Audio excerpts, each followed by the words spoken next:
Hey, what's up, everyone? Welcome to the Knights of Last Call. My name is Derek Melinda. Welcome to Livestream number 400. We always like to take this opportunity as we've keep hitting these milestones, these century milestones, just to take a minute and maybe have a little bit of a special stream where we take a look back at what we've accomplished here, what we've learned, hopefully what we've grown from.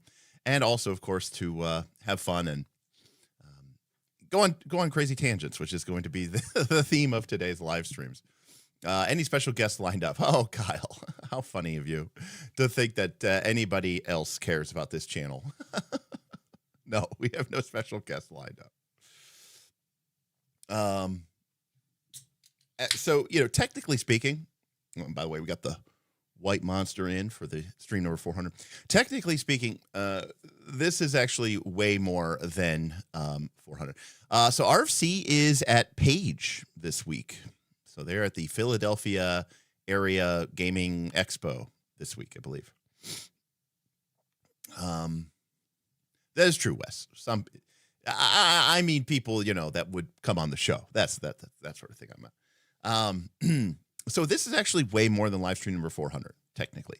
So the live stream counting only started counting once we started doing like official, conversational live streams, all spells ranked and stuff like that. The live streams that we did for, say, Rise of the Rune Lords, or that we did for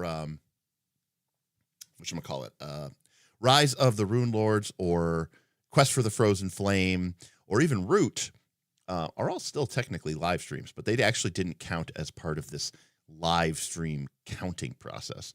But in terms of like our shows, so not counting APs, correct. Also, technically, there's a couple of live streams that we did that were never officially given titles. They were like only for patrons or only for other stuff like that. So, but you know what? It's fine. It's fine. We're good here. So welcome, everybody. I see a lot of familiar names in the chat. Welcome, everybody. What's up, Jackal? What's up, Kyle, Mark, Sketchosaurus, Cal, KC, Jake, Dr. Waits, Beowulf's here. Boothby's in the house. What's up, Boothby? Dagger, good to see you. Phil Kearney's here. Kendall, Force, Ken, what's up, Ken? Wes already shouted out. Greyhawk will be at Page. Cool. If I could have made it happen, I probably would have gone, but I couldn't really make it happen, so unfortunately. That guy, what's up? Math guy Dave. Hello. RFC was just in some other YouTube chat. He gets around. Klopster, what's going on?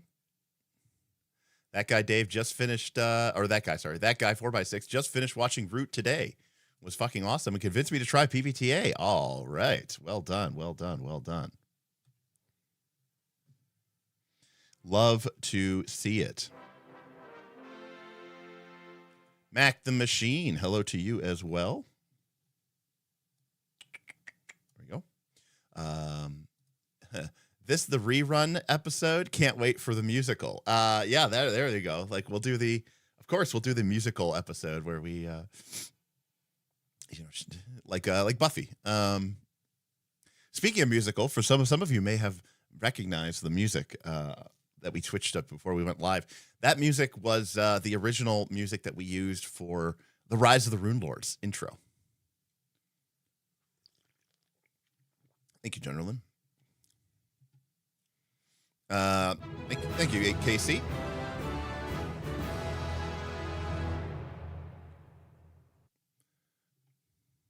Jackal Torn Moons tipped $5. Congratulations on 400. Clinking beer mugs emoji. Clinking beer mugs emoji. Clinking beer mugs emoji. Clinking beer mugs emoji. Oh no. Here's to 400 more, brother. Clinking beer mugs emoji. Clinking beer mugs emoji. Clinking beer mugs emoji. Clinking beer mugs emoji. Oh, you got your value out of that. That was hilarious.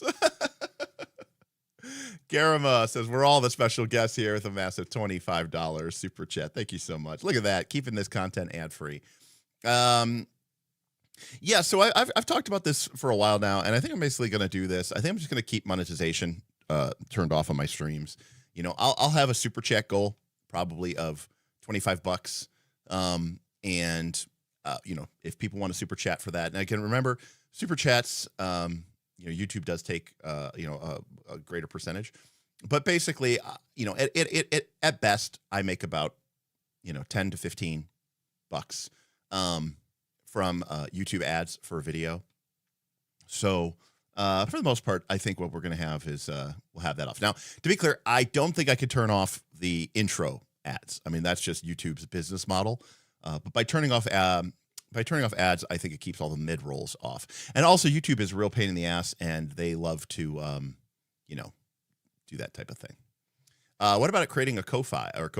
Well, I have Patreon, Sketchosaurus, so I don't really need multiple sources for people. If people really want to just kind of give me money directly, they can do that through the stream elements, through the PayPal tipping, or they could join the Patreon, which is what I'd love to do. Actually, again, it's actually warmer today. It's like 45. It's warmer. It's 45.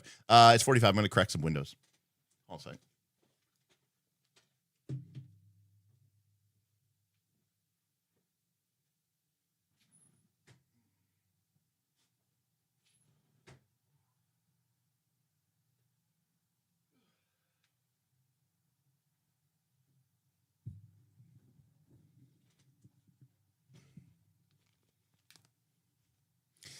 Yes.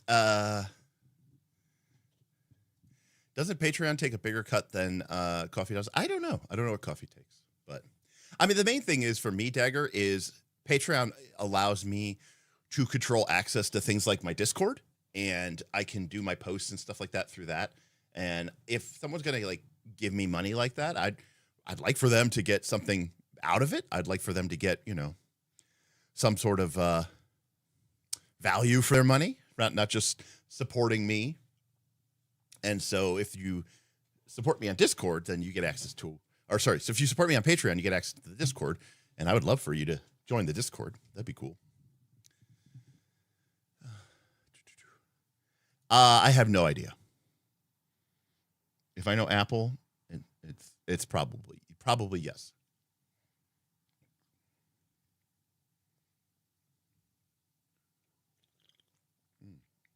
So what are we going to be doing tonight? Well, we're going to be doing some giveaways, and we're going to be doing some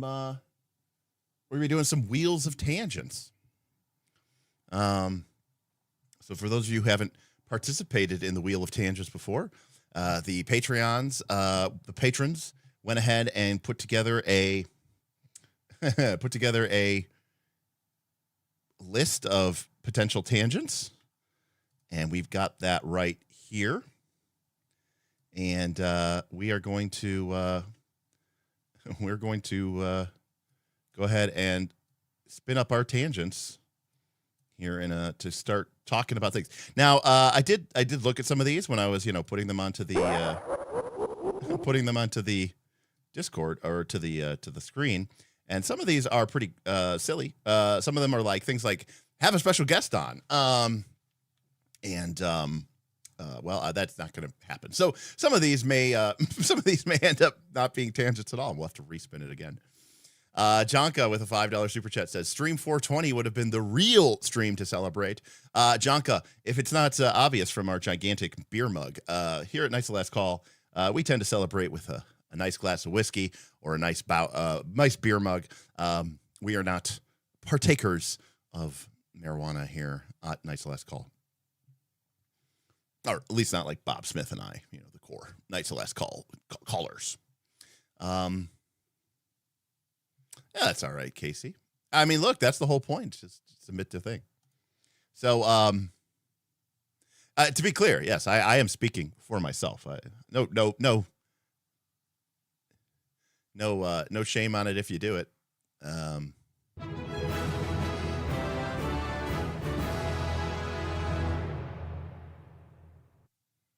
Hey, Scotty. Scotty Fournier tipped $134, $1 for each live stream in just the last year.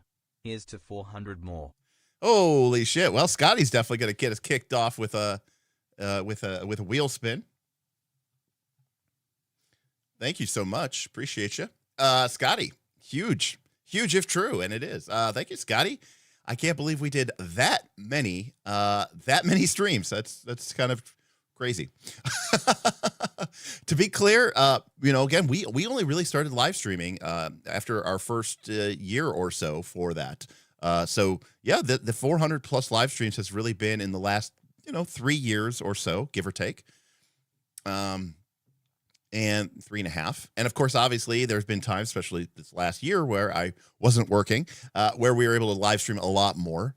But yeah, on average, we managed to do more than about 2.5 streams a week. Most of our streams, I think this year averaged a little over 3.5 hours on average. So yeah, you're talking about somewhere between 10 to 12, 10 to 14 hours of content a week, every week for the whole year. So yeah, 500 to 700 hours or something like that. The link to our Discord, our Discord is not public, Dagger. Our Discord is only through our Patreon.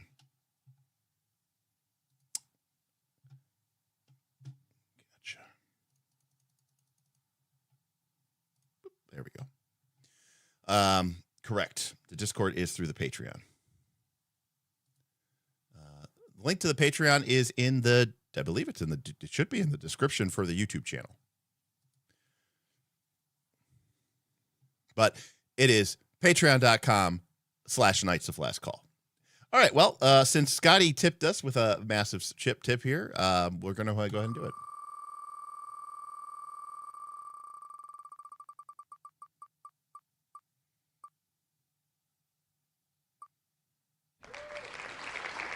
All right. What's your dream collaboration with another content creator from OED? What's your dream collaboration with another content creator? Who is, well, I mean, if we're talking TTRPGs, that's a great question. Well, I respect the hell out of Quinn, and I would love to be able to hang out with him, both from a, I think it would be cool. It would be good for the channel, but also I really respect him as a reviewer. I love his model. I love his approach. So I think that's really great. And of course, I watched him for years and years and years on Shut Up, Sit Down. So, for that perspective, that would be massive. But, well, I mean, if I'm being more human, I would say, and I know she's married, but if I wanted to,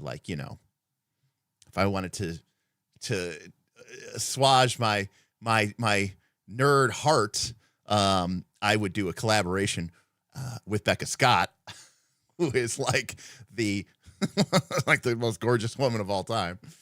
So there's that.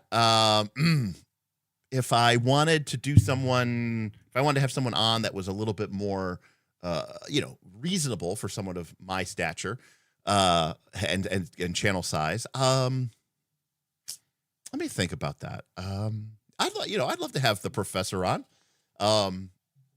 He and I get along really well. Trevor Duvall from Me, Myself, and Die, we get along really well. These are gents that I've had really great conversations with at Gen Con and stuff like that, and other conventions, and it'd be kind of cool to have them on for that, for sure. Actually, I really respect what Ben does and what Ben Milton does, but I think he and I mean, maybe, I don't know. I don't know that there's a lot of common ground there. I don't know what we would get into as much. Dave Thomavor is another person. I've met him, but we've never really had a chance to really hang out too much, but I really like his approach. I actually would not want to have Matt Mercer on. I mean, I could say a designer, of course, but I think there's some fun elements to be talked about, just the nature of being a content creator, So I think that would be my list. Yeah, Spencer still owes me a stream. That's true. And I never did get to that. So I think that would probably be my dream collaboration with another content creator. if we were talking outside of TTRPGs, I would love to have Gerald Undone come check out my my studio. I love Matty Hapoya. I love let's see. Let's see. Who else do I love? YouTubers, I love, well, Tom Scott's retired, but so there's other content creators that I watch and I love a lot, but I don't know how we do it. Oh, you know what I could have on? I could have on Mike Boyd and have him like learn how to get Dungeon Master. I actually don't know that I would actually want to have Mark Rosewater on. Believe it or not, I do not know that I would. Not like I wouldn't be like it's not like I would be intimidated or anything by him. I don't know. I feel like Mark Rosewater isn't someone I want to conversate with. Mark Rosewater is someone I want to listen to, right? Mark Rosewater is someone I want to just like, you know what I mean? I don't want to have a conversation. I want to have a lecture. I want Mark Rosewater to just talk to me, right? And so from that perspective, I don't know that that's like the best thing for like a collab. When I think of a collab, I think of like two relative equals, right? Sharing and bouncing ideas off of each other. So me just fangirling over, some luminary of the industry doesn't really feel like that would be it. And I would even be like, I should just shut the fuck up and listen to whatever this person has to say. So yeah, I think that would be the case. Any woodworking collabs? A lot of the woodworkers that I liked have sort of, have I don't know. I don't know that I have any, like, there's woodworkers I like, but I don't know that I like any of them that I would want to collab with them so much. I really like Bourbon Moth. I think he's a cool guy, and he's done some really neat collabs with other people. So I think that would be really cool. In some ways, yeah, having Vin on and, or Ben or something like that, that's a dream collab. Yeah, Kelsey and I could kick it. That'd be cool. I like Kelsey a lot. So, I mean, if we wanted to, have this stream be awesome and political, yes, I would have Obama. Bob World Builder. Yeah, I don't know. I mean, again, I like Bob a lot. I think I scared him at PAX, but all right. So we're gonna do another one because Scotty tipped so nicely.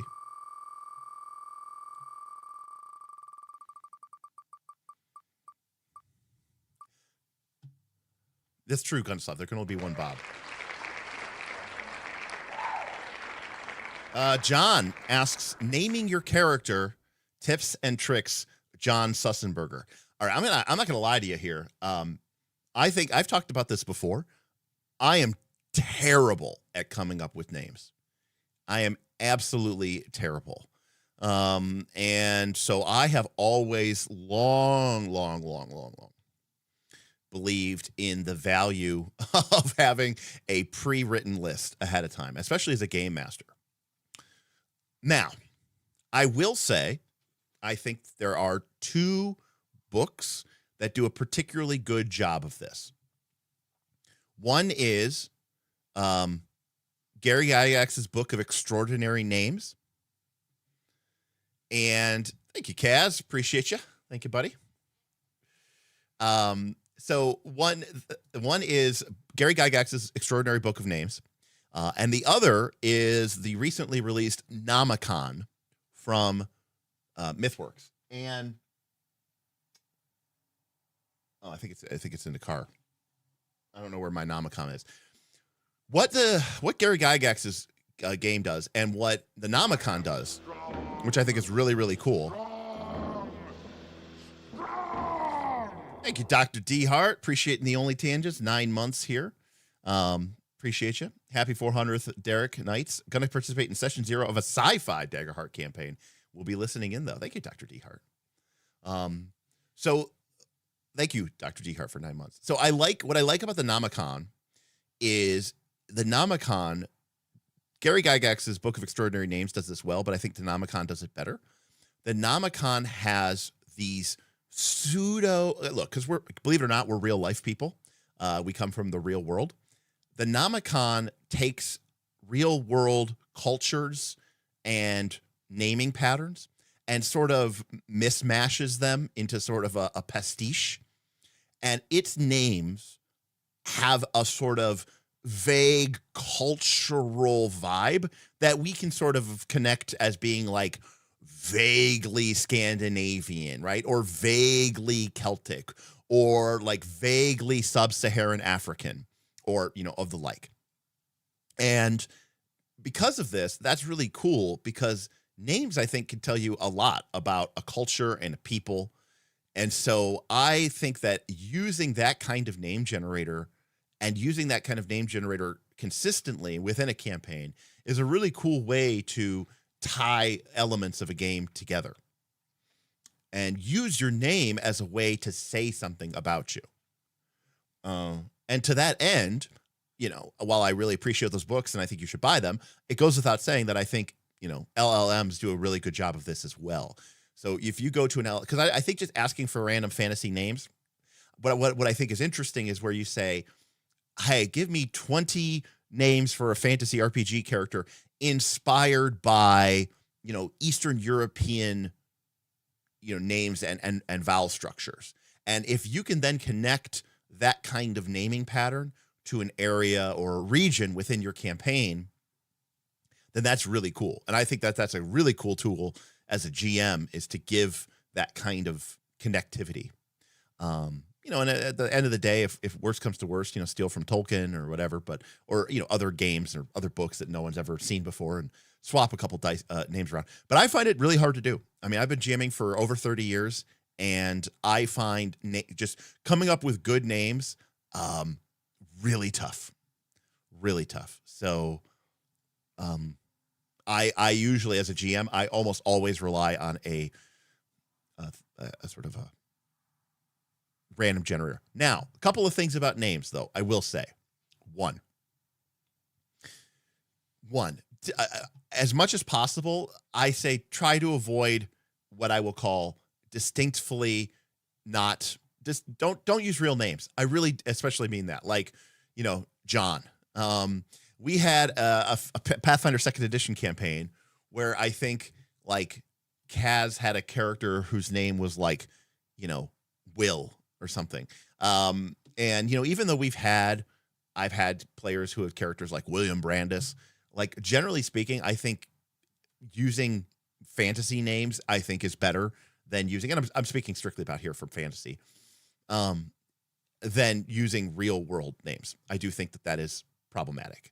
And then secondly, obviously, you have to avoid the troll, the silly name, if that's something you care about. Right. Like if there's a character named Merrick Delenda, or Humongous, yeah, I mean, it depends on the vibe and the tone of your game, obviously. But the last thing, Dan, Mr. Kaz himself, super chatting to make you say human, and I forgot about this. So when we played 5th edition, Smith's campaign, I had a bard, and Kaz had 2 characters. The first was a human cleric named Hugh Man, but before that, he had a Galpaca, the turtle race, named Tortally Mossum. Joshua Chapman tipped $5. Please tell us another crazy adventure story from one of your games. Sure, Joshua Chapman. Just give me a minute. Thank you, Josh. Yes. George in that 5th edition campaign was named Albert Ross.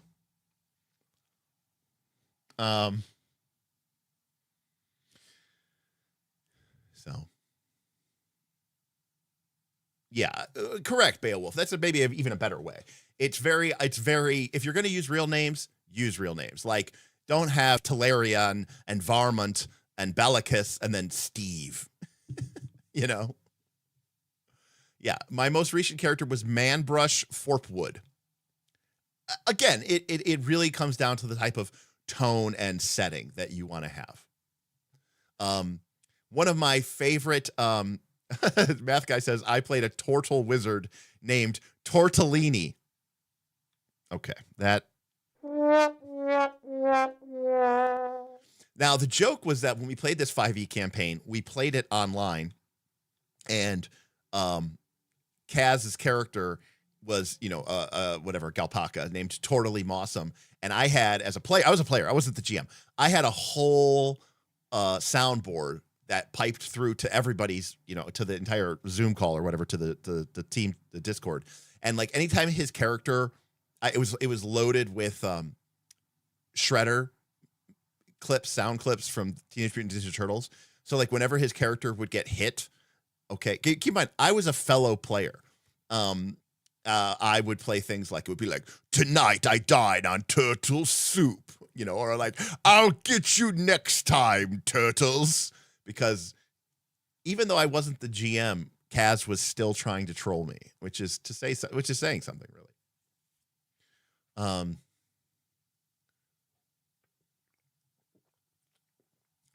What's up, Jace? Good to see you. I mean, there's something to be said that, yes, if you're going to have turtles in your game, you might as well have silly names. Yes. And again, it all comes down to theme and tone and, all the like. So, all right, I'm going to do one more tangent and then I'll tell a story. Because Scotty did tip big 136 bucks. I think I forgot to remove that one. That's okay. What would you tell your past self to do about RPGs 20 to 30 years ago from Junderland Games? Absolutely nothing different. My RPG progression was awesome. I was experimenting very early on with RPGs. I played with a great group. We played, we were still in the 90s and we were experimenting with Earth Dawn and a little bit of World of Darkness and mostly through like Hunter and a little bit of Werewolf.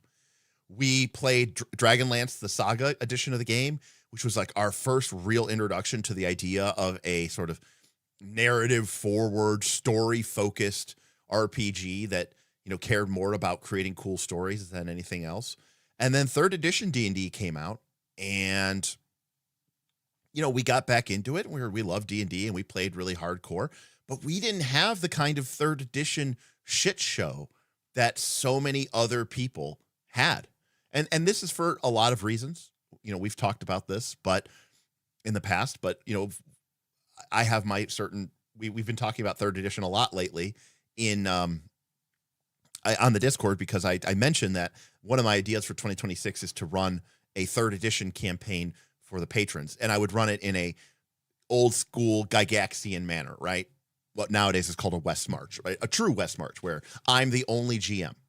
And we, players sign up and then they play in that campaign or that session. But I was talking about making it, kind of pay to win.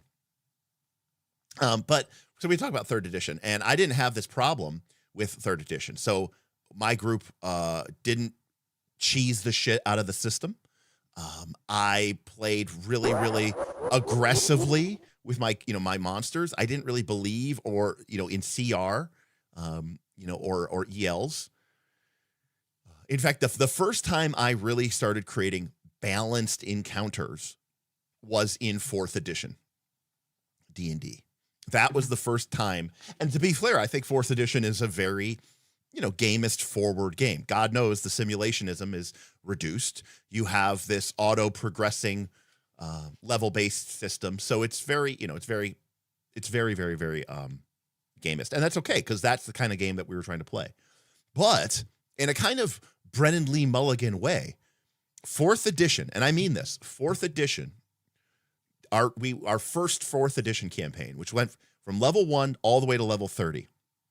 And like 80% of my players kept the same PCs for the entire run, was in many ways the most what some people would call role-playing character arc growth type game that we played ever in my entire life. Now, some of that has to do with the length of it. Obviously, we played it for so long. But, you know, it was an incredible experience. We learned a ton about that. And at that time, I was also going to Gen Con, and I was getting introduced to these new games that I had seen on, you know, Google Plus and stuff, things like Apocalypse World and Dungeon World. To be clear, my first PBTA game was not Apocalypse World. It was actually Dungeon World. But because they were kind of already being developed while Apocalypse World was being developed, even though you might say it was derived from it, they were all working on betas together. So a lot of those early PBTA games kind of all came out at the same time. So yeah, I really like, there aren't any game systems that I lament. If I had to give myself one advice, it would be, I mean, this is going to sound terrible, but it's because I wasn't good at it. Which was don't keep your girlfriend out of the game. There was a period of time there where my girlfriend played D&D with us, and you know, it's not even D&D, it's not even girlfriend. I think it's just family members. Now, that's the only, or like close people that you're close with. That's the only example I've ever had of that. But I've seen a lot of people. You know, we have over 500 patrons. We've had over 1,000 patrons. You know, about half of them have left over the course of a couple of years. And I see a lot of people basically say, here's my shitty situation. And I go, okay, change your group. And they say, I can't change my group. And they go, why? They go, because my husband is the GM, or because I play with my brother-in-law, or because I play with, you know, whoever or whatever. There's this close personal tie bond that you can't, you know, deal with. And so, unfortunately, that is, you know, bad news. And the truth of the matter is, like, my girlfriend was not good for the game.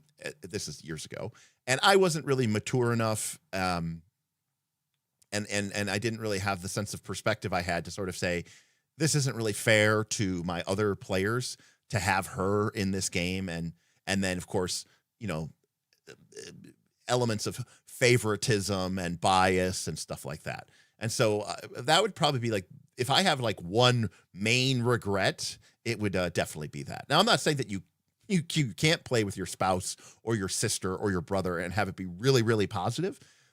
But in terms of like my advice that I would give myself, I would say that. Similarly, you know, I don't want to like name names here, but we had players who had their girlfriend in the campaign, and basically, there was a guy with a girlfriend, and that girlfriend broke up, and then started dating one of our other players. So it was just bringing that sort of personal drama into this game system. And I didn't want to be this jerk. Here's the problem. I didn't want to be a jerk who goes to a player and basically says, hey, you can't play anymore because of who you're dating, right? That felt horrible and sexist and terrible. And the truth of the matter was, I wasn't really her friend. You know, I was my friend's friend. I was, you know, doing him a favor by letting him, you know, have his girlfriend play in the game. But I also I felt like a horrible, you know, misogynistic pig if I basically said, well, you know, you're not dating my friend anymore, so you can't play anymore. And actually, I thought she was actually, my girlfriend was, I think, a shitty player. But this player, I thought she was really good, actually. But it still created a lot of tension and drama. And I just don't think I handled it well. I don't even know if I still have a really good answer now. So the joke that I have now is, because I never figured out how to solve those issues, I just try to avoid them as much as possible. So. G Helmet, got my first royalty from Supplement. I made with what I learned from all those whiteboard shows. Here's your cut. Happy 400th. Well, thank you so much. That's awesome. Again, as a complete and total imposter loser wannabe, I have nothing but incredible respect for anybody who can actually go through the process and feel and have the dedication and the focus and the commitment and the self-belief to create something and put it out there, and to actually, see it even succeed a little bit, I think is really, really awesome. So congrats to you on that. Appreciate you. Cinnabos, I would tell younger Derek to record. This is like Derek of 3 years ago, Cinnabos. I would tell Derek to record his actual DTX game in secret so we could compare it to what got written down. The thing is DTX was an idea. It's like, Vincent Baker says Apocalypse World isn't actually a system. It's an idea, DTX was constantly in flux. There was no core elements. It sucks how often the bringing a significant other into the game conversation is so often about the girlfriends because of the assumptions that the core players are all men. This is true. This is very true. I will say that is, my core group of gamer friends growing up was always guys. Again, some of my favorite, as I said before, this one particular player's girlfriend was really great. She was a great player and a great artist. So she made awesome. We used to have a whiteboard that was magnetic, and we had index cards with people's name and stuff on it. And the back of the index card, we would put attach like those business card magnets, like the sticky ones that we'd cut them up and we'd put them in the corner so that we could move people around in the initiative order. And she drew like awesome portrait art pictures for everybody's characters. She was just such a great person having the campaign. But yeah, the drama that it created was unfortunate. And so the question of should the significant other be at the table gets muddied up with should there be women at the table? 100%. And they are very separate. And to be clear, that's why I said in my example, I was saying about husbands and boyfriends and brothers-in-law, because I think it's true across the entire gamut. My experience was with girlfriends, right? So that's my personal lived experience. But I think the problem, if there is a problem, is much broader than that. And I do think that it's important to note that it's not an issue about having women at your table. In fact, sometimes to the point where if it was up to me, I would have gotten rid of all of my friends / male players because they were terrible. I remember we had, this was like after high school, and we were working at this .com, and we met this really cool girl who worked, who came in and worked. She went to a different school system, so we didn't know her, but she started working at her job, and I found out she was into TTRPGs, and she came and played at our table, and she was really cool. She was really great, but she was a cute girl, and so all of my players were just like, being 18, 19-year-old men and being just, horrible and, hitting on her and just being weird and awkward and, torrible. And I was kind of like, fuck you guys. Like, I want to keep Karen, Karen's cool. You guys suck. But unfortunately, that's just, again, that's also just part of the problem for the lived reality, I think, for a lot of women in a lot of situations, in a lot of hobbies. It is also the case that while I do think it is changing, at that time, say 1999, 2000, 2001, there really were very few female gamers as a percentage as compared to say now. Yes, men are the worst. To quote one of my ex-girlfriends, ugh, men are the worst. They are.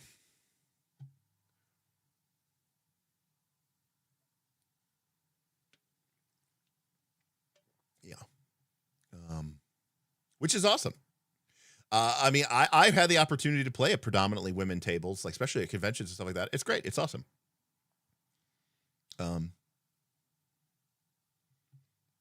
So again, my favorite gaming experience of all time was run by a female GM. So good times. We were talking about Monster Hearts Mega Game already. We joked about it. Mega Hearts.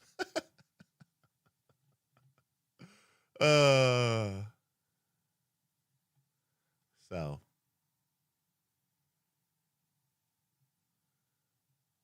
Correct. Well, there is a subreddit where it's called, like, it's a bunch of letters. It's a bunch of random letters, which basically stands for something along the lines of, like, this is actually really cool and this person is really impressive, and I just wanted to make that clear. It's not just because it's a pretty girl. Basically, it's like but it's like it's all abbreviated into a bunch of letters. And it's basically because you have to, like, disclaim that. Like, if you're linking this, it's not because you thought the girl was cute, but because it's really impressive and awesome. And it's like that we have to disclaim that is kind of unfortunately sad as well. So, Keith, I've never had a TTRPG girl, but I have had a board game girl. And I'll be honest with you, I kind of don't like that. Again, remember, I am officially retired from dating, but the truth of the matter is I'm kind of like just completely doing my own thing and having almost no overlap between my interests and my partner's interests. Crazy, I know, but I've learned that over 25 years of dating. So people think I'm crazy all the time, and it's because I don't need that kind of anyway. I like living my own life. Something to that end. I mean, I'm not saying I want zero interest, you know what I mean? Like, zero overlapping interest, but like my hobbies in particular, I kind of want them to be my thing. And I would want her to have her thing. And I would respect the hell out of that and be like, yes, you should go full bore and go and do that and be really into that and all that other stuff. So, which I really like.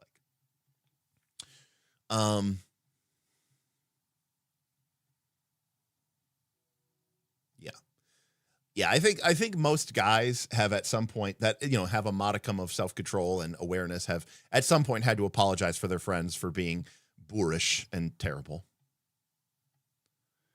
That's the one, Kendall. That's the name of the Reddit. That's the one, buddy. We're already well down the tangent line for sure. Yeah, see, Jess agrees. I think it's nice when you and your partner have separate but adjacent hobbies. I agree with that. I'm also a big believer, in parallel play. I think parallel play is fantastic, is great. Like, my ideal, situation would be like, I'm sitting at a table and I'm working on my laptop on, maybe something for the channel or something for the game or something like that. And then across from me, my partner is on her laptop and she's working on something for, her project or her something that she's interested in. We're working in the same room. We're working together. We're supportive of each other, but we're not involved in each other. So I call it parallel play. But movies as a generic, overlap, I think is pretty good there for sure.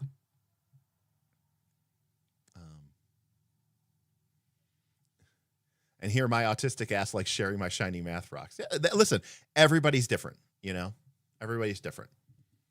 This is me. This is my personally. Okay, that's it. Upvoted, not because girl, but because it is very cool. However, I do concede that I initially clicked because girl. That's actually what that Reddit is actually called. But it's called UNBG BBIIVC HIDC TIICBG. That's the name of that. That's it. Thank you. I don't. I think everybody's percentages are going to be completely different here.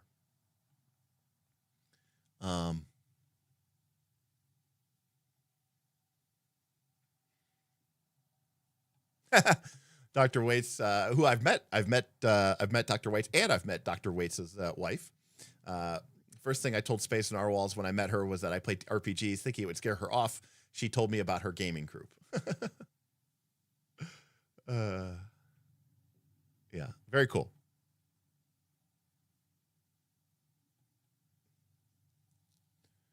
And that's the other thing, Gridlock. I don't need you I don't need you to like what I like. I don't even necessarily need you to understand what I like. I just need you to respect what I like and to understand that it's important to me.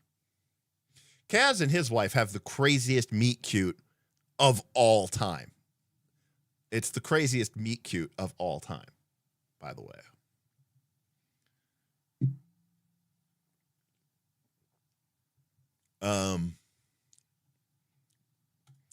Just says, see, I like separate hobbies because I want to be able to info dump to my partner about my niche and have them info dump to me about their niche, and we both learn about each other's niches through each other. Yeah, sure. That's really good too. Right. If you do, I think having a secondary or tertiary hobby zone is a good deal, right? Like if you both think board games are cool, but not like that's not the thing that you're super passionate about, then that's a good overlap area.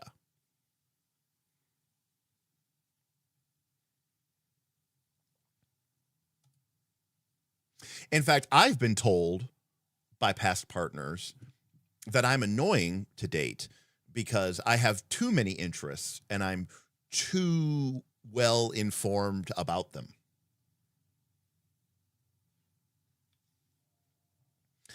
So Kaz, for those of you who aren't aware of it, so Kaz met his wife playing WoW. However, he knew her through WoW as his guild leader in WoW, and they met in real life accidentally. This was completely unrelated. And then he asked her out, and then they went on several dates before they realized that they both played WoW. And not only did they both play WoW, but they played WoW together. They were in the same guild, and she was his guild master. So that's how crazy is that? And but keep in mind, like we're talking about, international distances,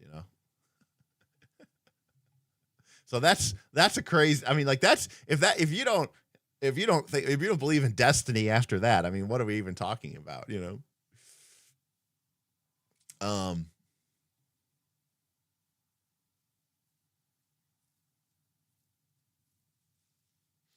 It's either crazy or one of them is a stalker. Let's talk about the tonal properties of guitar body tone woods. I mean, it's kind of a woodworking overlap. I will say, Jackal Torn Moons, I have watched what's his name? Rob Scallion? He went to a luthier and he made his own guitar. It was like one of my favorite videos Lobster of all roll time. tip $10. Spin the wheel, baby. I love how this tangent has turned into relationship advice. All right, Klopster, roll for $10. We will spin the wheel. Real quick before we spin the wheel, someone asked me to tell a story about our gaming habits, our gaming wannabes. So like fun stories from. This isn't really a story. It's kind of an analog to this story. Okay, so as I was saying before, when in the 2000s we started a 3rd edition campaign, and you want to talk about serious, sincere but not serious. Jokingly, the name of but it was one of those. It was a joke, but it became the actual name of it. The name of this party was the Super Friends. Anyways, early on, 2001, we played through the legendary, I think it's legendary, 3rd edition adventure, The Forge of Fury. And we played through it, and Smith played through The Forge of Fury as his character, Reth, his fighter cleric. And this was in 2001. And they played through it, and they beat the adventure. They were level 3 PCs in 3rd edition. Now, as I said, that 3rd edition campaign went on for a long time. They got to level 20, level 21. That campaign ended. We played other 3rd edition campaigns. We did other stuff. We experimented with PBTA and other games. And then 4th edition came around, and we started playing 4th edition. And in 4th edition, one of the players who was in my 3rd edition campaign made a character who wanted to find the legendary artifact blade of his original character from almost a decade ago. And so the campaign was about finding the pieces of the sword and recreating it. Very Shards of Narsil coded, right? And so circa 2010, at this point, the characters are an epic level. The story comes to a peak, and they discover that the final shard Now, this is in 4th edition, which we had kind of retconned into being part of the same campaign world that we had originally played our 3rd edition adventure in. Because, again, the same player who played the barbarian with the powerful artifact sword in 3rd edition was trying with his 4th edition fighter to find that blade and reforge the blade. So I took Forge of Fury and I said, oh, it's in the legendary Forge of Fury. And I remade it, but I kept it exactly the same. I just turned it into a 25th level 4th edition dungeon instead of a 3rd level 3rd edition dungeon, right? So originally it was for 3rd edition, third level. I turned it into a 25th level 4th edition dungeon. Now, the group that went into this, my 4th edition group, consisted of Smith, but it also consisted of people like my buddy Ross, my buddy Matt, who played Burl in Knights of Last Call, Rise of the Runelord campaign. Tim, you guys all know. My buddy Larry, or not Larry,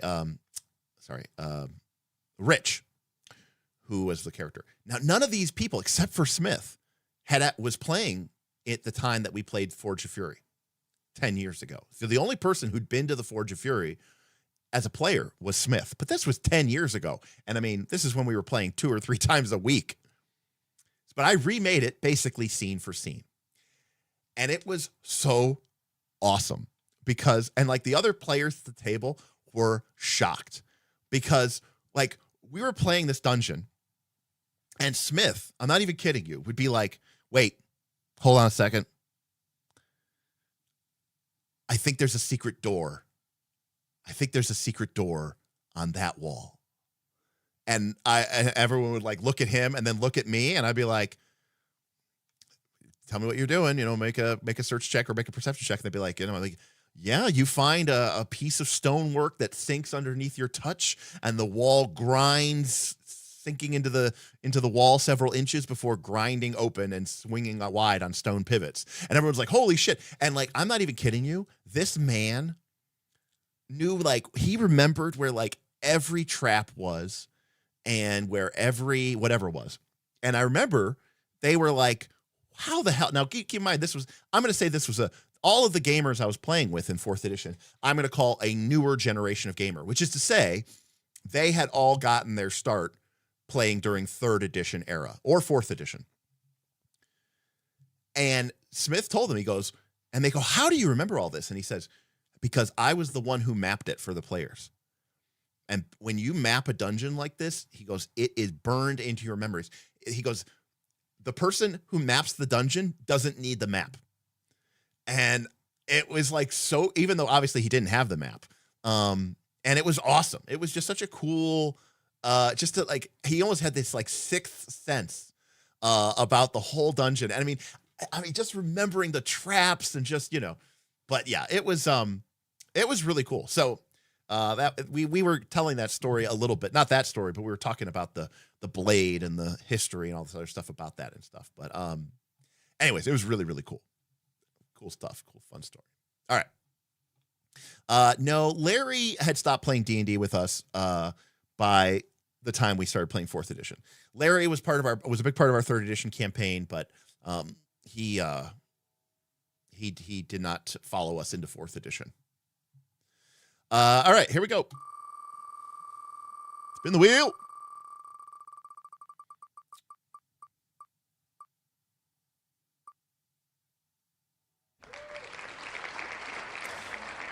All right, Mind Blown says superhero TTRPGs and can they mega game Mind Blown? Okay, so I have a couple of some of my absolute favorite gaming stories with my group have been from superhero TTRPGs. And to be very clear, from 2000 when 3rd edition came out to about 2005, we were a 3rd edition crew, right? Through 3.5. And we mostly played, when I say 3rd edition, I mean, the player's handbook, right? The brown book. But around 2004, 2005, we started playing a bunch of other games before 4th edition came out. And one of the games that we played the most was Mutants and Masterminds. Now, Mutants and Masterminds is based off of the D20 game engine, but we played a lot of Mutants and Masterminds. In fact, there was a good couple of years where we didn't play any fantasy role playing because we were mostly just playing superheroes and some sci-fi stuff and a bunch of other stuff. So I love superhero TTRPGs. However, I have found that superhero TTRPGs suffer from one major problem, which is they are either super, super, super fluffy bullshit time, and people are kind of disappointed because they really wanted to be, it's more of a power fantasy, and they wanted to have basically like a D&D character that had the ability to punch through walls and fly at 10,000 miles per hour. Or it's Mutants and Masterminds, where it is so mechanically, Champions, or, where it is so mechanically rough, so super, super duper crunchy with the rules. And it just doesn't even feel like a superhero game after a certain point. Because I will freely admit that the reason why Mutants and Masterminds was so popular for our group is because in our minds, we were playing 3rd edition D&D, but now our characters were, running 10,000 miles per hour and flying through the air and punching people into the sun. It still felt like 3rd edition D&D, just dialed up to fucking 11 or 14 or 15. And so, yeah, Mutants and Masterminds uses a 5-foot grid. It is 3rd edition. And so I think initially the appeal was, look at how super fucking broken my character is, right? And I tried to move the game away. Right, exactly, Greyhawk. The answer is a lot. So now I tried to move my character or my group away from the super crunchy Mutants and Masterminds. I'm seeing if it's back here on my, yeah, here it is. So my first attempt was by Steve Kenson. Steve Kenson is the author of Mutants and Masterminds. Well, Steve Kenson also wrote a fantastic, what I will call rules tight, to use Evan from Nimble's example. It's called Icons. Okay. And Icons, this is the assembled edition, which was kind of a revised edition. There was an original edition, and this is the assembled edition. This is really great. It's, digest size. It's not too long. It's super, it's still a little crunchy, but not nearly to the way that a game like Mutants and Masterminds is. But we also played a superhero game using Fate. And guess what? A lot of my players, they didn't like it. They liked being a 3rd edition character, who was also a superhero. And so there was always this really weird overlap. Now, some of my players were really good at it. Smith, of course, just got it, amazingly. But yeah, so then on the other side,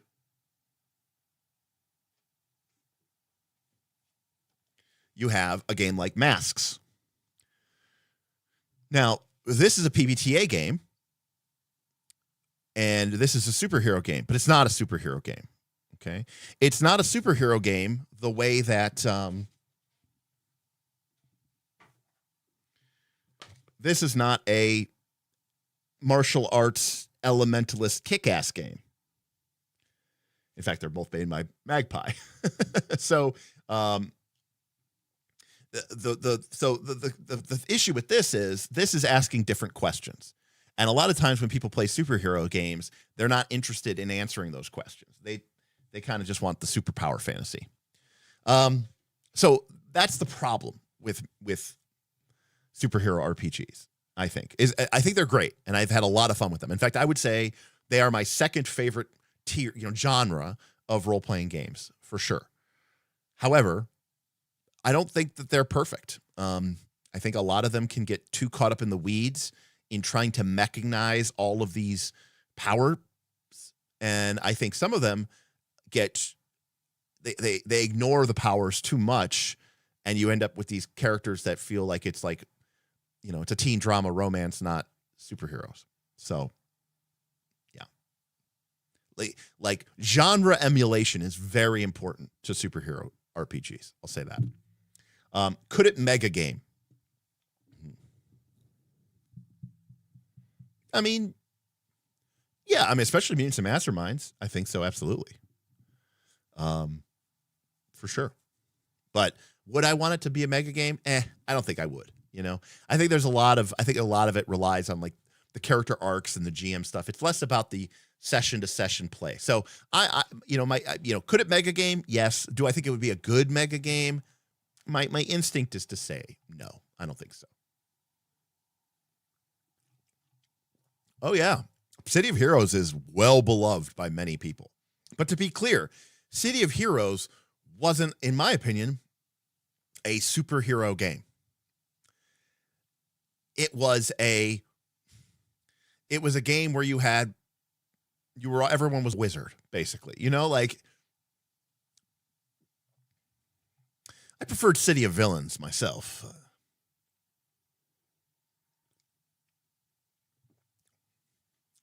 But yeah, there's Free League has an Invincible game, and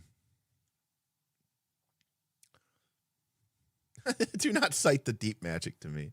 Yeah, there's a fan maintained one. I know, like every year they open up, like they say, hey, it's like Wikipedia. You know, they ask for donations to keep it to keep it free, and like within 12 minutes, it's reached its goal target. There's a lot of people who still absolutely love it, but I have no idea what the Year Zero engine superhero game is going to look like. So we'll see. Because this is getting a little bit into the weeds, but the thing about Mutants and Masterminds that I think worked really well for me for superheroes, it isn't that 80% of the book was a bunch of discrete powers. I actually think that shit that's where I think that's for gamey, power fantasy wannabe type things. I'm not even saying that's a bad thing. I'm just saying that's what it's for.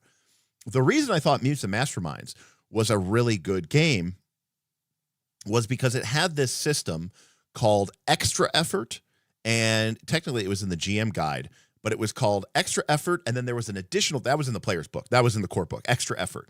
But there was an additional thing from the Game Master's Guide called, what was it called? What was it called, the Game Master's Guide? It was called the Villains? I don't remember what it was called. But anyways, it was called Extraordinary Effort. And what Extra Effort let you do is it let you push your character. And this is using the 3rd edition logic. So in 3rd edition, you had fatigued, exhausted, unconscious. And so what Extra Effort let you do in the game, this is a core rule, is on any power usage, you could expend extra effort. And if you expended extra effort, your character gained a level of fatigue, but your character could basically treat your power rank as 2 higher. Now, that doesn't sound like a lot, but realize that a lot of power ranks were sort of exponential. Like the difference between flight rank 6 and flight rank 8 was something like 5,000 miles per hour.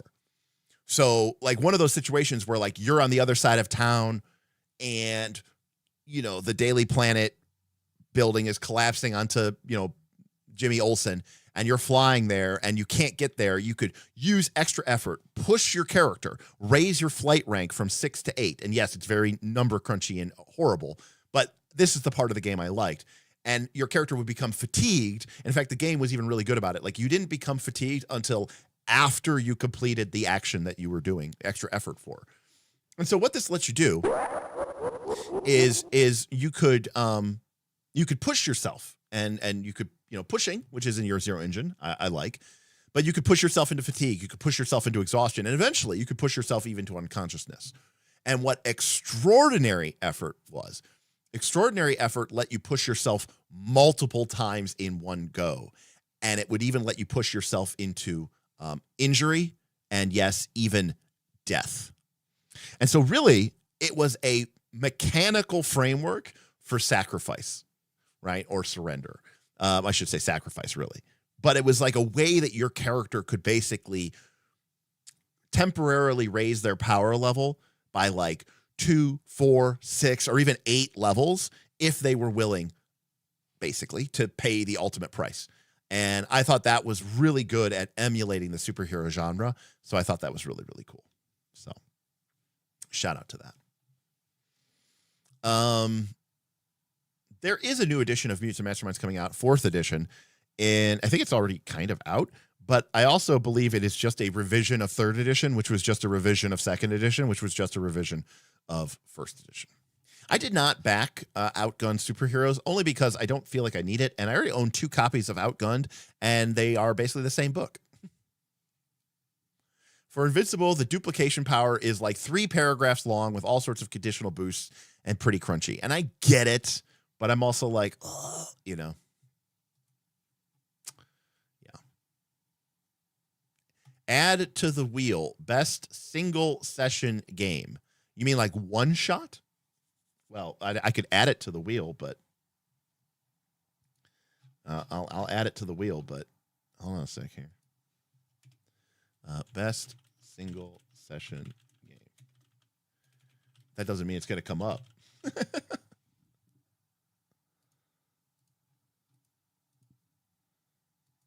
All right, there we go.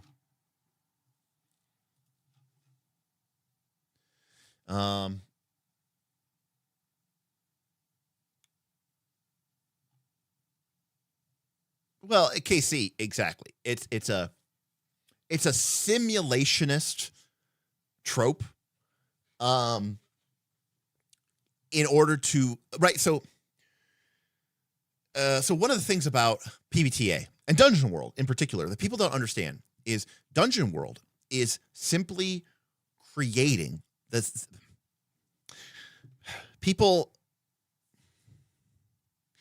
don't understand that like all Dungeon World and PBTA is doing is it's doing all of the stuff that a simulationist game does anyways, and that a lot of GMs do anyways, and it's just doing them without all the unnecessary steps. So what I was describing, Casey, is absolutely pushing yourself to succeed at a cost. But some people are like, no, that's narrativist bullshit. And you're like, okay, how about I create this super hyper simulationist sort of process where like your character can push themselves beyond their limits by like, you know, becoming fatigued and injured and passing out from that. And they're like, oh, okay, cool. Now I can accept it. And you're like, so what if we had just had success at a cost? And I said, yes, you can push yourself, but at the end of that, you're going to pass out from the exhaustion. And they would say, no, I hate that. That's narrativist bullshit. But if you give them like a system that says like, oh, here's a bunch of rules and a bunch of mechanics and more stuff that we have to learn and process, now suddenly it's okay. So again, a lot of times simulationism is a lie. It's really more of a cognitive dissonance that allows people to feel better about themselves because they're so worried about immersion and keeping it real, but nobody wants to keep it real. That's why you're playing a fantasy fucking role-playing game. What you really want is the illusion of realism and have it all work out for you. And a bunch of rules that simulate the experience that you're trying to get anyways.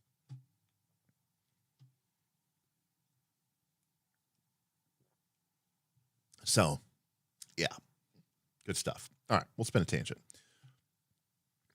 Remember, for $10, we will, or more on a tip, we will spin the tangent immediately. But Scotty did tip $130, so I feel like I owe him a couple. All right, Lawful Chaotic Neutral asks, tips and tricks for first-time GMs. What do I really need to prepare for besides knowing the rules? Would be a great addition to the GM series you did. Well, this is not really a tangent, so much as like a topic. But I think the main thing that you need to do as a GM is understand what the game is. What is the experience that you are trying to deliver through the game? And ask yourself with every scene or every moment at the table, are you delivering that experience? And if you're not, then ask yourself, is that because of something I'm doing or is that because of something the system is doing? So I think the preparing for me is not about just understanding the rules. It's about understanding why those rules exist. This is why I like role-playing games that I say, quote, have an opinion. Role-playing games that just exist to I don't know, provide you with a resolution mechanic that are extremely agnostic, I think are very difficult to run because you don't know what the game is doing. So a great example of this would be, let's say you were sitting down to run Daggerheart. Don't worry about the rules of Daggerheart. What you should worry about is the principles of Daggerheart, right? Because Daggerheart goes out of its way to say, these are the things that you should be doing. I don't really, I'm saying this as Derek. I don't really care how you do it. As long as you do those things, I think you're doing it right. And a lot of times, you have to sort of circle back and you just have to create that mental checklist. And like when you're in a certain moment, just stop yourself for a moment and say, oh, wait, this is opportunity to collaborate. Why are those soldiers here? Tell me, lawful chaotic neutral. Who are these people? Do you know them? Right? I'm looking for these opportunities to collaborate, and I'm trying to bring that in because that's what that game experience is trying to aim for, and that's what I'm trying to deliver. So, I think that that's probably the most important thing that you need to know. And if the game is completely agnostic, then you, as a GM, need to decide beforehand, what is the kind of gaming experience that I want to have at the table? And how does this rule set help me deliver it? And if while you're playing it, you realize, oh, this rule set doesn't help me deliver this experience at all, then maybe you need to play a different game. Or you need to change what you think your game experience should be. Like if you find yourself being like, wow, this game system, this game engine doesn't help me do what I need it to do, then either you're playing the wrong game or you're playing the wrong campaign. Well, I would argue that D&D is a game about a fantasy dungeon crawling. And most of the games, mechanics and systems and spells and equipment and magic items and classes and everything is based around that. So I would call it fantasy adventure dungeon crawling, basically. Is what I would call it. Yeah, so I think the rules are not as important as understanding what it is that you're trying to deliver. Now, obviously, too, in terms of the actual prep, that's going to vary a lot. Like if you're running your first game of 4th edition D&D, you better have a couple of really cool combat encounters, or at least 2, prepped and, have the monster stats ready, have a map that you can use or whatever. Because that's what that game is all about. It's all about, having I think a fair amount of prep. If you're running an old school game, I think you should have a dungeon ready. Maybe it's just a one page dungeon or something like that, or something cool like a cool little monster module or something like that. But I think you should have whatever you need in order to be successful for that. But I wouldn't worry too much about the preparing element of it. All right, so we have been going for about an hour, so we're going to do a giveaway.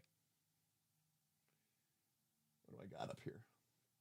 Okay, a couple things. Number one, I'm sorry, I apologize, but shipping something to Europe right now is like $150, and shipping somewhere anywhere else is like $250. So this is only for people inside the continental United States. I apologize. All right.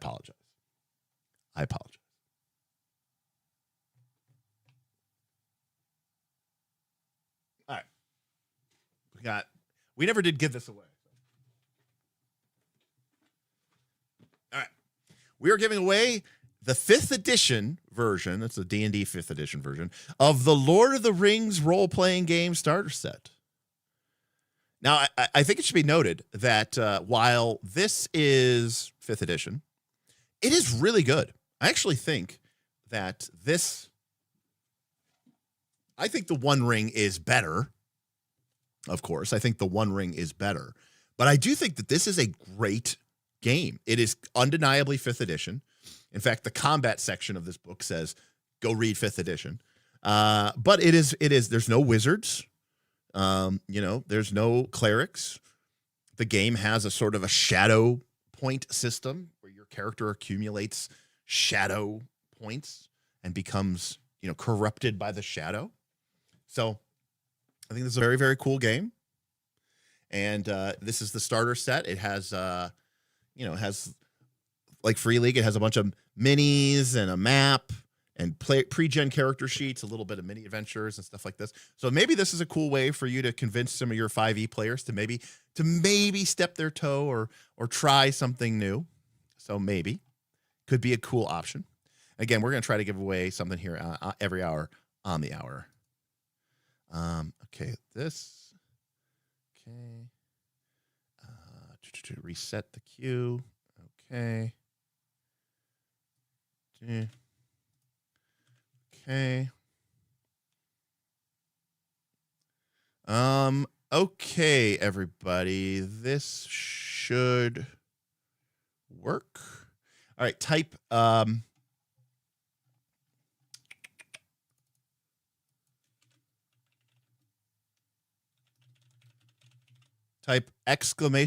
!join to enter the contest. That should work. Okay. Names are coming up across the chat there.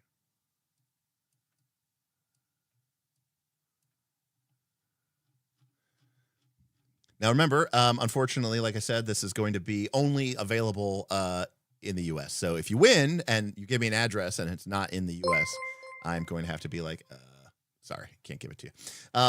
Again, I apologize. It's just right now, shipping, tariffs, everything is, on fire, and it's the worst. So, and again, this is going to be for a copy of the Lord of the Rings starter set for 5th edition D&D. And again, I actually think that this is a really good game. I think it's a great way to maybe get your people into playing something a little bit more, a little bit more, not just your standard bog standard D&D, because it is a really good game. One of these days, we just have so many other things that we need to cover, So we'll let that percolate there for a minute while we let people join into the chat.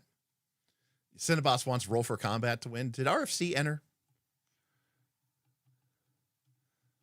Yeah, Roll for Combat did enter. You son of a bitch.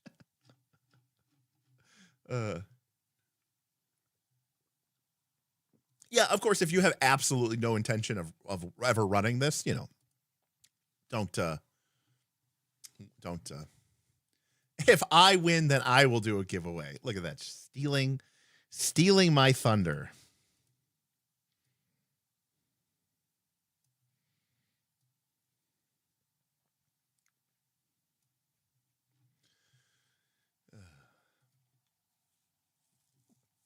Let's see.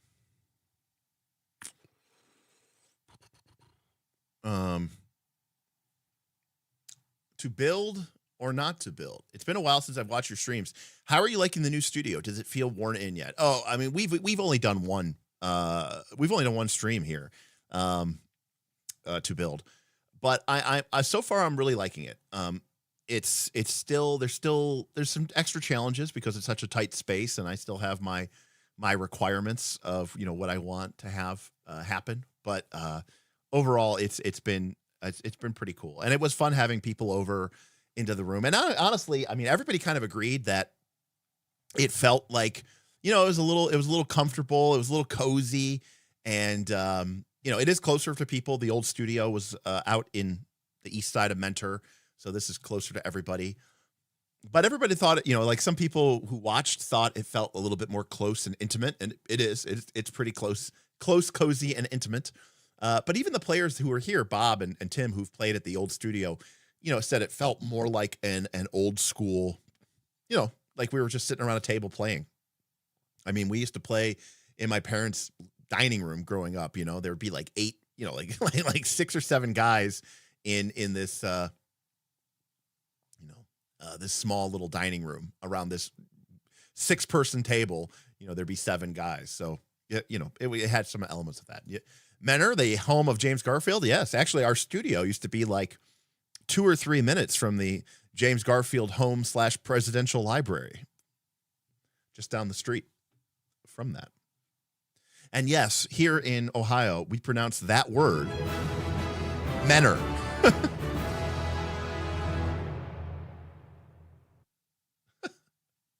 Joshua Chapman tipped $5. If we are saying Canada and pay for the shipping cost, is that okay? Sad face emoji. If you win and you're from Canada and you want to pay for the shipping and you're willing to do that, just let me know and we can always talk about it. Because again, you have to send me an email and, we'll go from there. But yes, if somebody wants to pay for it, that's fine. I mean, I mean, at a certain point, the box set is $30. So, I mean, I don't know how much shipping is going to be if you're willing to pay $15 or $20 to get a $30 box. I guess it's a win from your perspective. But yes, if you're willing to pay for it, sure. Scotty got married in Painesville. Absolutely cool. Yeah. The Painesville is the county seat of Lake County, which is where most of the Knights of the Last Call live. Bob, myself, Smith, we all live in Lake County. You know what, Shu? I actually had that listed up today. I have a backlog of shirts that I need to send out. But like I said, the problem, Shu, is that when I moved everything into the storage unit, all of the shirts were moved into the storage unit, and they have been in the back of the storage unit forever. And I've been like I just haven't gotten into the storage unit, and then was just so busy and crazy over the summer that I never got over there. So I finally got over to the storage unit the other day, and I found the box with my shipping supplies and my other stuff. So it was good.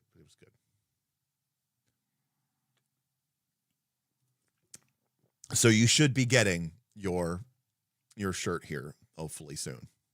There you go. I know the pain. Well, again, I moved everything. I had 2 storage units. One was from stuff from the studio. One was from stuff from my house. I moved a bunch of stuff into the stuff from my house because I was painting. The house was getting painted because I was going to sell the house. And I did that. And then instead of selling the house and buying a new one, I got laid off from my job. So that was cool. But then I was paying for 2 storage units, and it felt stupid, and I had to let go. And I made the choice that the studio stuff needed to go. So Bob and I went in there and we threw out a lot of the stuff from the studio. Obviously we kept some, we kept the gear, but we threw out like the stuff that made up the table, and we gave away a bunch of stuff. And then I was able to condense the 2 storage units into one. But that meant that my current storage unit, the one with the stuff from my house, which is all the stuff with the t-shirts, was now, and the stuff from the studio with the t-shirts was now it kind of overloaded. So that one storage unit has been on my list to go through here for a while. And then especially after the fire and everything like that. Anyways, take care, gentlemen. Peace out. All right, we're going to do the giveaway.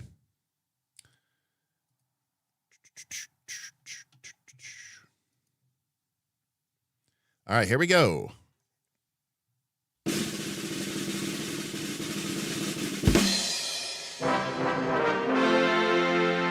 Southern Charm, MD, PhD. You are the winner of the Lord of the Rings starter set. Congratulations.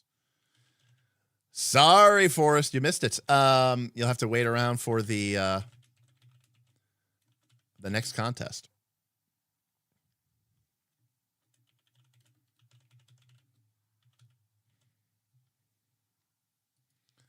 Congrats.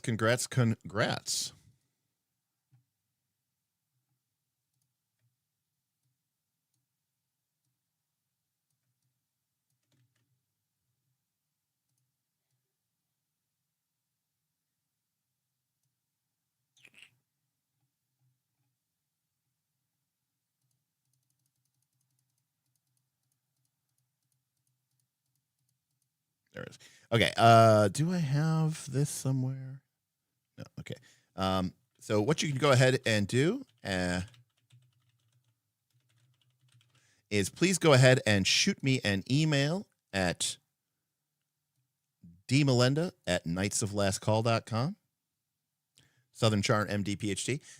Let me know your name, a link to your YouTube account with your lovely profile portrait, and let me know your name, and then let me know your actual mailing address and information, and I will get this out to you post haste. I will also include a Knights of Last Call sticker. So thank you for being a show. And yeah, appreciate you. Thank you for showing up. So D Melinda at Knights of Last Call.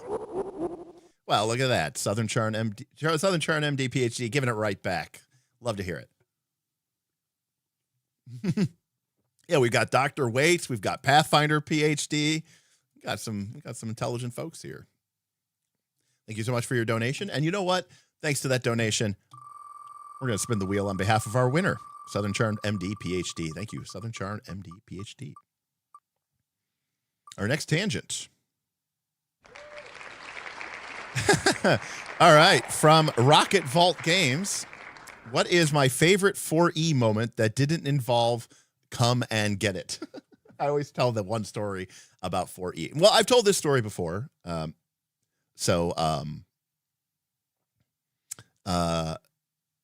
this story before, so I guess it is kind of a replete, but you know, it's totally fine here.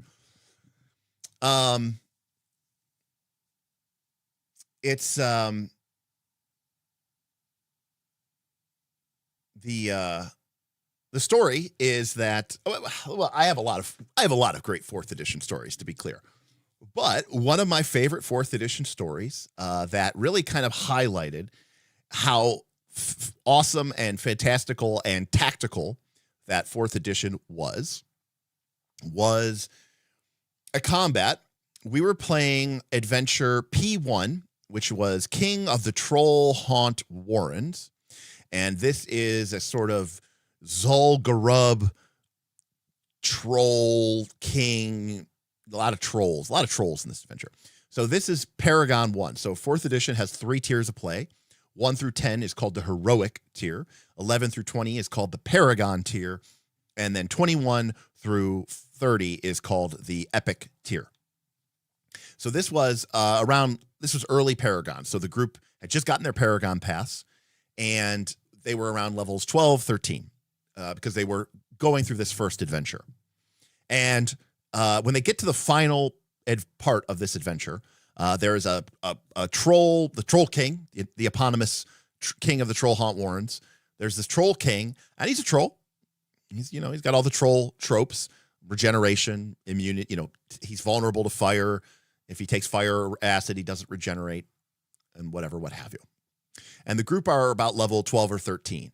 So powerful. But remember, too, this is 12 or 13 in 3rd edition. Now, to be clear, a lot of people say, oh, so is that like the equivalent of being like level 8 or 9 in normal D&D? Kind of, not really. I mean, like 3rd edition, like a 20th level 4th edition character is kind of equivalent to a 20th level 3rd edition or 5th edition character. You just also go to 30, to be clear.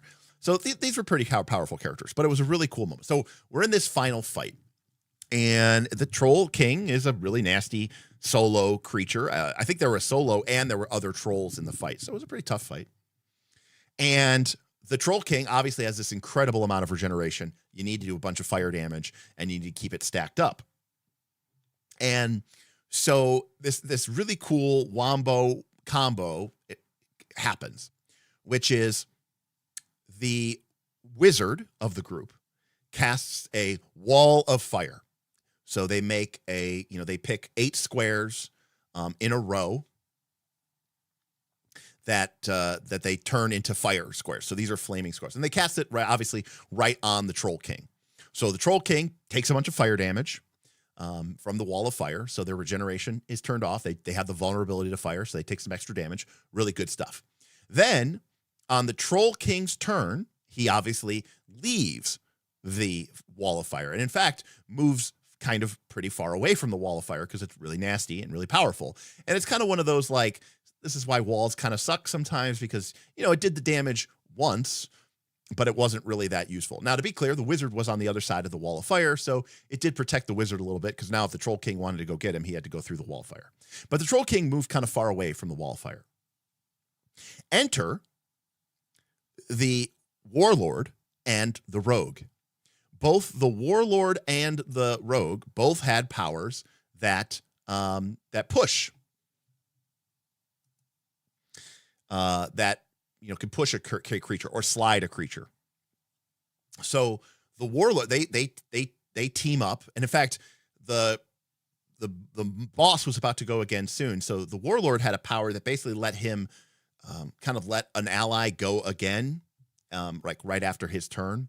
And I think it was called, I don't remember the actual name of it. We used to just call it the dolphin maneuver for inside joke purposes. But long story short, the warlord was able to push the Troll King closer to the wall of fire. And then, the rogue was able to push the Troll King closer to the wall of fire. Then the warlord was able to go in and push the Troll King into the wall of fire, making him take damage again. But then the warlord was able to use his special ability to sort of end the warlord's turn and let one of his allies go immediately. So before the troll could go again, they brought up the fighter, the dwarf fighter.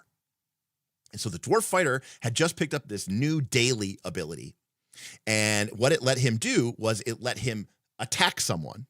And I think he had to use an axe, or like you couldn't, it was like axes or swords or something. I think there was a limitation on the weapon types, but the long story short of it was if you hit somebody, they would be immobilized.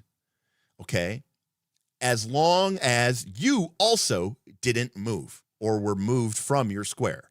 So basically the idea, that was the effect. The fiction is that like you're hitting them with your axe and kind of, I don't know, sticking them in place and holding them there as long as you don't get pushed around. So the wizard casts the wall of fire. The rogue uses a push power to move the troll. So the wizard casts the wall of fire, hits the boss. The boss moves way out of the wall of fire. The rogue pushes the Troll King back towards the wall of fire. The warlord succeeds in pushing the troll back into the wall of fire. He takes damage a second time, and now he's in the wall of fire. The warlord uses his ability to make the fighter go. The dwarf fighter goes in and lands this, I think it's like a 9th level daily. I think it might be called like immobilizing strike. And it lands and it sticks the Troll King. So now the Troll King is immobilized in the wall of fire. However, this immobilization only lasts as long as the fighter doesn't move or is moved. Well, here's the deal. Every class, so starters, the Troll King did not have any powers that let him push anybody. So he's shit out of luck, right? No. Every character, NPC, player character, had access to the Bull Rush at will basic power. And Bull Rush basically was a strength versus fortitude defense. And if you succeeded, you pushed them one square, right? Bull Rush. At basic, you could always push people one square. So all the Troll King had to do was Bull Rush the dwarf, push him one square, and that would mean that the dwarf had moved and the power would be over. The Troll King would no longer be immobilized and he could leave the wall of fire. And I did that. I bull rushed the fighter. And I told him I push him one square. And this is when the shit-eating grin on Rich's face, he goes, I'm a dwarf. And in 4th edition, dwarves, when they get pushed by forced movement, they get pushed one less square. So a dwarf push for 3 only moves 2. A dwarf push for 5 only moves 4. A dwarf push for 1 moves 0. And that meant that this Troll King could not push this dwarf because Bull Rush would never be able to push this dwarf, which meant that the Troll King was now immobilized and stuck in the wall of fire. And sure enough, very quickly, that led to the Troll King's demise.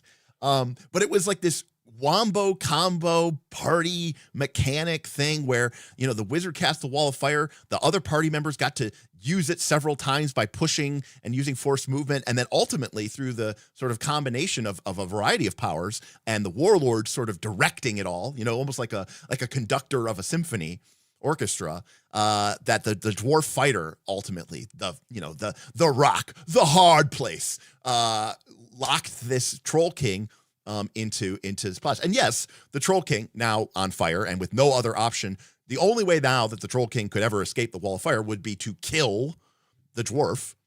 And so he went full on. But of course, this is a dwarf you're talking about, and a dwarf fighter. They long to be attacked like this. And so, the dwarf was able to tank all the Troll King's hits. The warlord was able to keep the dwarf alive through his healing abilities, leadership abilities, and the wizard and the rogue were able to, eventually polish him off, along with, being stuck inside of a wall of fire. And it was a really awesome, cool, fun, tactical moment. Wes says, that's cool, but not as cool as our draw steel fight against a Gloom Dragon on Sunday. Yes, it's true. The Troll King wasn't, wasn't Liu Kang kicked through several brick walls multiple times. But, for me at that time, circa 2009, it was 2009, 2010, it was pretty dang cool. And I remember it was definitely a fun moment. And it was also one of those great classic moments where, the party kind of like high-fived because it was kind of like, yeah, fuck the DM, and again, I stress this enough in games like 4th edition. And this is, I think it's important, believe it or not, to be kind of, I don't want to say antagonistic. That's not the right term. But I'm kind of the opposition. Right? This is a campaign about competition. This is a game about sport. And when your opponent in a sports game is like cheering for you to win, it feels a little, I don't know, it makes it kind of lame, So, while I was obviously like, I could just, hand wave and rocks fall and you all die. I want them to earn that victory, but draw steel, I'm get the vibe. GM Obviously. Scott tipped $10. Wheel of Morality. Turn. Tell us the lesson that we should learn. GM Scott, thank you for the tip. We'll get another spin here on another Wheel of Tangent. I just want to say that, draw steel, everything I've seen about it seems really, really cool. And, again, I believe it is the spiritual successor to 4th edition. And in many ways, because of the way that the heroic resources build and charge, and then you cash in, you eliminate that alpha strike, that Nova alpha strike round 1 problem that 4th edition did have. So I do think that potentially draw steel is even the better game. So, but yeah, adversarial. I want you to be there for, that kind of thing. Southern Charm, MD, PhD, thank you so much for your super chat donation. All right. We're going to get 2 wheel spins going on here. We got double the tangents coming in. One from GM Scott, one from Southern Charm. All right, here we go. I bet it is hard to play in person. Again, I feel like it is made for Codex.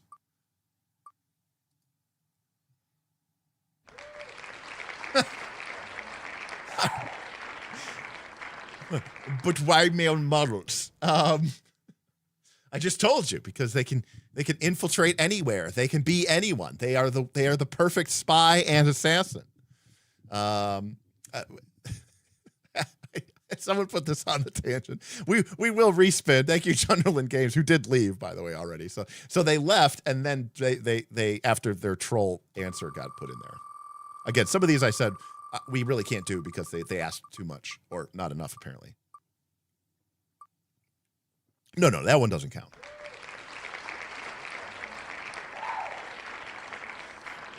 Is it wrong to date an orc? No, it is not wrong to date an orc. You know what? Love is love, and we should respect that.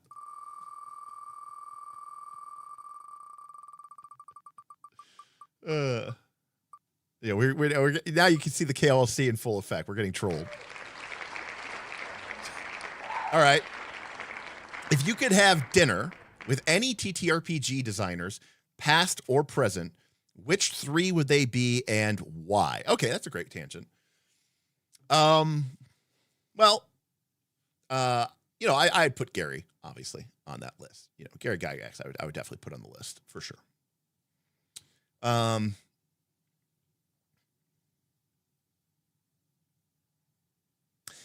If this is like my, oh, it's TTRPG designers. Okay, I was gonna say Mark Rosewater and like Reiner Knizia, but this specifically says TTRPG designers. So who is my Mount Rushmore of TTRPG designers? I only get 3 here, but I'll make it 4. I'll make it my Mount Rushmore.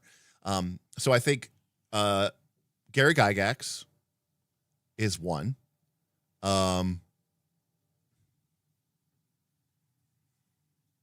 Monty Cook would be 2. John Harper would be 3. And my 4th I don't want to say Dave Arneson because I do respect the hell out of Dave Arneson. I really do a lot. But I also feel like I kind of get Dave with Gary. Plus, if this is like a dinner, it'd be kind of maybe awkward to have Dave and Gary there. And while I do respect the hell out of Dave Arneson, and I actually think he was a genuinely nicer man, if I had to pick between the two of them, I'm picking Gary Gygax.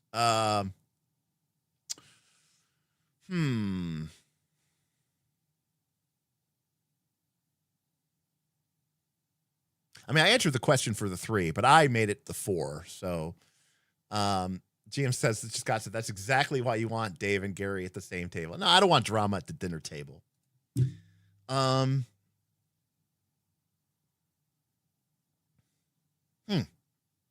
would be my 4th? Oh, reading aid. I mean, Alessio, whatever his name is really cool, but he's not in my pantheon. You know, he might be a lesser angel, but he is not part of the. He may be a Maya, but he is not a Vala, and he's certainly not a member of the Aratar. That's the greatest of the Valar, by the way. A TTRPG designer. No, not Jaquays. I mean, Janelle Jaquays obviously, made Caverns of Thracia and, did a bunch of other stuff, but, ultimately wasn't really a huge game designer in that way. I could say Luke Crane, but no, I don't think Luke Crane is the answer. And I said Monty Cook. Monty Cook could also be Jonathan Tweet because they both designed 3rd edition, which I still think is to this day like my most,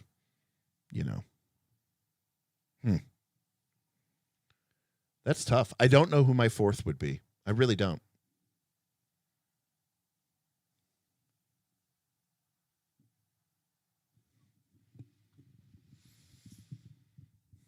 Gamoran guards are just space orcs. They truly are. Yeah, I wasn't like a huge traveler person though, so I don't think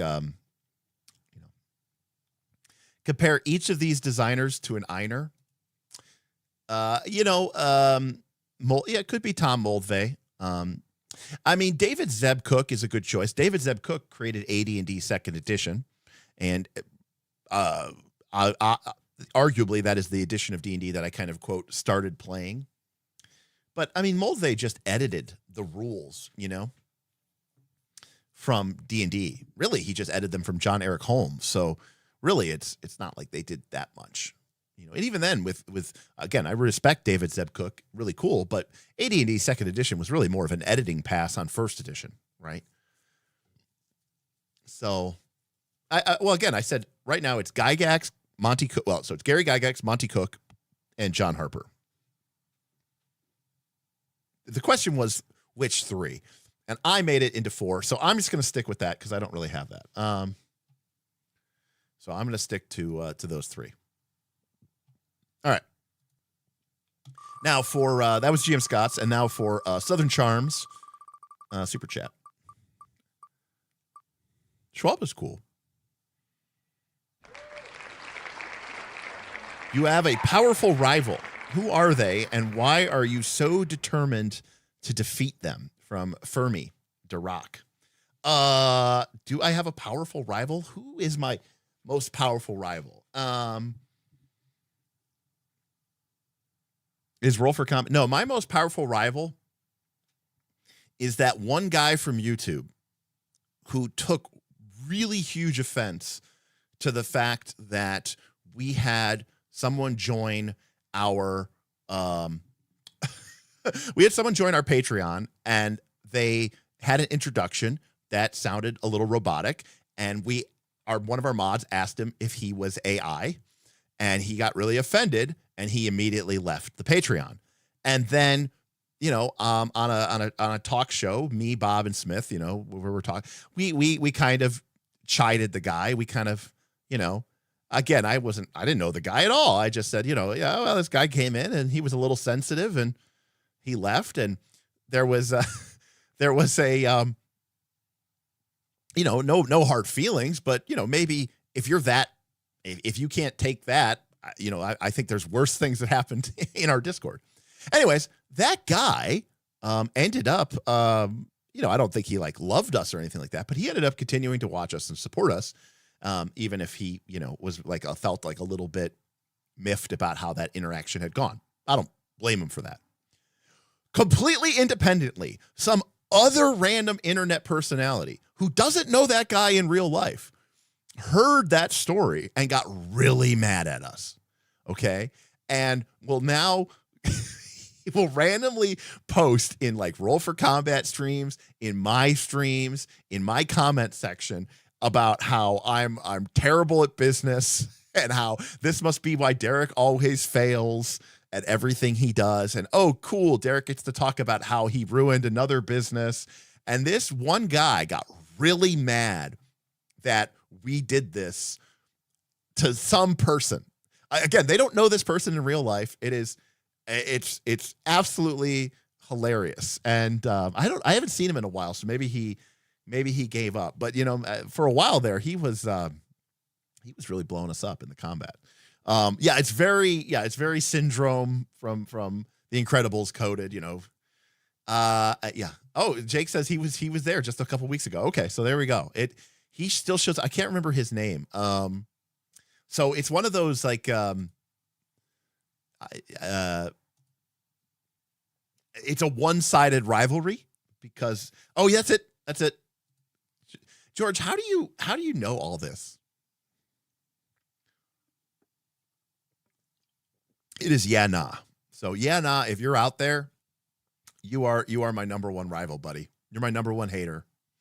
It is yeah nah. That's exactly who it is.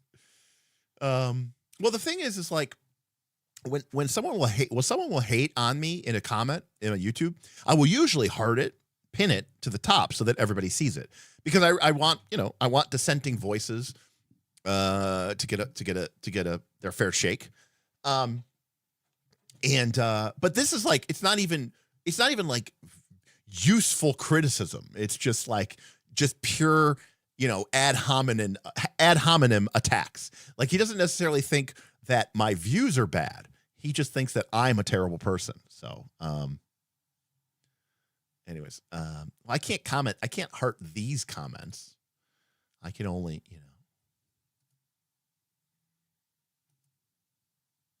what does this do? Roll for Combat says, I hate you, Derek, heart me now. Oh, wow. That's what that does. Okay, cool. I right clicked on this and I was like, what does this do? And well, that's what it does. It could have been Steven for sure. Glicker, I'll get you next time. Don't call him Glicker Shoe. He hates that. I know your weakness, Steven. He hates being called Glicker.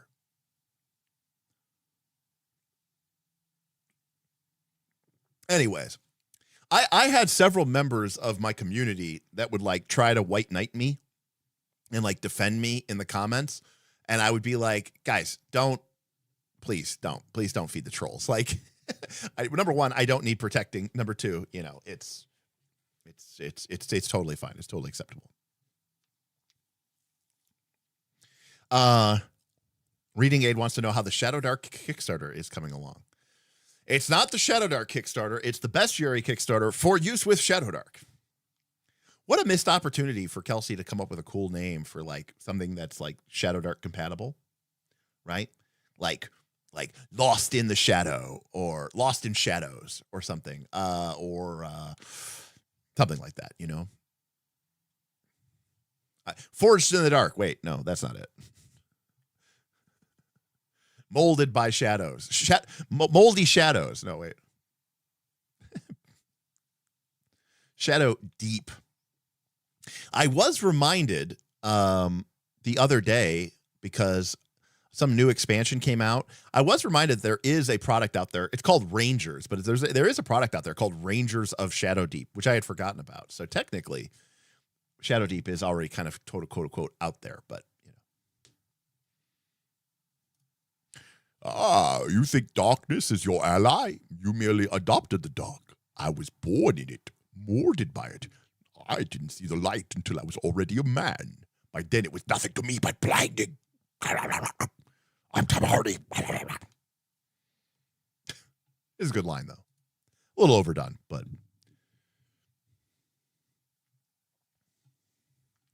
this might be a hot take, but as time has gone on, I like the Nolan Batman less and less. Like, not just the third one, like all of them. And specifically, Christian Bale. I don't know. I just feel like it's, I don't know. I also don't like Batman in general, but.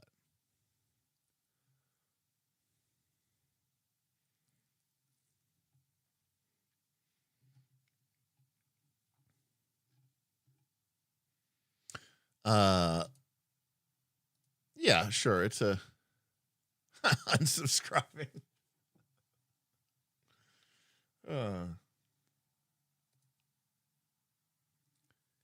Yeah, I don't know. They're just, I don't know. I don't think that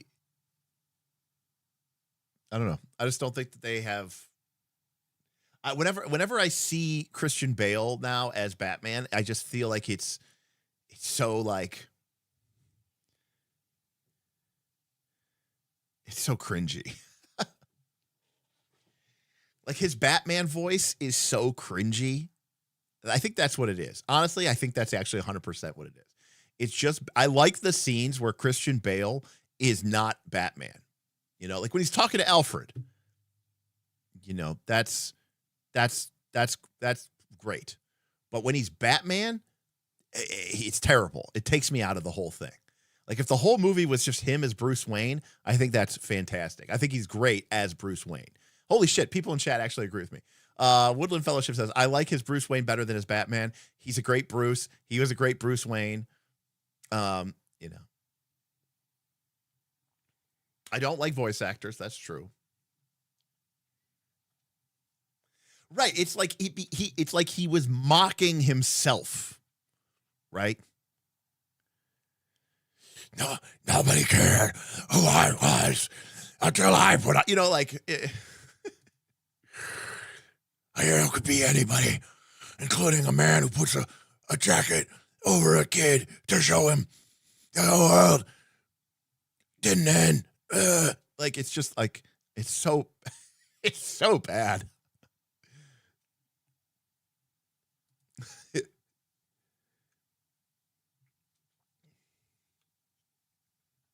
If I was a cookie, would you eat yourself? Yes. Yeah, I don't know. It's just, it was something. It was just, yeah. I didn't see the Pattinson one. I gave up on. I haven't seen any of the, whatchamacallit. Where is she? Where is she? Like, if there was ever a scene where like your fake voice would crack, like, it's the whole bottom half of your face. Like, why are you covering it?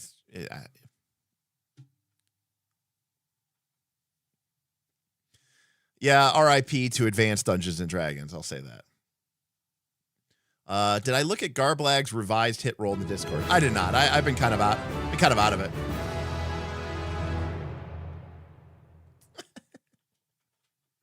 Calderiac tip $2. We know if you had it your way, the Batman movies would just have a blue text box and little beep beep noises from Final Fantasy 1. I mean, that would be pretty sweet.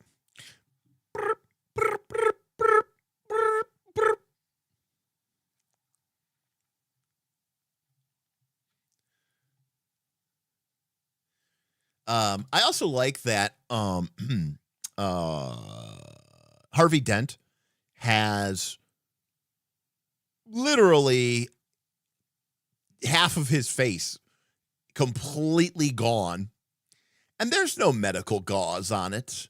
They've just got him laying on a pillow in the hospital somehow. Like, I don't think that's how, by the way, that injury, it just happened. Like, it just happened. It's not like, oh, well, it's been months and it's healed. No, he's just laying there on the, like, there were just, I mean, I get it. It's a Batman movie. Who the hell cares? Like, to be clear, I thought that scene was chilling / awesome.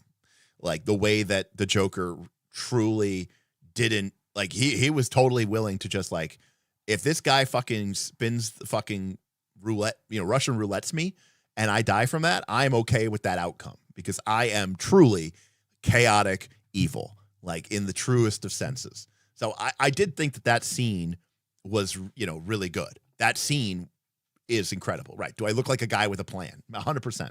Even though he's got incredible plans, arguably. So, obviously the Heath Ledger portrayal was very cool. I mean, people talk about that all the time.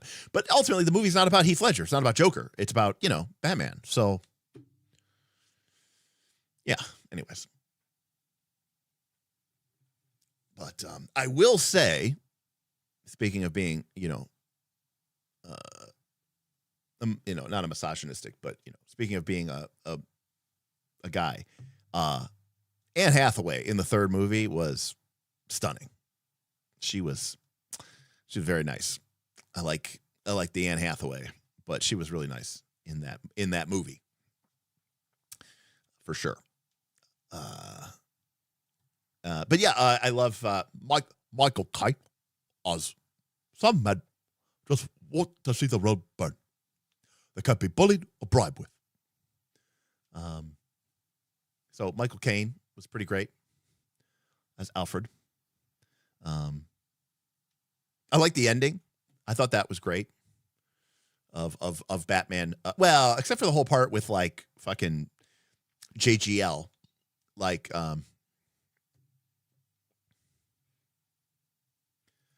Michael Caine talks like this, up here in his nose. I liked it when it ended. Yeah, the cat suit, A+. Can we talk about yeah, Robin, yeah, the whole thing with JGL is Joseph Gordon-Levitt, by the way. That was John, whatever character's name was. This random character they introduced in the third movie, and then they're like, I like your first name. You should try that. I like it. Robin. Anyways, that was whatever. I don't know why that character got introduced. But also, like, you've got Bane, you've got Tom Hardy, and then they take him out with, Catgirl shoots him with Batman's weapons. And then can we talk about Marion Cotillard's death, right? The infamous one where she just kind of goes, eh. She just like, she gives that line and then just goes, eh. It's like, it's so bad. Oh man, so much of that at the end of that movie it was not satisfying or pleasing in the slightest. The only thing I really liked about it was that he basically faked his death so that he could just go live his life. I like that. That part was great. Because that's what Batman would do, right? Batman would save Gotham, and that, the city that he had dedicated his whole life to. And then he would abandon it so that he could go, bang Anne Hathaway in France or whatever, or Italy or where the fuck they were. I think that really encompasses the Batman character. I think that was definitely, for me, that really brought the whole, that brought the whole thing to, to conclusion.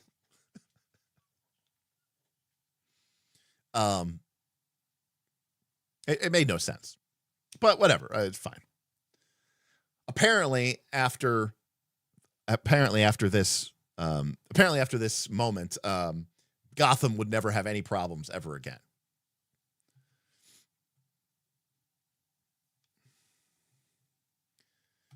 I am playing no games tonight. I am doing this stream. That's it. This is the only thing I'm doing. Although it is almost 9:00, and you know what that means? It's time for another giveaway. All right. We've had one breakfast, yes. But what about a second breakfast?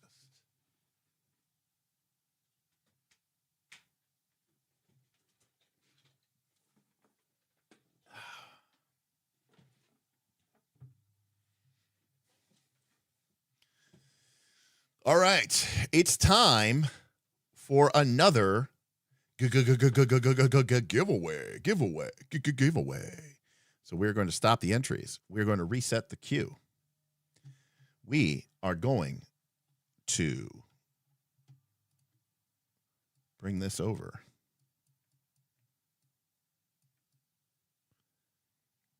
All right. Type !join to join the giveaway. Hold on a sec. Somewhere. Bueller. Nope. Bueller. Nope. Where the hell is it? I gave it a stupid name, and now I don't remember where it is. Be right. There we go. !join. Rename. There we go. Type !join to enter the contest. What are we giving away? It's a free league starter set, but this time it's the real steel deal. That's right.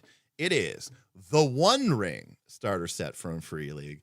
This is the actual One Ring, the real game. So this is the one that I fell in love with. This is the Game of the Year edition,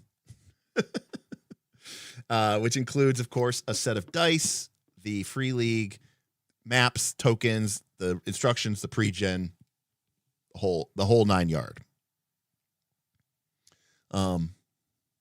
So this is the One Ring starter set. So we're giving away 2 of these. We already gave away, of course, the Lord of the Rings, and now we're giving away the One Ring. Toss a KOLC Game of the Year sticker on there. Listen, if someone wants to, it is true. It is technically true. We did give that away. So to win your copy of the One Ring, a game that, now keep in mind, by the way, we've been trying to schedule the second part 2 of this. I got sick and had some panic, anxiety that we weren't able to finish the second one. And now Tim's schedule is a little bit rough, but next week I'm going on a cruise with my sugar daddy. And so I will not be available next week. So hopefully we will get this done before the end of the month. That's my hope. So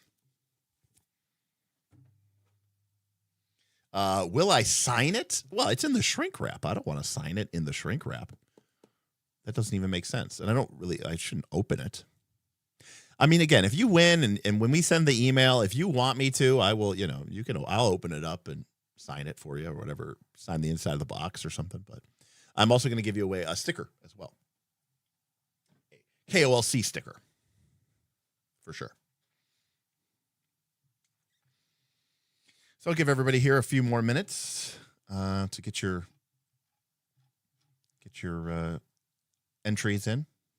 If we win, auto entry into a game run by Derek. No, it doesn't quite work that way. Although the One Ring is definitely something I want to run this year for sure. Well, I'm not putting the KOLC sticker on the book. You could just throw that away if it means nothing to you for sure. There you go. Sign the shrink wrap. That's the choice they need to make. Open it and destroy the signature and cherish it and never use it. While we wait for this to fill up. So we've been discussing, I have a secret channel in my Patreon Discord where we have been discussing with several people the potential advent of the Wilder Feast mega game. And, obviously Wilder Feast is sort of Monster Hunter mixed with Dungeon Meshi, right? You hunt monsters, you kill them, you eat them. Shoe fix this. Don't talk about Fight Club. So the idea of your characters is that your characters are these rangers basically who are part monster themselves, right? And there's this this curse virus called the Frenzy, and it's spreading and infesting. And when it infests monsters, right, they become, evil and problematic and, spreading this disease, and they become, monsters in the truest sense of the word. They were already monsters. Now they're monstrous. And the wilders, that's what your PCs are people who, by eating the monsters, kind of gain the powers of the monsters themselves. But the idea is that your characters are sort of good guys, but you exist as sort of a balancing force between, hey, we should protect the monsters from the ravages, we should protect humanity from the ravages of these monsters. But you're also sort of like, hey, but we need to protect these monsters from the ravages of humanity, right? Not every monster is a problem. And, we need to protect both sides. We need to find balance. And I think that's really interesting. And so I have this natural obsession with putting players into really difficult situations. In fact, one of the reasons why I love Legend of the Five Rings is literally the system in this game for, helping you create adventures and helping you, build your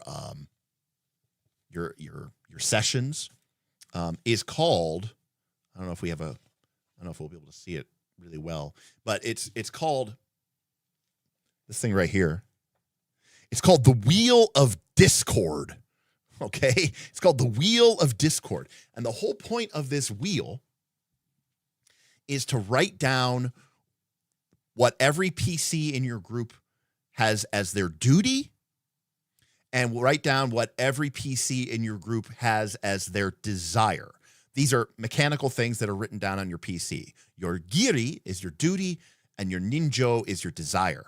And then the idea of creating a good adventure or creating a good session in Legend of the Five Rings is make some of those opposed, right? Make one or two samurais' duty conflict with another samurai's desire, or make a samurai have to choose between their heart's desire and their duty as a samurai.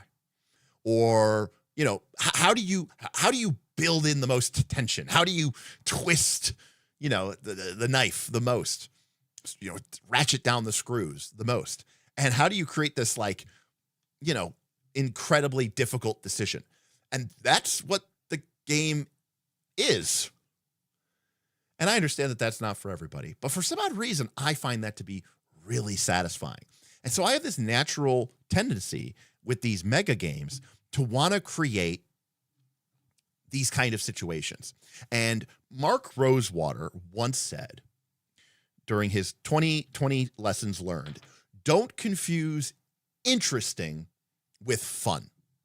Don't confuse interesting with fun. And I sometimes wonder or feel like I do that, like that I might confuse interesting with fun. Like I think, I will be the first to admit that this, what I'm describing, isn't necessarily the most, fun thing in the world. Having to make a decision maybe between, say, a monster who, isn't doing anything wrong, right? But its offspring, it's in its mating ritual, and that mating ritual might end up destroying a nearby town, or causing incalculable damage to the coming harvest, which could lead to the starvation of thousands, if not entire villages worth of people. But at the same time, this monster is just being a monster, and what do you do? Do you go and do you hunt this monster down and kill it? Or do you let the monster do its natural thing? And does that spell, death and destruction for an entire community? And how do you grapple with these really impossible choices? I like that, but I understand that that's not necessarily fun. Fun is hey, we got to win, and I got the girl, and I didn't have to compromise my values, and the bad guy, lost, and the good guys won, and I won the lottery, right? I won, and then I won, and then I won on top of winning, right? So I have this problem where I always want to create these situations where there's no right answer. And I think for a lot of people, what makes RPGs fun is that there is, in real life, by the way, there's hardly ever a truly right answer. Okay. with the exception of like, you know, don't shoot unarmed moms in the face, right? Outside of that, there's very rarely a right or wrong answer. But in RPGs, we like going to places where there is black and white. You know, this is the reason why alignment originally existed, which is to say it's because you can go, hey, look, that creature is easy, or sorry, that creature is evil, and we can, you know, we can kill that creature and we can feel good about it because it's evil. And you know, generally speaking, it's very black and white, and it's nice to have that kind of moral certitude. But for whatever reason, I don't find that to be particularly interesting. So anyways, I always end up creating these games where I kind of make it hard to feel like the good guy, Keith. And I think that is a flaw maybe in my approach. I don't know, maybe I'm wrong, but I do think it is something I'm realizing as I'm having these conversations with people. Okay. We are going to pick the winner for the One Ring box set. All right. So here we go. Find it here. Select a name. All right, here we go.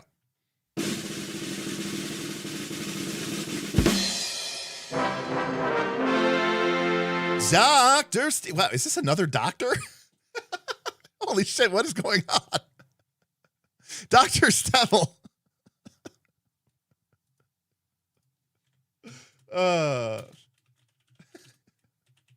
Dr. Stevel, you are our winner. I mean, they could just be their name. We don't know that they're actually a doctor. But congrats, Dr. Stevel. So Dr. Stevel, please go ahead and contact me at my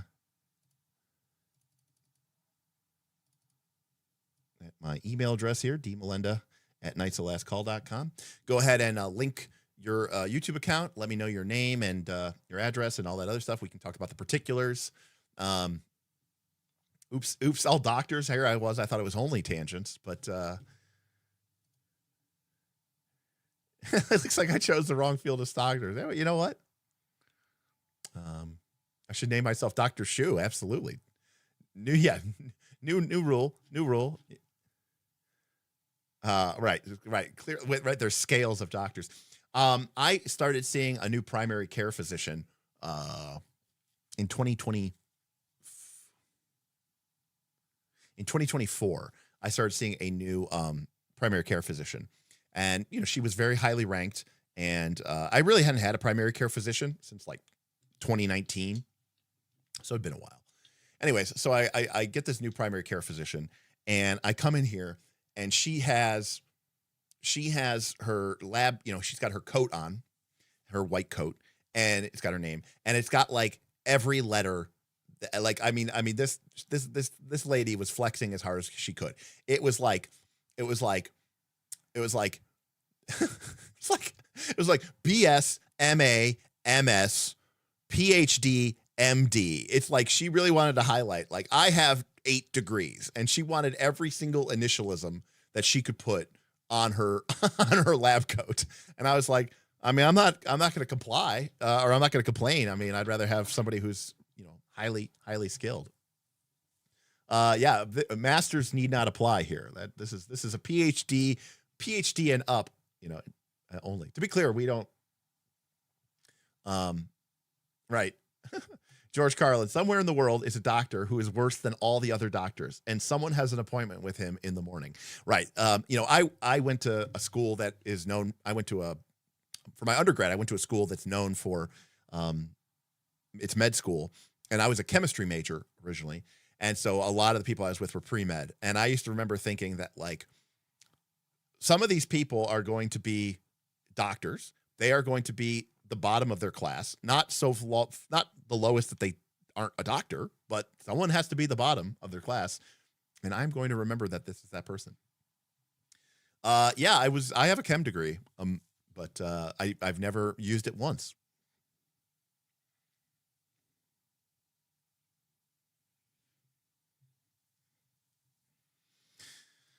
But I thought I was going to be a chemist once upon a time.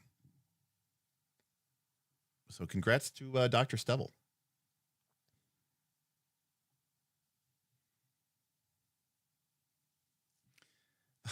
You know what? So my roommate, my best friend Amanda, who obviously she has some autoimmune disorders. She has ulcerative colitis. Needless to say, we see a lot of gastroenterologists. So I always wonder, like, what makes somebody go, you know what? I really want to shove cameras up people's butts. That's where my passion is. I'm always like, it's an interesting choice.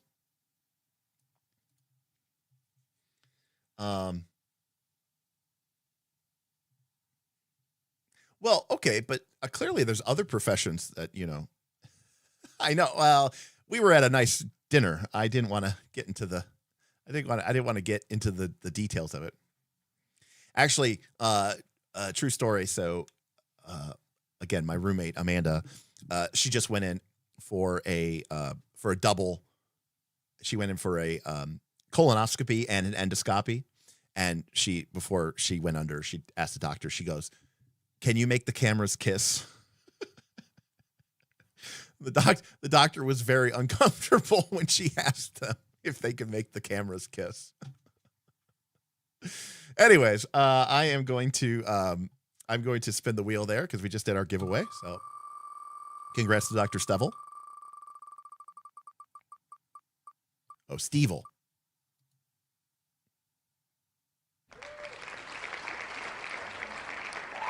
Steven? Junderlin Games with another one, but this time it's not a troll. Junderlin Games says, what procedures and gameplay loops would you hack into D&D or Pathfinder 2 to make it the game you want to play and run? Absolutely. The single answer to this are resources.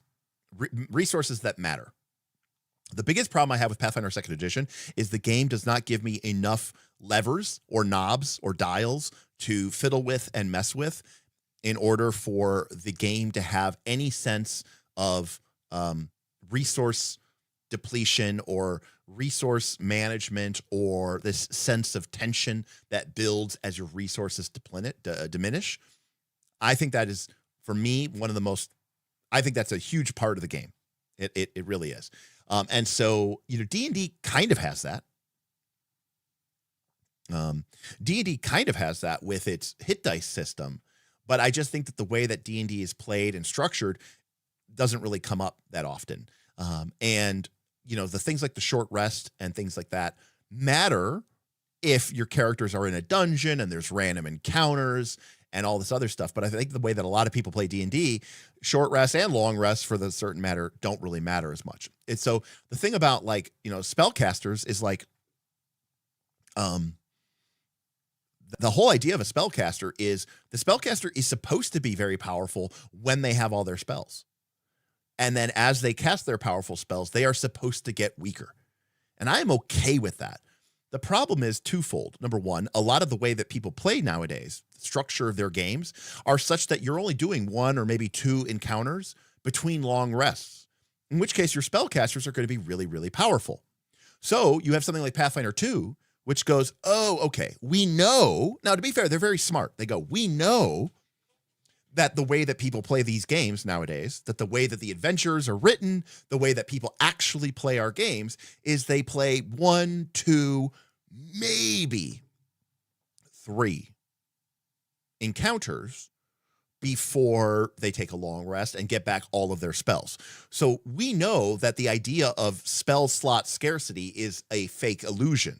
So we're actually going to make the spells be balanced in the sense that you essentially have them infinitely. But you don't have them infinitely. They are still spell slots. So when you start trying to play the game like that, the game falls apart because the spells aren't that good. And nor should they be, because the way that most people play, the spells are not really something that you ever run out of.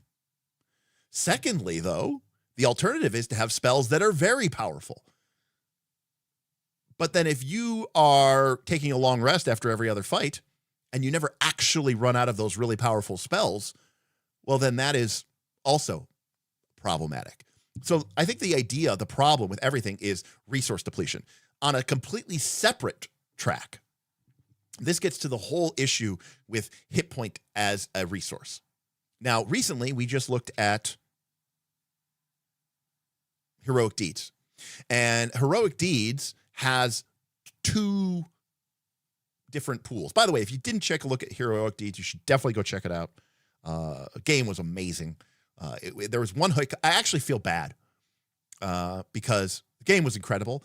And I had a fairly negative reaction to the one core mechanic. And a lot of people in chat did too. So, obviously, they're kind of biased by my reaction, but I trust these people to say, Derek, you're an idiot, shut up. And I even said, I haven't played this game. I don't know that this is a valid criticism or not. But I feel bad because obviously the game designer, they know why they made that decision, and they're okay with that, and they stuck with that. That's totally great. The Pete was like, yep, this is what I like. I like rolling for D12s. This is my jam. Love it. I love that they're sticking to their guns like that. But I did feel a little bad because they were kind of like, okay, well, enough of these people who I respect are saying, oh, I would house rule this, I would change this. And he's like, and I know he just posted something where he's like, okay, here's a proposed solution to your problem. But anyways, what they do in their game is they have wounds which are separate from vitality. And the reason why I think that this is really interesting and really cool, and this is one of my main complaints about Pathfinder 2, is Pathfinder 2 had this great system where hit points go down. And when you go to 0, your character becomes wounded. Cool. And when you become wounded, the next time you would go down, your character is that much closer to death. And eventually, you become wounded 1, wounded 2, wounded 3. And eventually, if you're wounded 4, basically the next time you go down, your character is dead instantaneously. That's great. And I love that. That is a great underpinning, right? Because you get this tension curve where your hit points matter, but if they get low enough, and you can lose hit points pretty quick in Pathfinder 2, you accumulate this wound. And the wound becomes that becomes the limiting reagent for your ability to adventure in the day. Great. Except then they come in there and they go, oh, but if you get treat wounded even once, that's a skill, by the way, a 10-minute skill that you can do infinitely times per day. All of your wounded status goes away. If you get healed to full hit points through magic, all of your wounded statuses go away. So you lose that sense of ablation. And so the only way that you can be threatened in Pathfinder 2 is if your character dies fully in a single fight. And that means going to 0 hit points and either staying at 0 hit points for so many rounds that you eventually accumulate enough dying statuses and die, or going to wounded, getting healed, getting brought back up, getting dropped again, going to wounded 2, or getting crit, going to wounded 3, getting brought back up, dropping again, right? And it's and as long as you can survive all of that, and by the way, when you finally get to dying 4, or probably dying 5 because you took Die Hard, assuming you don't have any hero points, and if you're playing Pathfinder 2, you should always have a hero point saved to cash that in to, guess what? Ignore that dying process one more time. And after you go through all of that, only then does your character die. And assuming that your character doesn't die, let's say, okay, for example, my character is at full hit points, loses all the hit points, drops to 0. They're wounded. They're dying 1. They're dying 1. They're dying 2. They get brought up with a massive heal. They're now at 50, 60% hit points. They're now wounded 1. They lose all those hit points. They lose the rest to a crit. Oh no, they're immediately now dying 3, but they get brought back immediately by one of their cleric allies. They're now wounded 2. They get dropped again. They are now wounded 3. They get dropped again. They are now wounded 4. They should be dead, but they get dropped again. Oh, but they took Die Hard. Okay, now they are wounded 5. Okay, you drop, your character spends a hero point. You are not dead. Instead, you're saying, okay, you get healed. Okay. You guys won the fight. Wow, what an incredible. I can't believe you survived that. Really? You can't believe I survived that?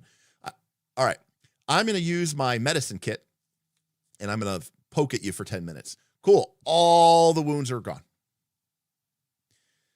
I took the one skill feat, so in 10 minutes I'll do this again. The paladin uses lay on hands, or we use another focus spell. You're at full hit points after 10 or 20 minutes. Oh yeah, but after 10 or 20 minutes, the random random encounter system that nobody uses and none of the adventurers use and none of the GMs use. And when a GM does use the random encounter system, people complain and they say, what do you think this is? BX D&D? What do you think this is? Shadow Dark? This is Pathfinder 2. Why do you have random encounters in your game? It fucks with the math. There is not, Kendall. There is not. So that is the number one thing that I would hack into D&D and Pathfinder 2 is making it have resource depletion, you know? So that's the biggest problem. Yeah, you basically are Tim's character that became immortal, Joshua. You are 100% right. It's just that the mechanics of the game do that.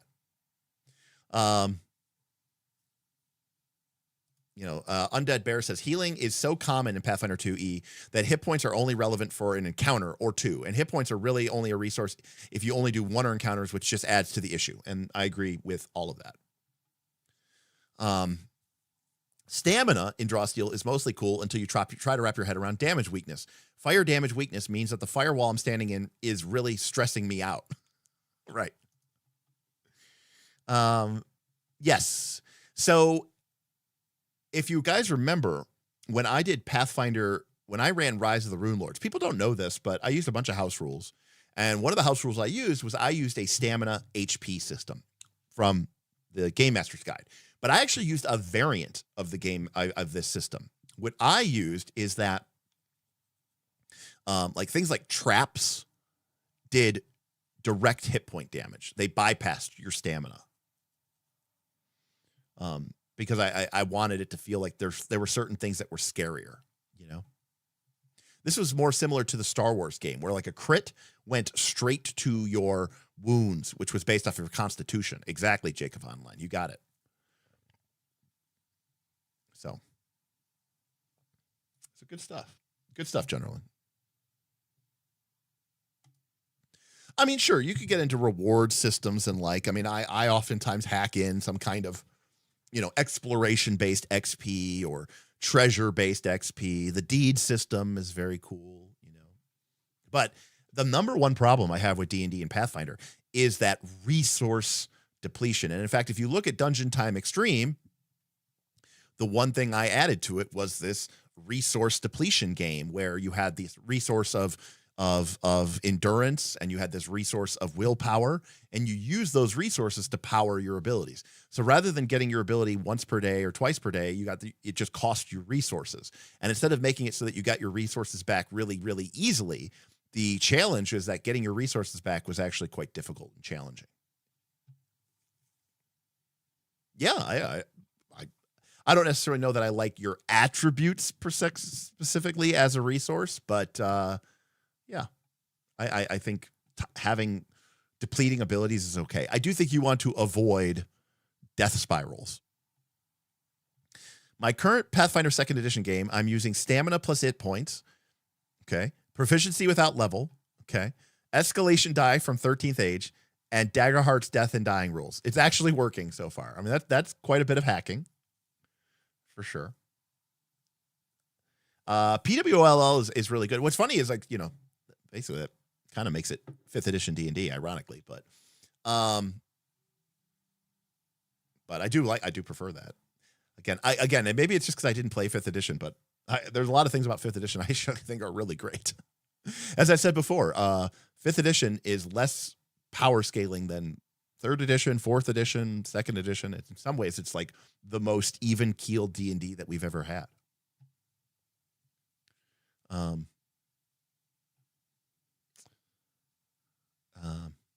Whereas Sweet Threat detests proficiency without level and automatic bonus progression in Pathfinder 2nd Edition, thus proving that there's no right answer or no wrong answer.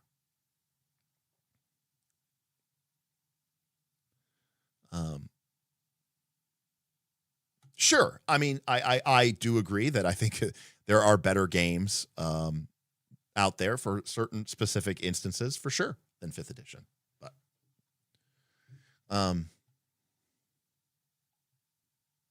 But again, realize that like a game like Pathfinder 2nd Edition is trying to, right, players will optimize the fun out of a game. I played 3rd edition D&D. I played Pathfinder 1st edition.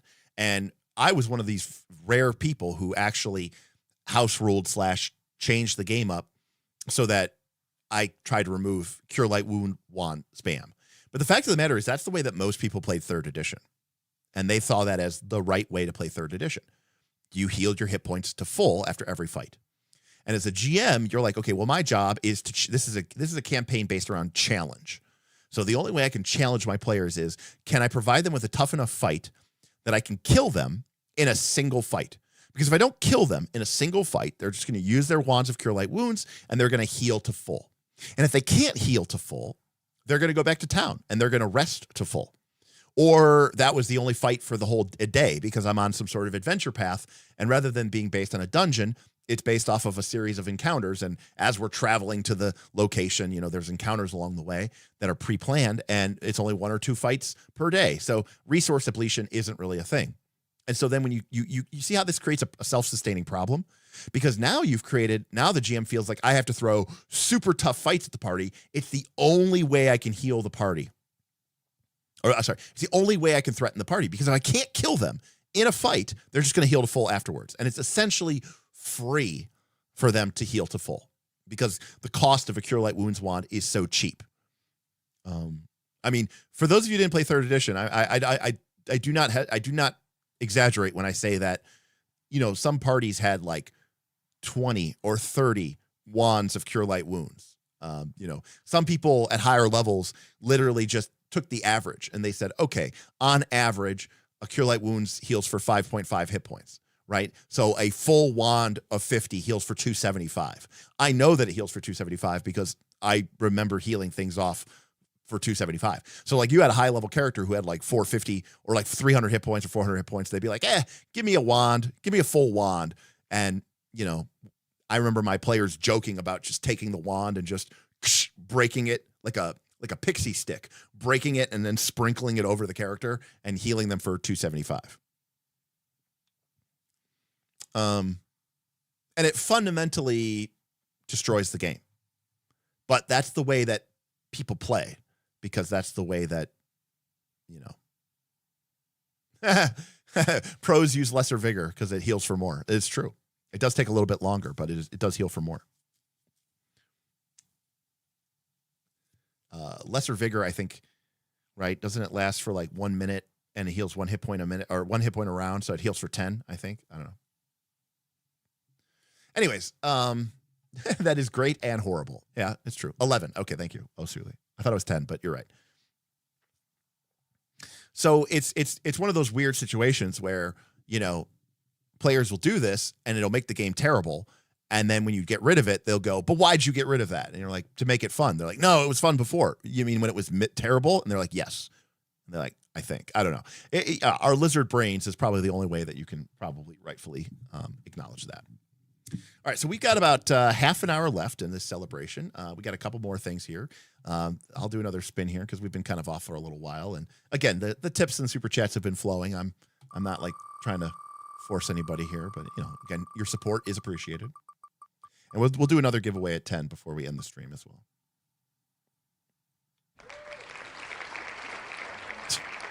All right, Junderlin, you number one, this is obviously nothing to do with TTRPGs, but also we've had like 8 from Junderlin. Why do all dogs go to heaven? Deep dive. Because dogs are the most purest and most amazing things on earth. We definitely do not deserve them. They are incredible, and they are the only thing that I care about in this entire world. As a dog that I don't like.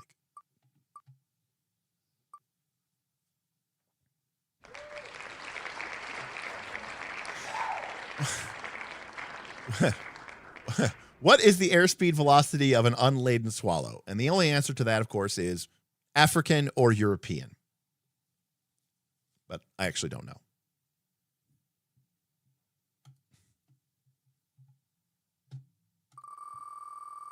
See, it's a good thing that nobody paid for these.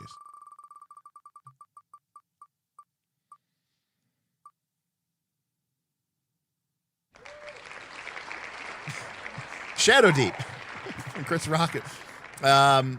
Do I have a dog dad bumper sticker? No, I do not. Well, Shadow Deep is a tangent. Okay.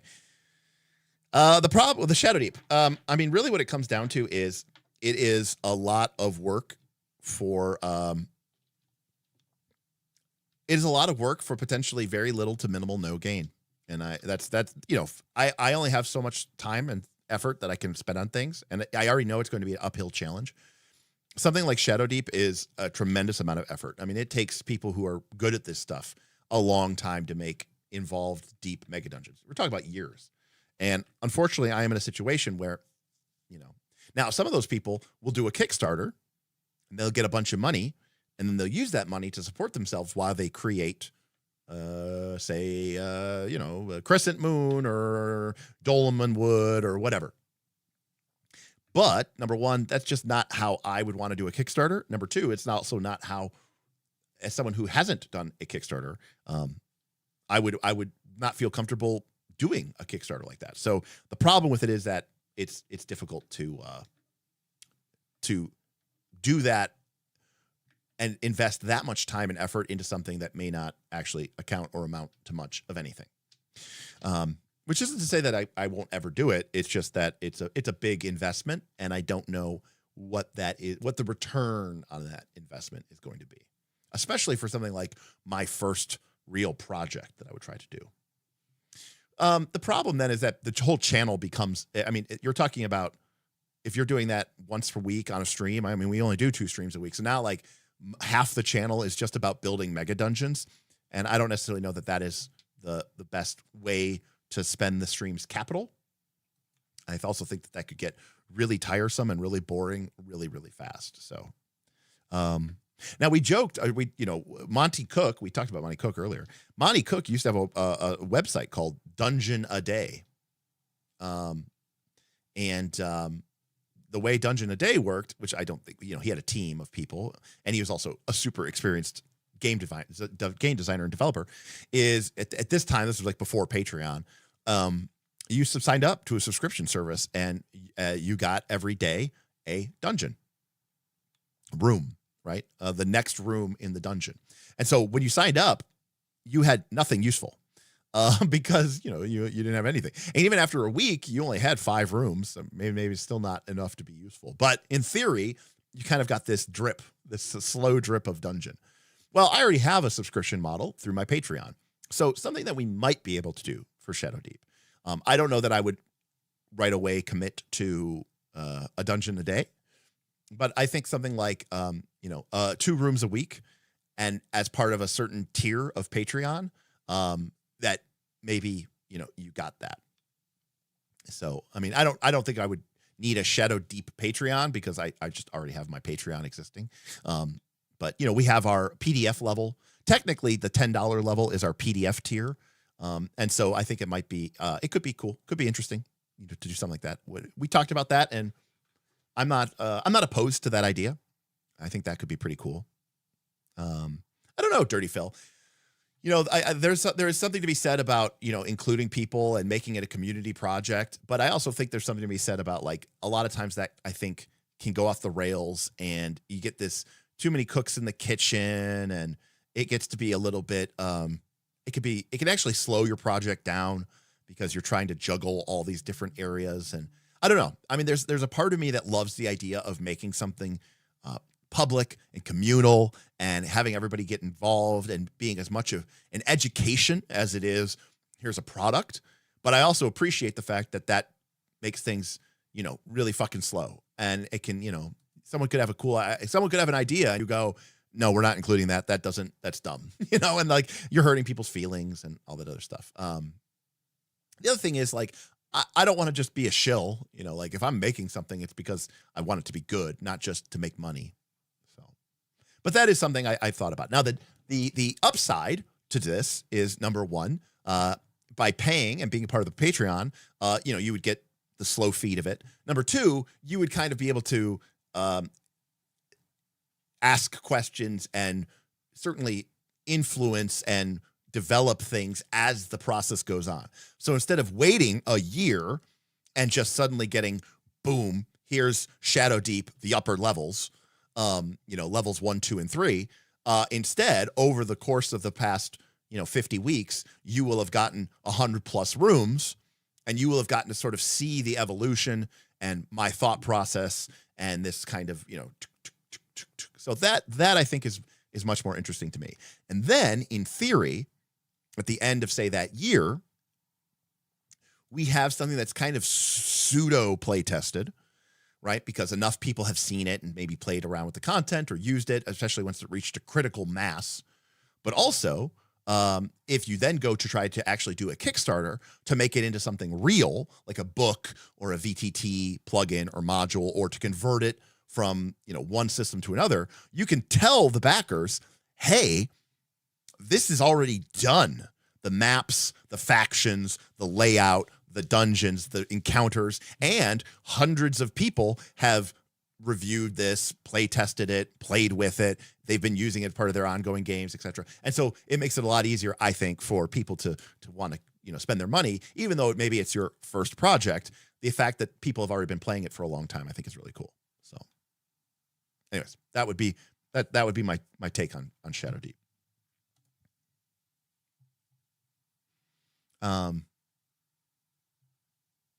So, I mean, again, there's this sort of a, my focus, admittedly, on communal aspects has mostly been on the mega game side, for sure.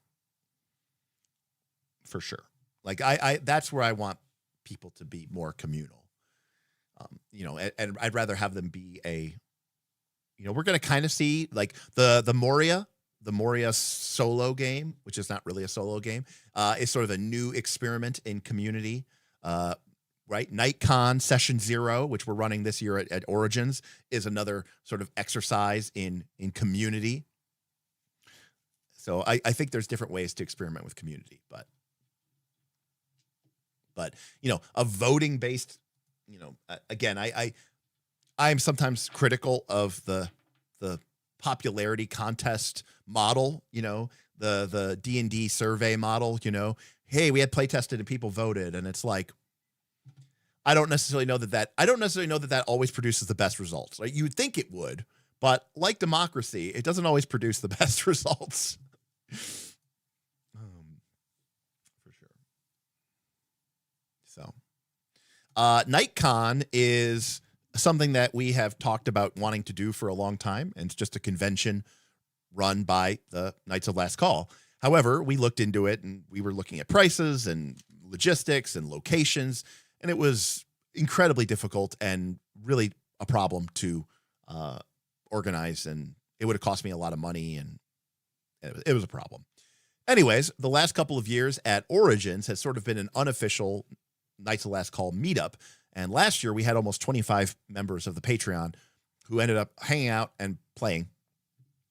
So at last year's Origins, we started floating around the idea that for Origins 2026, I would spearhead an effort to get us our own private space at the convention.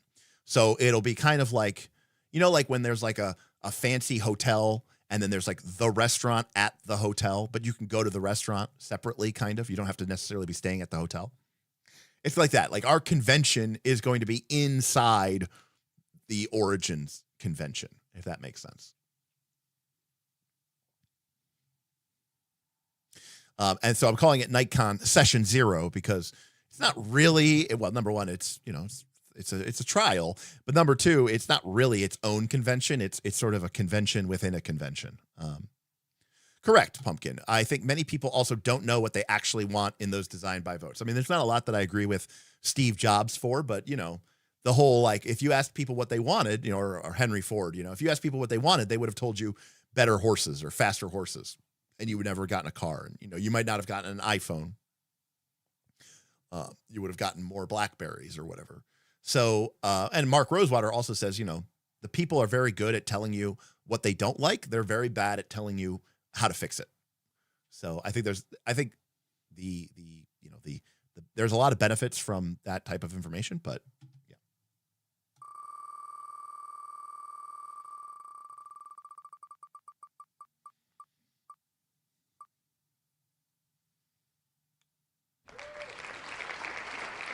yeah. Did Junderland just only submit everything? The next RPG first look. The next RPG first look will be Dolmenwood.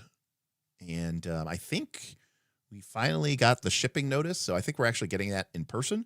We're also going to be going back and taking a look at the Land of Eam campaign setting, the Mucklands, once we get the physical product, because it's actually like a board game, like it's a proper board. I'm going to have Bob over. We're going to use the studio with the top down, but I think our next first look is Dolmenwood, I believe.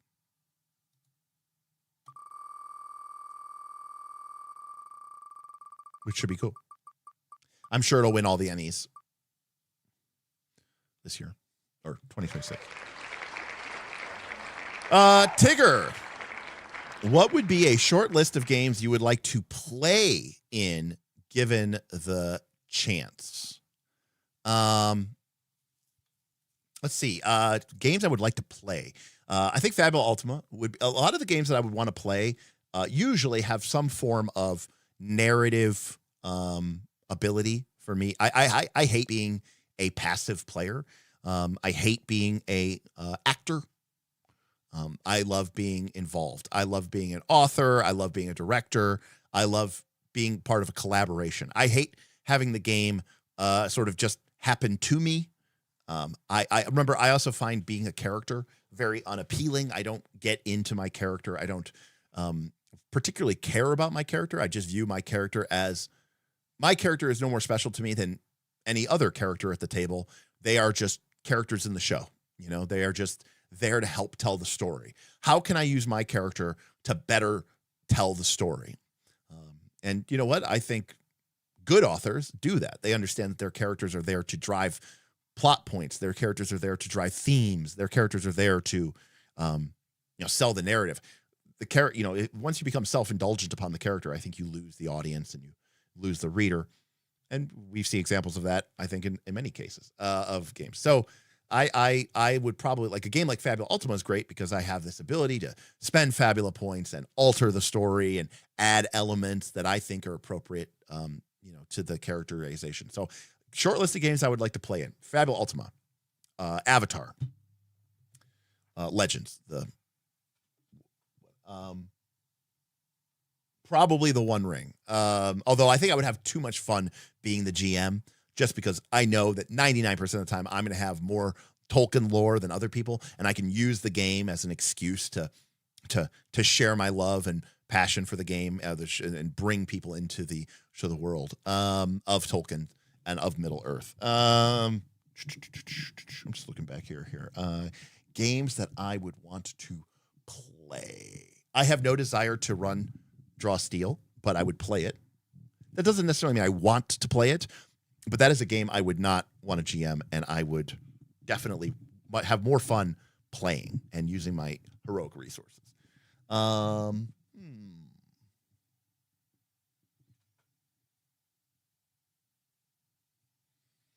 Outgunned could be fun to play. Let's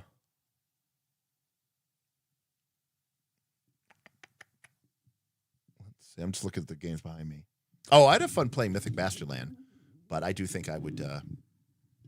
I think I would like GMing that probably a little bit more. So yeah, that's kind of my list. But Fabula Ultima.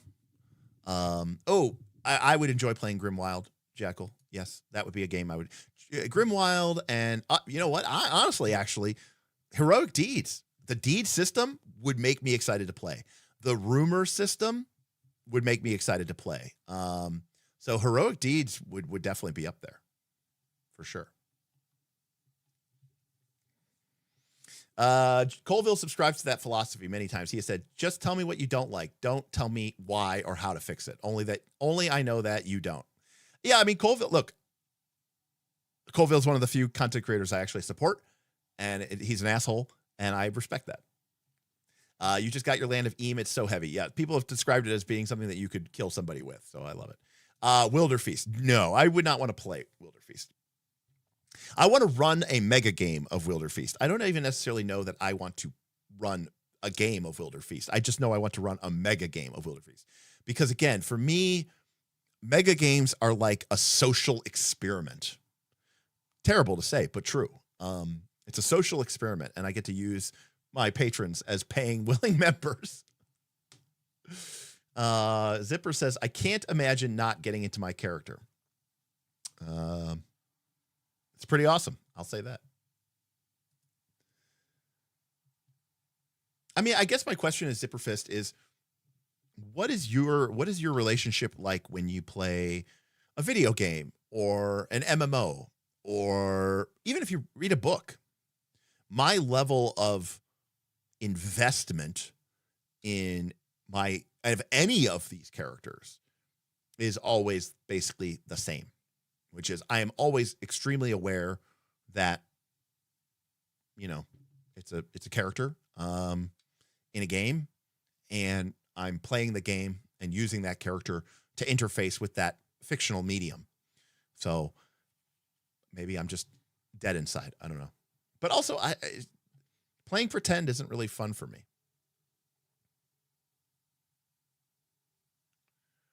The lore you would bring would be indeed very impressive for the One Ring. And again, I am a newbie compared to some people out there. Like, it's hard for me to admit, but do you know that I have not read every single book from Christopher Tolkien's The History of Middle-earth? It's true. I haven't read them all.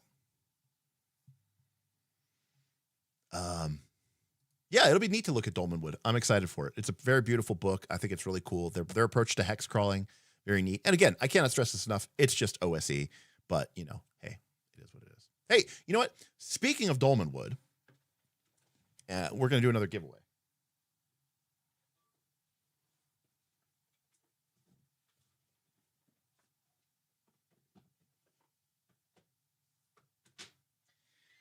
So this giveaway that we're about to do comes to us courtesy of GM Scott,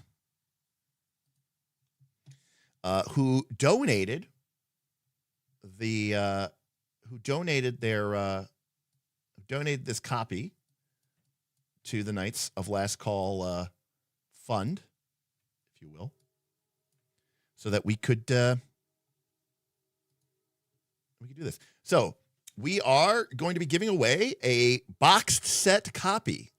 That's right. This is the box set from Exalted Funeral of Old School Essentials. So if you're not familiar with this is the classic game set. This includes all 5 or 6 of the books that you need. This includes the character book, the character burner, if we were, we call that. So, come on. There we go. Catch it. No, maybe. It really wants to focus on my background.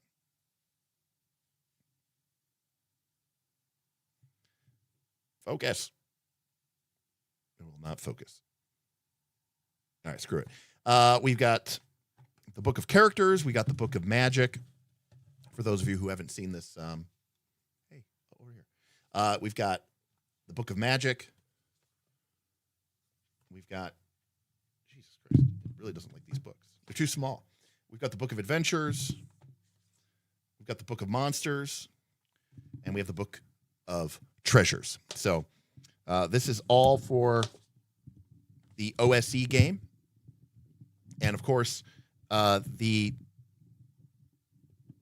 most of these modern games are basically derivatives of Old School Essentials. And remember, of course, that a game like Dolmenwood, which is made by, Exalted Necrotic Gnome, so basically the people who made this. But I just want to reiterate here, which is this Dolmenwood is just this. And that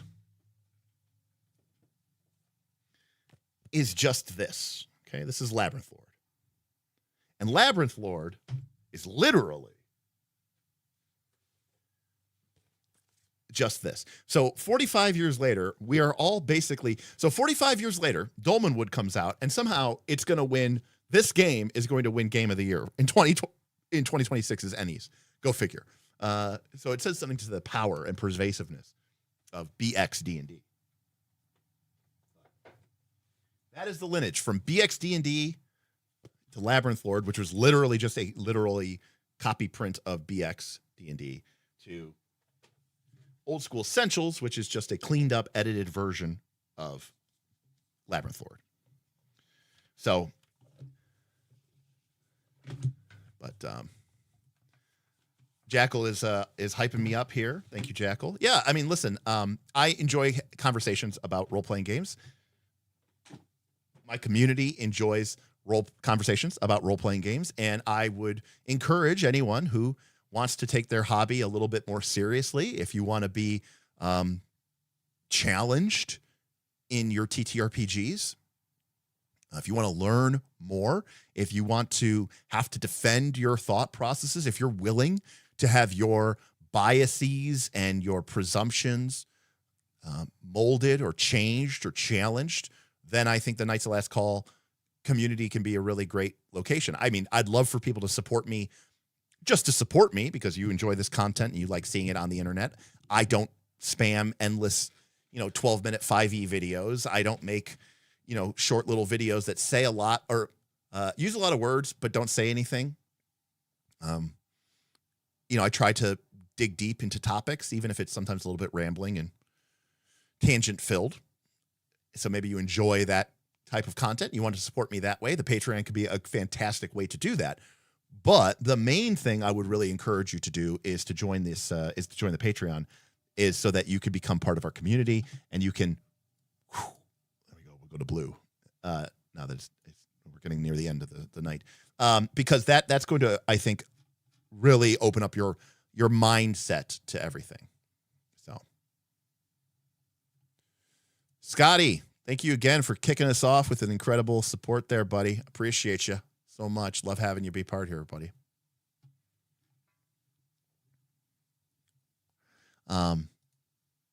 But patreon.com/nightslastcall. And you could be, and also too, a lot of people use it as a great place to talk about game design. People talk about running games.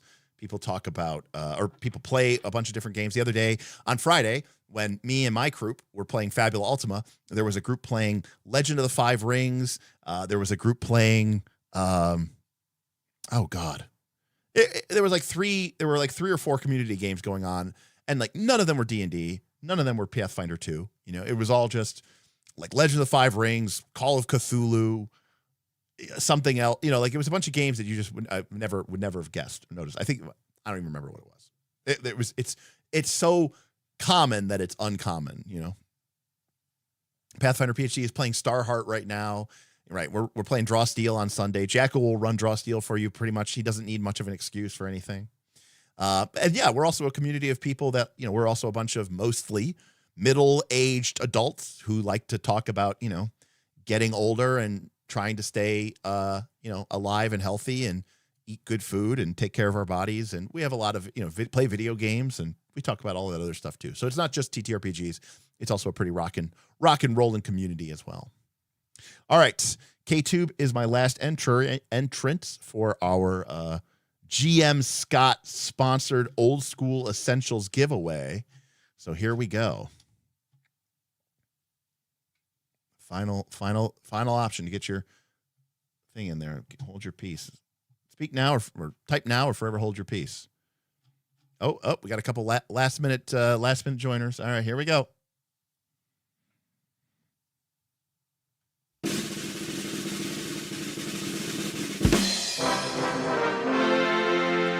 Joseph Mastratoni, which apparently immediately it was there for a second. I saw it. Joseph, you are our winner. Let me see if I don't know why that immediately popped away, but Joseph, that was you. There it is. If the green name is still highlighted, I don't know why it immediately popped back to that. Joseph Mastrantoni, you are our winner. So Joseph, if you will go ahead and contact me, congrats. Let me close that off. Here we go. There's my email, Joseph. Go ahead and send me an email with a link to your YouTube account, and Joseph, along with your contact information, your mailing address, and stuff like that. And I will get the OSE box set out to you, courtesy of a fellow patron. So it's a very nice box set. I own one myself. So it's a really cool. I actually own both the box sets. And we got some Dolmenwood coming up. By the way, we're going to do a 13th Age deep dive, I think, soon. And because I finally got my 13th Age books sent to me, physical books. But the folks over at Pelgrane Press, they like us. They're aware of that we were 13th Age fans. So they sent us an extra copy of the collector's edition of 13th Age, the new release of second edition. And I'm assuming they sent it to me so that I could, I don't have it or give it away. So I'm going to give it away. So that'll be coming up soon. So keep an eye out for that. But like a lot of people, I have a lot of stuff to give away, and it's been building up here. So fantastic stuff here. Oh, 13th Age is fantastic. And I don't think a lot of people haven't played 13th Age. So I really want to sort of highlight how awesome that game is. And some of the power, like people always talk about the icons, and, people talk about the escalation die, and people talk about how the game doesn't have skills. It just has, whatever. But I think what people miss is that there's actually there's some really cool powers and abilities in that game as well. And I think people miss that. I think there's definitely a cool element to the game. So, and I would be totally about people kicking off some 13th Age stuff, but there's a lot of really cool powers in there.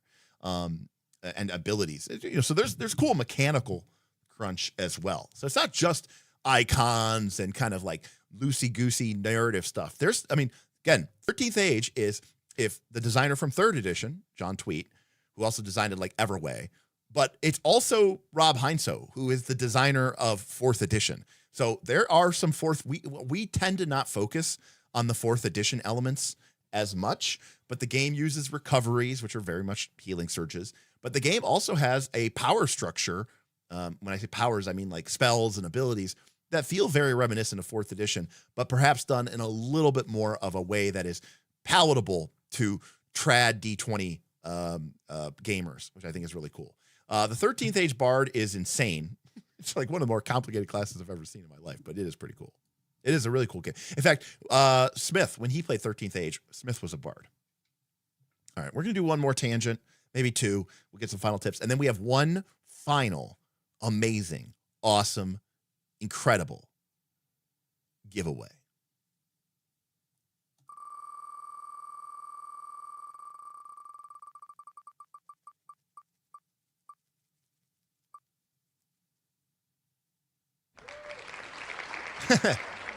How should counterspell work? Well, it's a great question. I'm led to believe that people do not like it in 5th edition, which is interesting.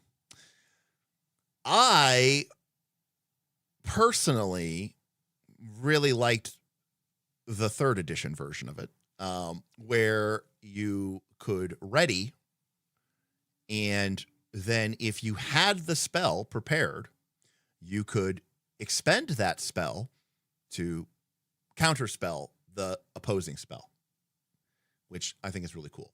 The problem with 3rd edition, no check, it just worked. The problem with counterspell is that it required the wizard or the sorcerer or whoever to basically, if they wanted to make use of it, they essentially had to give up their turn and just ready. So you're basically giving up your whole turn. The problem is that it created this power imbalance because spellcasters are almost always presented to the party as a sort of solo villain. I'm going into like a diatribe here on this tangent, but like, you have the party members are all 8th level, and here comes the level 12 necromancer or lich or whatever. And presumably, most spellcasters cast one spell per turn. And so if one member of your party can ready and basically give up their turn to counterspell the spell that person casts, you're trading one of 4 party members' actions for the entire villain's action. Boss monster. That's obviously very problematic. And so in Pathfinder 2nd edition, they changed this by making it terrible. and including this counter spell, counteract check. And it's so, terrible that it's bad. So that's not a good solution. But you also can't make it so that it's so free that it is also, that it shuts down your monster. But at the same time, when you talk about counter magic and you talk about like blue, the thing about counter magic is what people don't understand. People are very weird, and when it comes to counter magic, which is that people feel very cheated when they play a spell and it gets countered. But what they don't understand is that you both spent one card, right? So you've traded equivalent resources. You traded a card, they traded a card. Now, the only time that you really get quote unquote blown out is if you try to cast a 7 mana spell and you tap, you're putting 7 mana into one card, and your opponent pays 3 mana and counterspells it. So now you've traded 7 mana for 3. That's a bad trade. But you can take advantage of that by not playing into the counterspell. So, long story short is, I do think counter magic is problematic in a game where you have, when you have an action economy that is based off of like shutting down an opponent's entire turn. And that's why Pathfinder 2nd Edition had to include the counter check mechanic, which basically makes it pointless. So like, for example, if you have a lich and your wizard, readies to counterspell, then the lich just attacks, uses their paralyzing spell. And then people, that wizard is punished. But then people will complain because they'll say, well, now my wizard boss monster isn't casting spells. So, it's kind of problematic in that respect. Now, I will say that the advantage of 3rd edition D&D Counterspell is that it encouraged you to have to prepare spells strategically. There was no simple universal counter spell.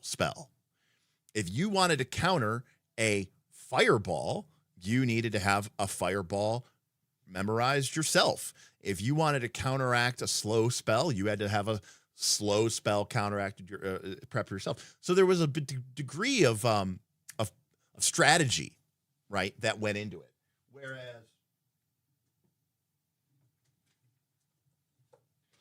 Whereas in like 5th edition, you specifically took, right, the spell counter spell. And that's kind of, it's kind of a catch. It's just kind of a catch-all thing. It's also a reaction. So it's not even really using your spell. It's not really using your turn. And, if it's, of a certain level, it just automatically fails. Otherwise, you make a check. So, the problem with Counterspell in 5th edition is that it's way too flexible, and it also uses your reaction, which is probably not that, it's not that effective of a trade, because, the character, presumably the creature, is trading their standard action for your reaction. And again, the fact that Counterspell is so universal means that it's too good. So how should Counterspell work? I don't know, probably like 3rd edition D&D. The wizard should have to, a sorcerer, cleric, whatever, should have to ready. And then when the caster casts a spell, if you have that spell, it works, So I think that's work. Well, I think I actually meant dispel magic, but that's not what you said. So,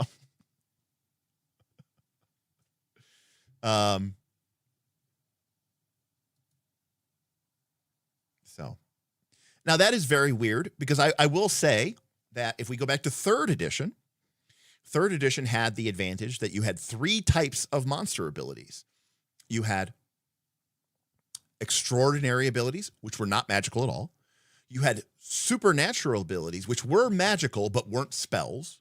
And then you had spell-like abilities, which were monster abilities that clearly were basically just duplicating a spell and basically could be spelled by that way. So supernatural abilities were a great way to do it. It's also, by the way, it's also a reason for why I think D&D is at its best when you're fighting monsters. You know, I think a lot of modern games, maybe it's a Critical Role thing. I haven't watched Critical Role, so you all can tell me. But I feel like modern adventure paths, I know Paizo does this. I'm assuming D&D does this, but I could be wrong. And I'm assuming Critical Role does this. I'm assuming there's a lot of fighting NPCs. Whereas traditionally in my games, players always fought monsters. Like, you didn't fight spellcasters, you fought a beholder, right? You fought an aboleth. You fought, you know what I mean? Like, you didn't fight NPCs. Number one, I wasn't going to fucking build an NPC. Who has time for that? Nobody. Number two, I think monsters are cooler. And I think they're a little bit more, easy. So again, I think that there's solutions around that as well from that perspective. All right, how about we do one more, and then we'll do a final giveaway, and then we'll call it a night because it's already past 10. But it's been fun hanging out. Well, we got through a good number of the tangents here. Uh-oh, this looks like it has nothing to do with TTRPGs. What do we got here? What cool diceless games from Hodop, of course. From Hopped Up. So what is a cool diceless game? Well, Tactiquest is, of course, really cool, which is a diceless game. So that one's really cool. Games that I liked that didn't have dice. Yeah, Wanderhome is actually really neat. That doesn't have it. Amber, diceless role-playing games. I'm trying to think of games that I like. My favorite diceless game is Dread, which uses a Jenga tower, which is really fun. And one of the few games that I would say absolutely should be played only as a one-shot. In fact, it's designed to be a one-shot. I'm assuming you mean TTRPGs, but and then if we're talking that's out of print games.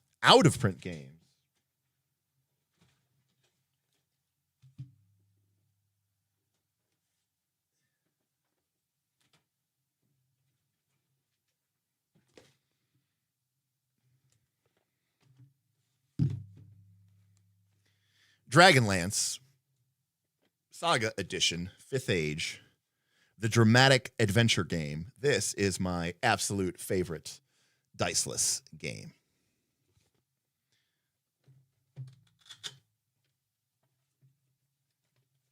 And this, of course, uses cards instead of dice. So you make your character with these. You resolve your attack rolls with these. They have suits.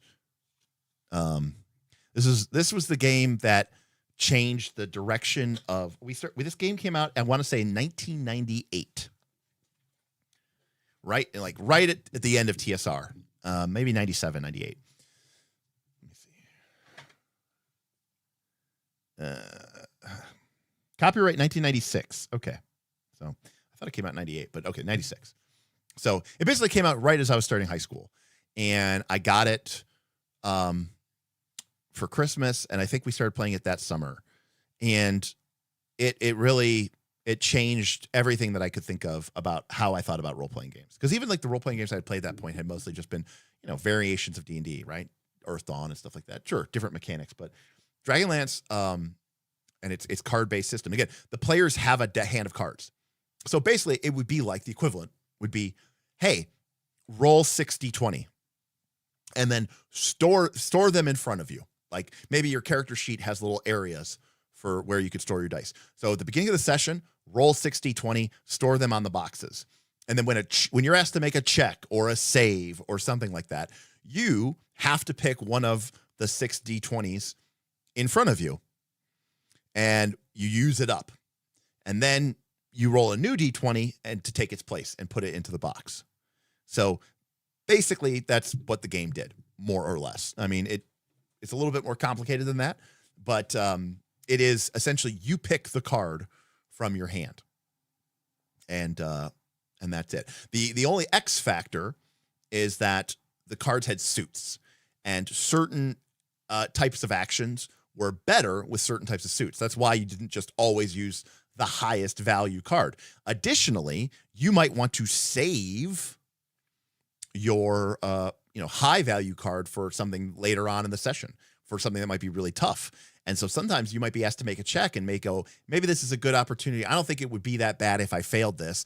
I'm going to try to get rid of one of my low value cards on what I think is this not as important check. And hopefully I can draw a better card from the replacement deck. So there was kind of this, thing like, we need a trick taking RPG. Holy shit. I mean, it worked for arcs, right? It worked for arcs. All right. Speaking of cards, this is a great segue. Our final giveaway for the night. Reset the queue.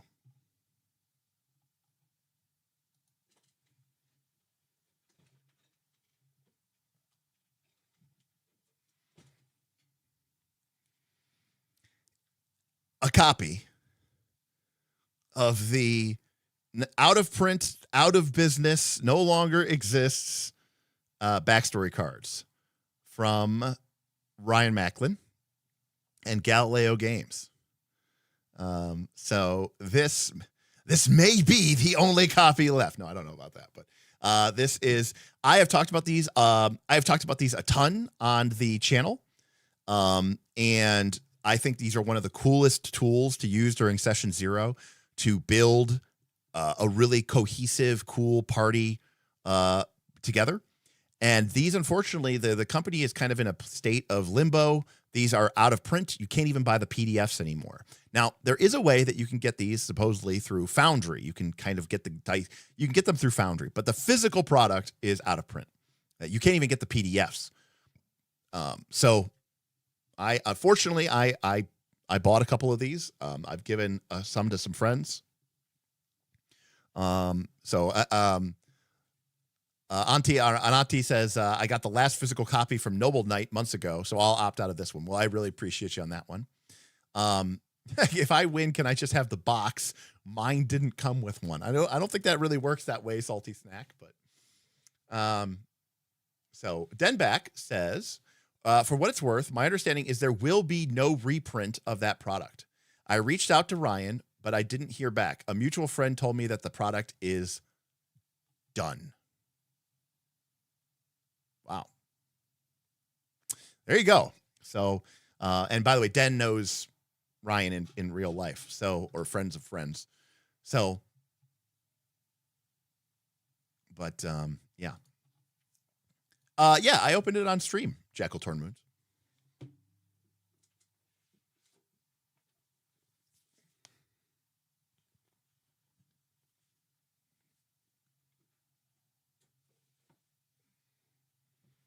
I don't know. I don't know where you were. I actually still have a collector's edition in the shrink wrap that I need to give away.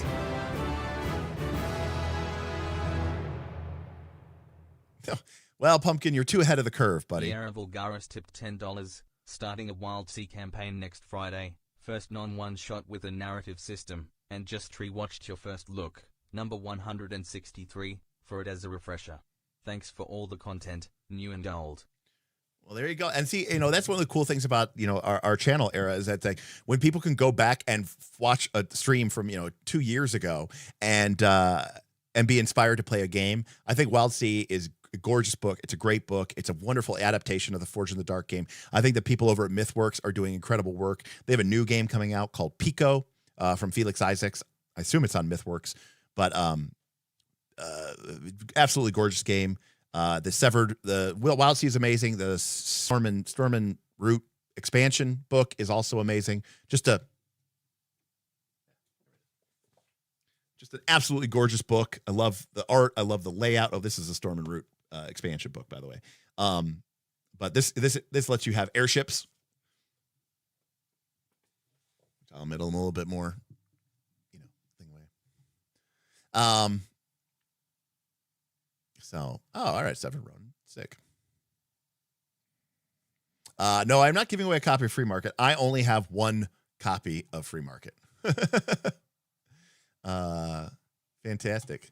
Yeah, so I mean, obviously, if you have the PDF, like that's really cool. But getting the physical product is really cool. And I'm actually really lucky. Where are they? I don't know. around here somewhere. I actually own I own this. I own every single physical expansion. I jumped on this really quick. I love gaming aids like this as well. Wait, doesn't the base game of Wild Sea give you airships? No, it gives you chainsaw ships. So. Oh, interesting. I did not know that that they did the same. That's cool. I did not know that. We gave away the One Ring starter box set. We gave away the Lord of the Rings starter box set. We gave away a box set of Old School Essentials, and now we're giving away a copy of the backstory cards, which we're about to do right now. So our last entry is the Magic of Ashura. I love seeing names that have just been watching us for like so many years. People like Man from Nan, Magic of Asura, just names that I've just seen and I've just been seeing in chat. You know, Sketchosaurus, Seldon Hari. Just I love seeing you. Riveter, Jams TV, Gossamer. What's up, Gossamer? Love it. Forrest got in there. All right, here we go.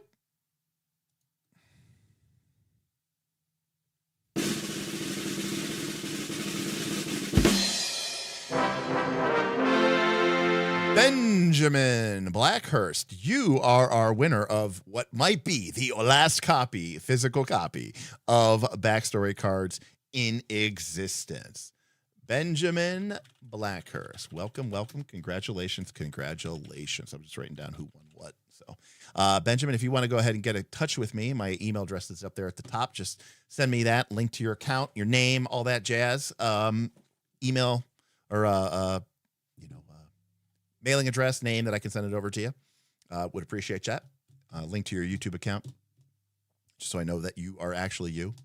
What kind of doctor are you, Benjamin?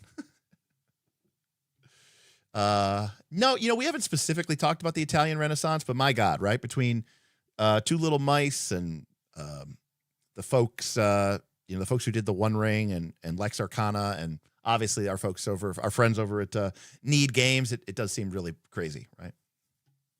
But congratulations, Benjamin. So that's another giveaway.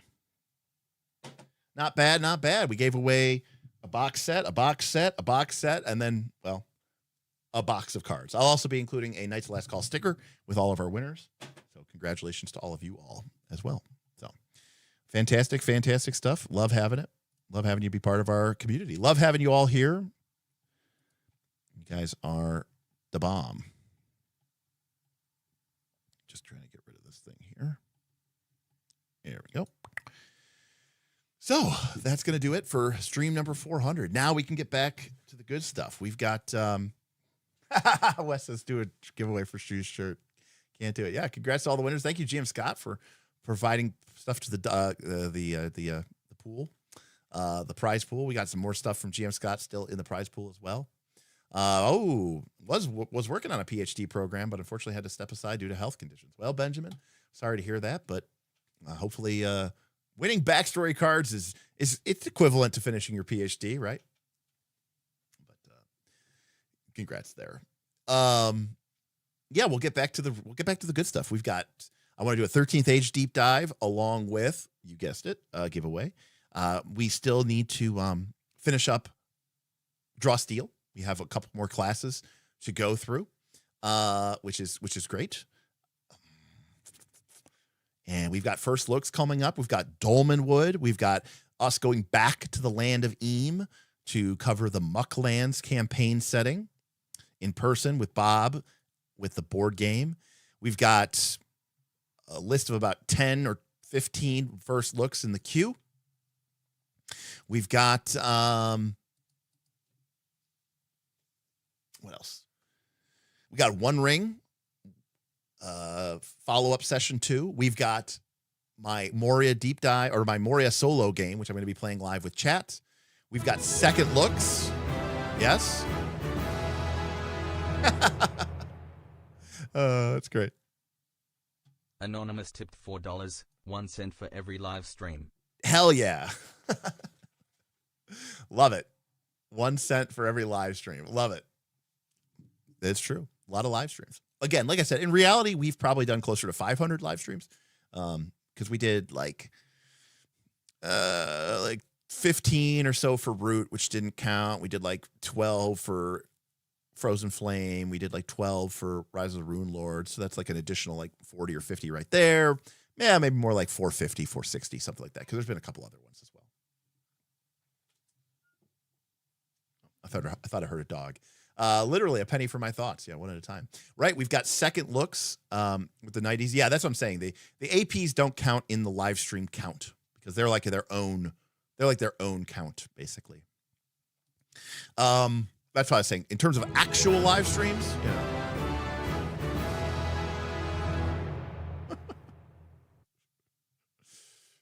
Anonymous tipped $1. Okay, here you go. Thank you. Thank you. Chris with an $8 super chat. Okay. That's enough. We've got a couple dollars worth of chats. We can do one more. We can do one last tangent. Let me spin it. Where's that window capture? There it is. Thank you, Chris. I appreciate you.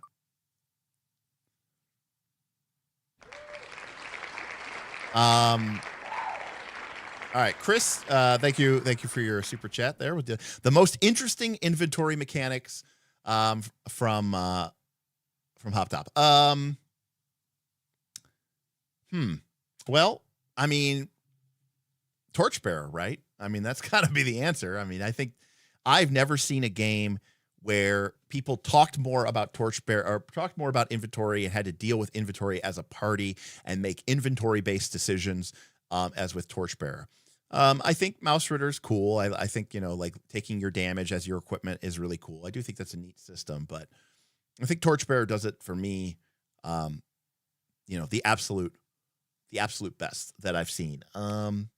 Outside of Torchbearer and Mouse Ritter is...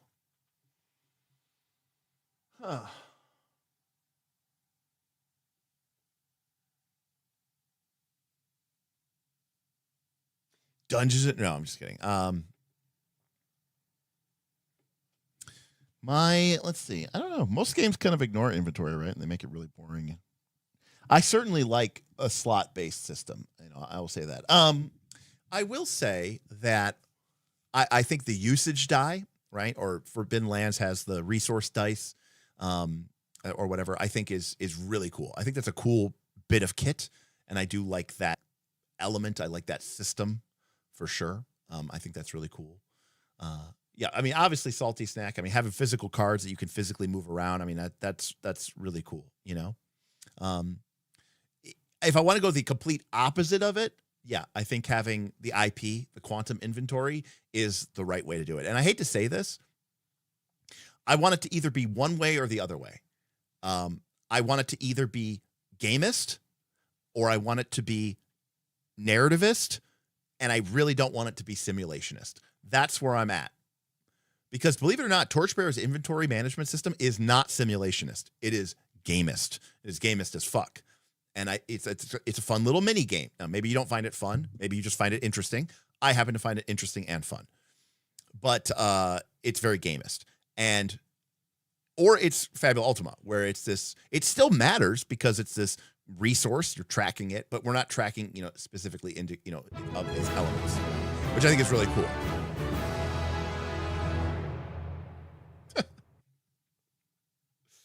Jackal Torn Moons tipped $5. Clinking beer mugs emoji to the #1 PF2E, Dagger Heart, and Draw Steel content creator.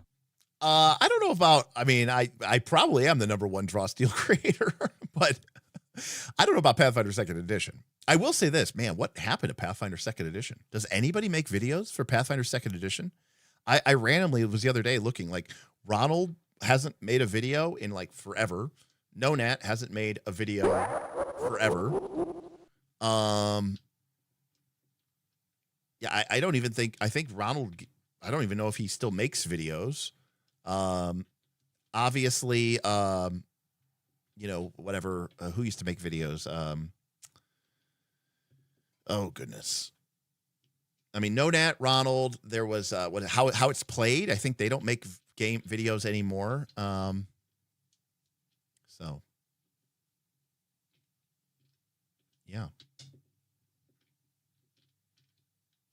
The all whatever's ranked videos put you at the top. Yeah.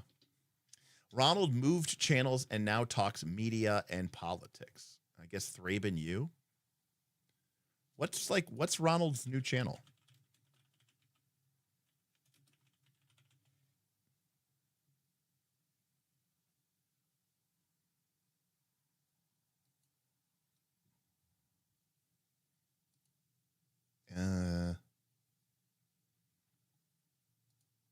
Oh, or does he does he talk about, is he a different channel entirely?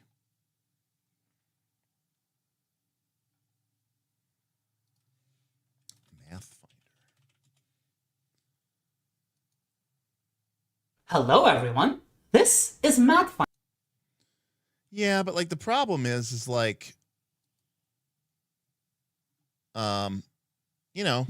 videos are only getting a few thousand views. It's so tough. Anyways, so I don't know about that. Oh, he does have 2 channels? Okay.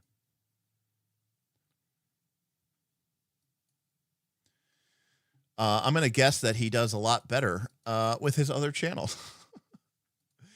We did have a nice little super chat there from Jackal. So we'll do one more tangent before we close up. Oh, How It's Played had 2 videos this week. Okay.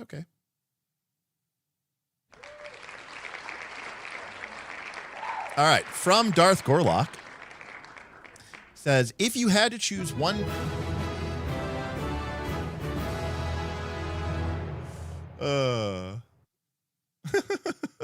Calderiark tip $2. Trophy Yellow smiling to the #1 free market content creator on the entire internet for all time. That is 100% true. I may be the only person. My favorite part about that free market stream was how I was talking about the creator who had the cards published, because the PDF, the official PDF doesn't have the cards. You need the cards to play. And he was in our chat and he said, do you want to know how many people have ever bought those? And he said 0. And it was free, by the way. It was free and no one's ever bought it. Thank you, Cal. Appreciate it. Okay. Darth Gorlock says, if you had to choose one KO. All right. Vintage Zebra. All right. No need to spin. You guys are showing some love here at the end. Happy 400. Thanks for keeping my TTRPG fire stoked, even though the weekly game I play in has been dragging. This is a great channel. No need to spin. Well, thank you, Vintage Zebra. I appreciate you. And, I get it. I know what it's like. I think we all know what it's like to see other people talking about RPGs and to be like, oh, the grass is greener if we had this other RPG being played. But I do still sometimes think that the best RPG is the one that you're playing, right? And, I think we can all appreciate that it is difficult to just get people to sign. If you have a group of people who are actively engaged and want to play a game, even if that game is maybe 5e, I would still rather play that game than trying to drag people kicking and screaming to go play my favorite game, And I mean, yes, sometimes maybe the option is you say, I'm not going to play the game. I'm not going to run the game anymore or whatever. But I do think that the game that we're playing is the best game, And I think having engaged, interested people is still probably better than trying to force people. Now, that being said, that's why communities like Knights of the Last Call exist. That's why we have our community groups. That's why we try to run stuff, right? It's KLC is games all the ways down, So GM Scott says, I have actually run a game since before Thanksgiving. Heroic Deeds is making me think I want to run again. I think that was a really exciting game for a lot of us to see. And apparently Pete is working on a non-double dice pool system of resolution. And I would never discover that without the KLC. So, that kind of stuff I think is really, really awesome, really cool. So I really appreciate that. But thank you, Vintage. I appreciate you for that so much. So Darth Gorlock said, if you had to choose one KLC project or idea you started but dropped / haven't finished yet, Battle Cry, Shadow Deep, actual play for Daggerheart Zine, what would it be, or what are you most excited about? Well, believe it or not, it is not Battle Cry. I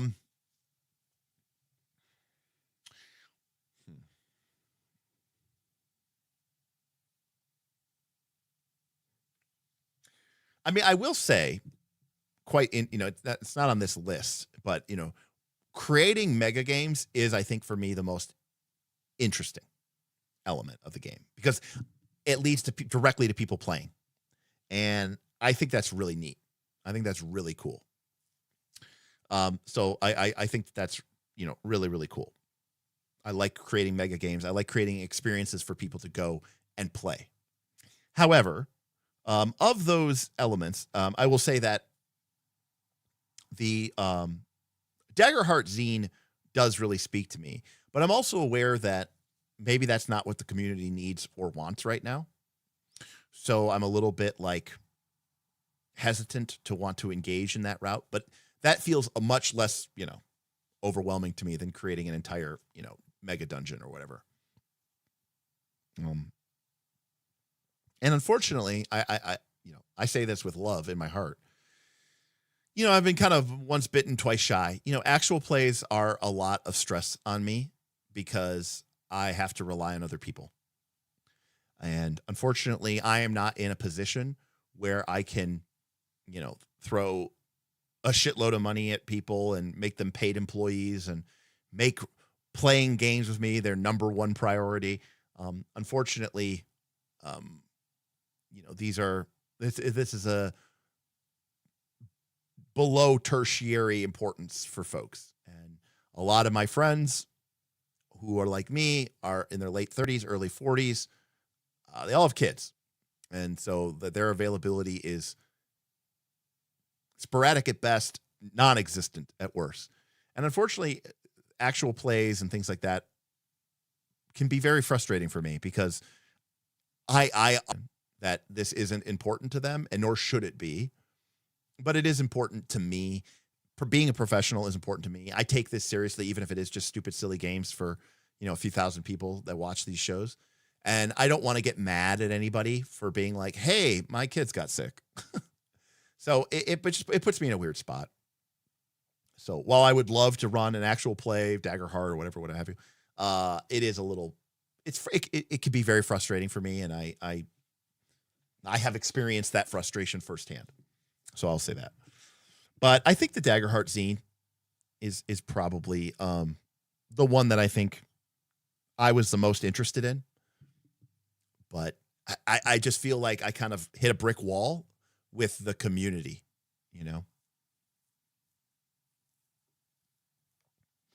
The thing you also have to realize, Kendall, is I don't run stuff to make money. Like if I make money, great. But I don't run stuff to make money. I mean, I run stuff because I want to run it, and I want to. I feel right, passionate about it. I'm the anti-content creator, right? Again, I mean, I've met some very legitimately cool people in this, in this field, and let me just tell you something. These people are all about that money. That doesn't mean that they're not cool people. You can be financially motivated and still be a legitimate, passionate gamer. But I stick out like a sore thumb when I'm in a room with my contemporaries. I'm not going to run something that's going to make me a lot of money. I'm going to run something that I like. And if other people like that, great. They'll reward me with financial compensation and support. And if not, that's okay too. So,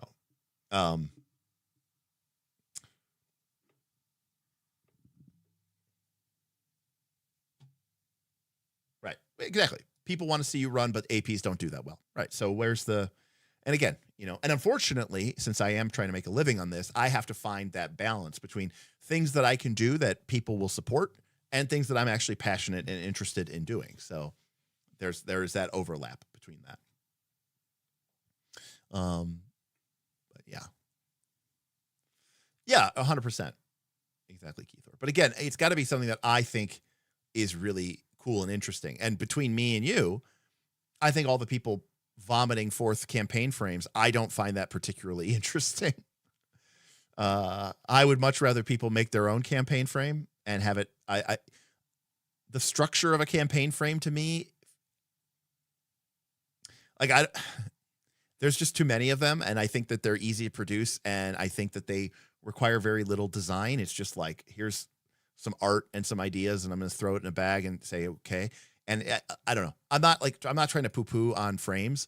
I'm just saying that and I'm sure there's a lot of people who've done a lot of work, especially if people like custom design domains and stuff like that. That's different because at that point you really are just, adding new elements to the game. But I agree with I think the game needs, but even then, right? My element of adversaries. Remember, like I said, I think people are too obsessed with the mechanical elements of an adversary. I would rather Daggerheart monsters look more like Dungeon World monsters than yeah. But I vomited mine for people, but it was for myself at heart. And that's fine. Look, if you make it and you're passionate about it and you want to get it out there and people say this is cool, there's nothing wrong with that. I'm just simply saying that, like, when I look at the stuff that's being put on the market, when I look at the stuff that's being, like, people talking about on the Reddit, it's just not the stuff that I'm interested in. That's all I'm saying. I'm not saying it's wrong. In fact, that might be what people are interested in. I'm just saying I'm not. And so that makes it very difficult for me.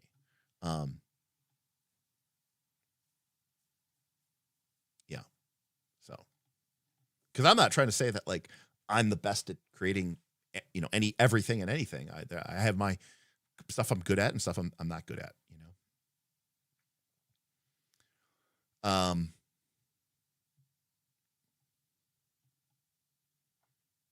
Again, my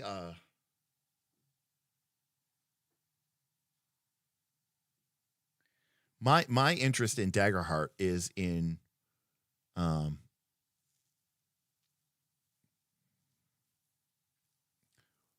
is more like creating systems to like structurally my biggest issue with Daggerheart is the level of precision on a lot of the abilities and my desire to rip that out and repurpose it into a different system.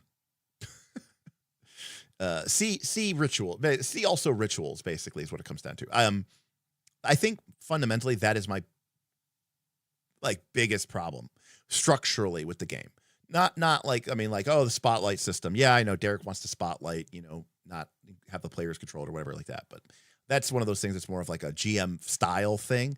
But structurally, I think, like, yes, to build. I don't like how narrow the mechanics are on some of the cards. Splendor having that one Speak with Dead card is a great example of that. I had a super chat. I missed it here. Oh, it's from Joe. Want to buy more Matt Colville fiction read aloud streams, the whole stream. Well, I'll tell you what, Joseph, we have one more Draw Steel stream where we're going to cover more classes. Maybe we could do a little microfiction, huh? Maybe we can do a little bit more microfiction read.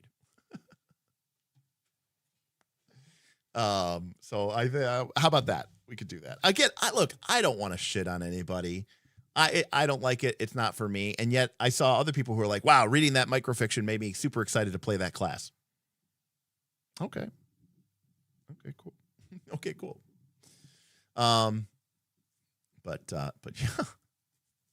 Well, the other thing too is, like, Kendall, that's a great example. I love card games and I love board games, and I think that they are in many ways a superior form of game. And TTRPG people treat them like pariah,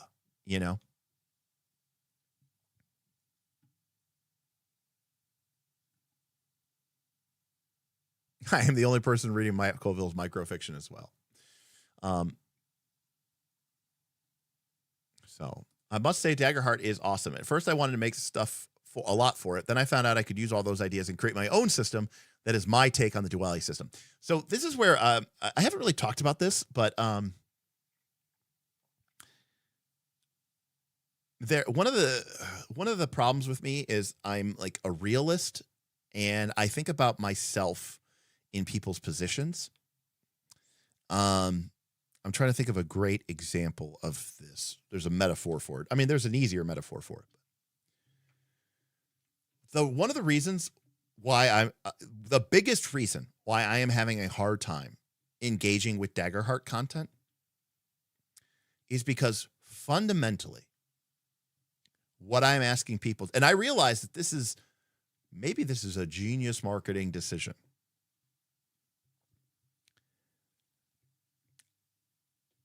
I am asking people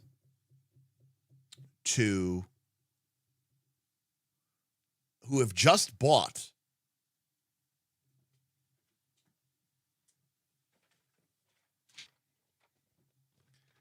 all these cards and all these mechanics from a game that just came out,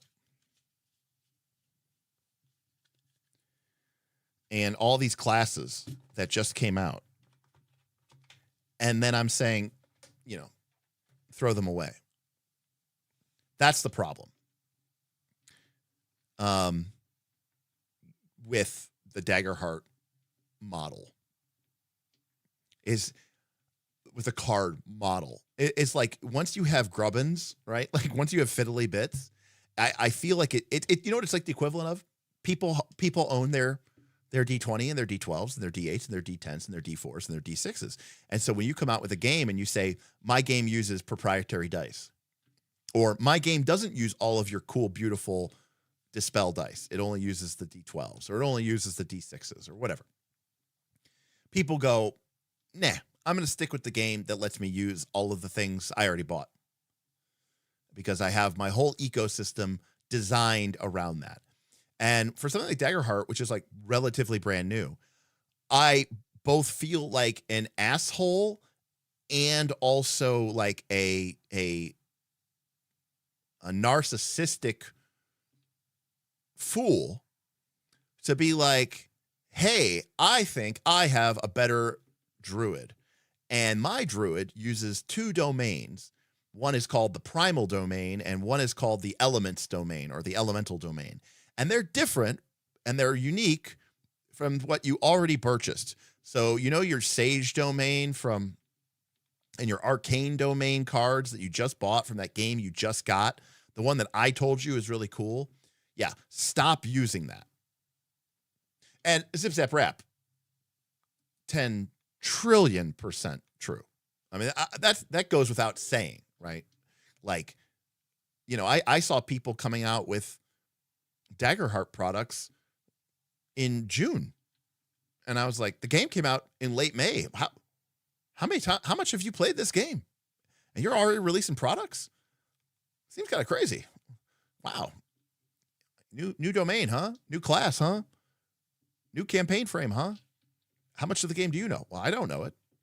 And I like to speak from a position of authority and experience. I don't like to speak from a position of, I'm going to teach you how to, game master and dungeon master, and I've never read the dungeon master skills, Oh, that's fair. It's fair, perhaps. But the people I'm talking about, Helmet, aren't those people. The people I'm talking about are the people who, have YouTube channels and stuff. That's what I'm talking about. I'm not talking about like the people that are like, deep in the freaking subreddit, deep in the, I'm not talking about those people. I'm not talking about the person who, released their thing on whatever and got 35 downloads, or posted it for free in Reddit. And, people are like, I got 145 upvotes. I'm talking about, 5e or whatever content, whatever. I'm not here to spill tea. Joseph in his sleep cube turned into Hallelujah Jack. Oh my God, so good. Did anyone else see Leader Games is splitting in 2? No, I did not see that. That's interesting. That's a shame. They Leader Games news. Tangent under tangent. A letter from Cole Worley. In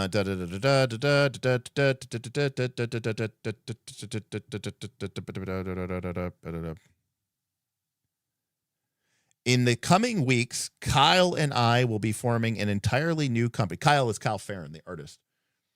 Kyle and I will be forming an entirely new company called Buried Giant Studios. Shout out to the Buried Giant. It's a location in Oath. With my brother Drew, Ted, and some of our long-standing collaborators.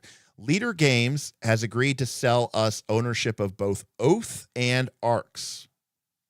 And we look forward to supporting both titles while, you know what, then I'm totally happy. Root will remain at Leader Games. In addition, if additional illustration is needed, Kyle will be able to support the game. I'm fine with this. I honestly, Root is my least favorite of those games now.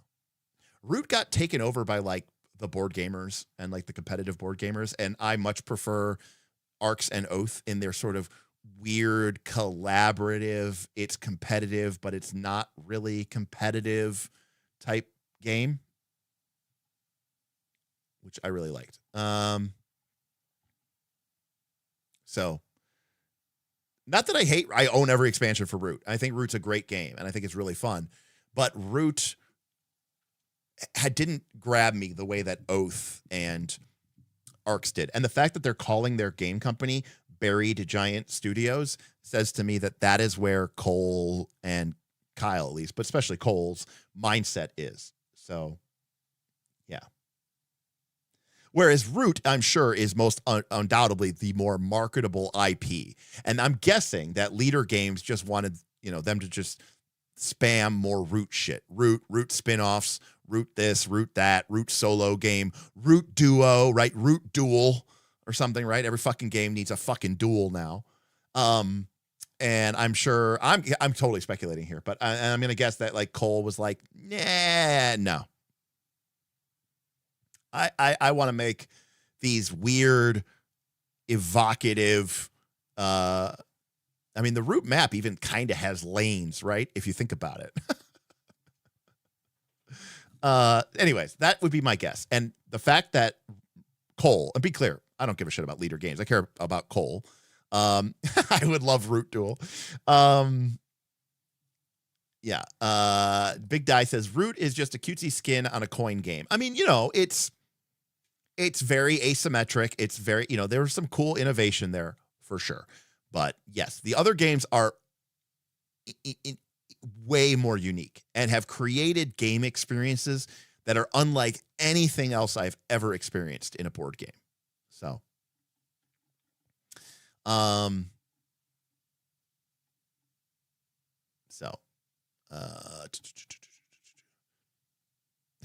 YouTubers made literally dozens of dollars. Fair Zip Zap Rap. Oh, well, that's the other thing, Zip Zap Rap. Nobody's making money off of Daggerheart, apparently. So, I don't know. It's in a weird spot. I don't know. It's hard for me to say where Daggerheart will be. I don't know. In like a year or two. Chrome Dome them treasure freaks, and I wasn't surprised. Well, that's the key, Platinus. You got to truly do it. You got to have the power creep. You got to be like, here's my variant version of it. But where does Vault end up? What's Vault? I don't know what Vault is.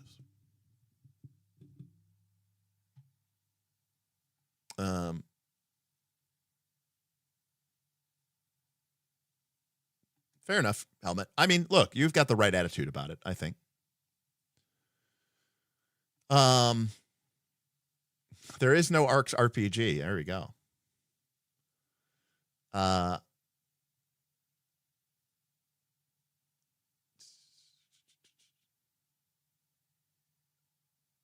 see.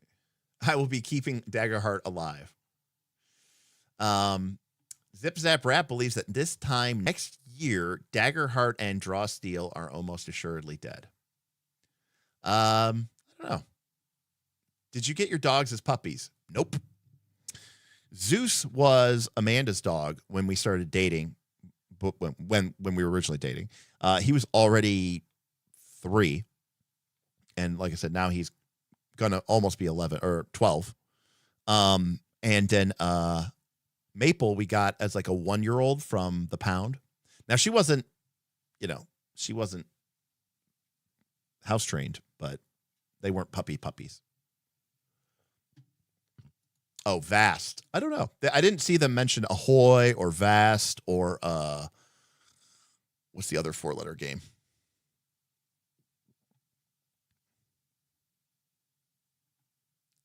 I could do an open predictive RPG market called Free Market. Well, no one could stop me there. That game is basically off the chart. Oh, your pit was named Zeus? Yeah. Well, our Zeus is like a 30-pound mutt. Pit Pit Dachshund mix. Nobody's quite sure.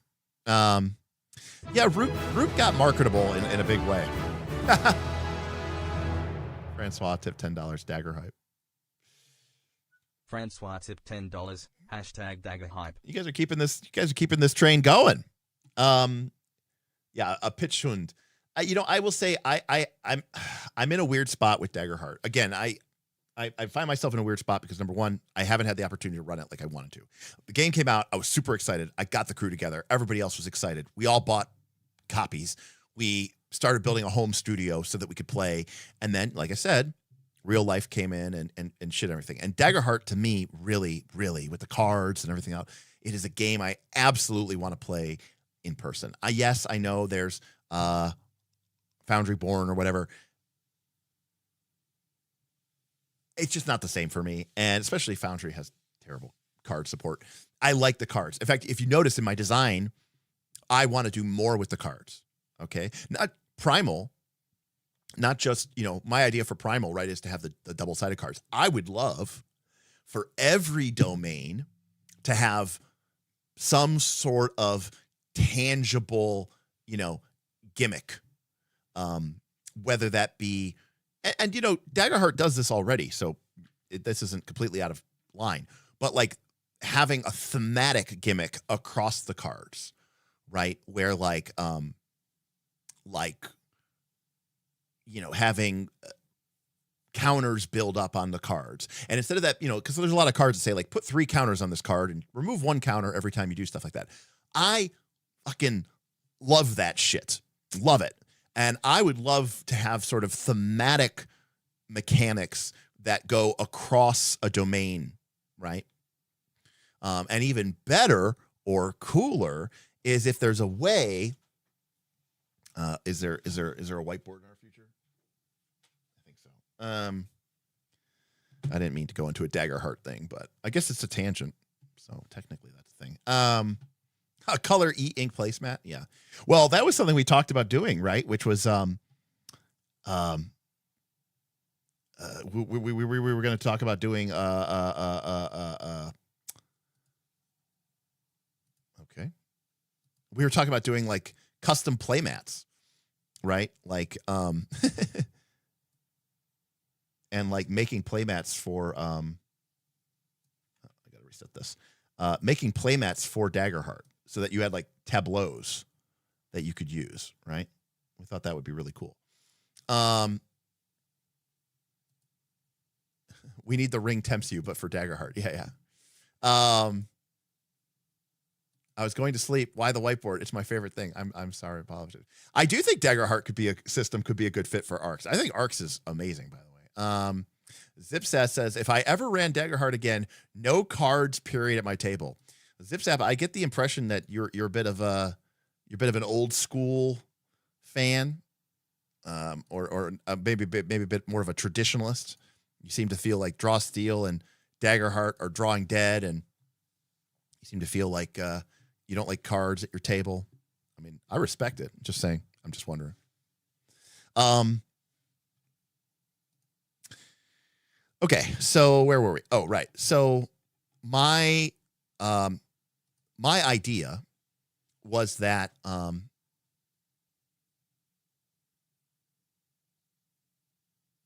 character sheet is absolutely just a big card, and feats written down on your card is just absolutely a big thing. But like, for example, one of the things I talked about was creating this this primal domain as a domain. And the idea or the theme of the primal domain would be this, would be these 2-sided, right, cards. And one side would be the blossom, names all pending. And the other side would be the beast. And the idea was that was the way that the primal domain would work. But what we didn't really talk about was the fact that in my core Genesis, okay, there would be the druid class, and then there would be some sort of kind of like wilder or like, like, I don't know, beast Beastbarian or something like that. I don't know. We were coming up with different ideas. But there would be two classes that in the core game would access the primal domain. And what I wanted to create was the fact that the primal domain had this unique mechanic.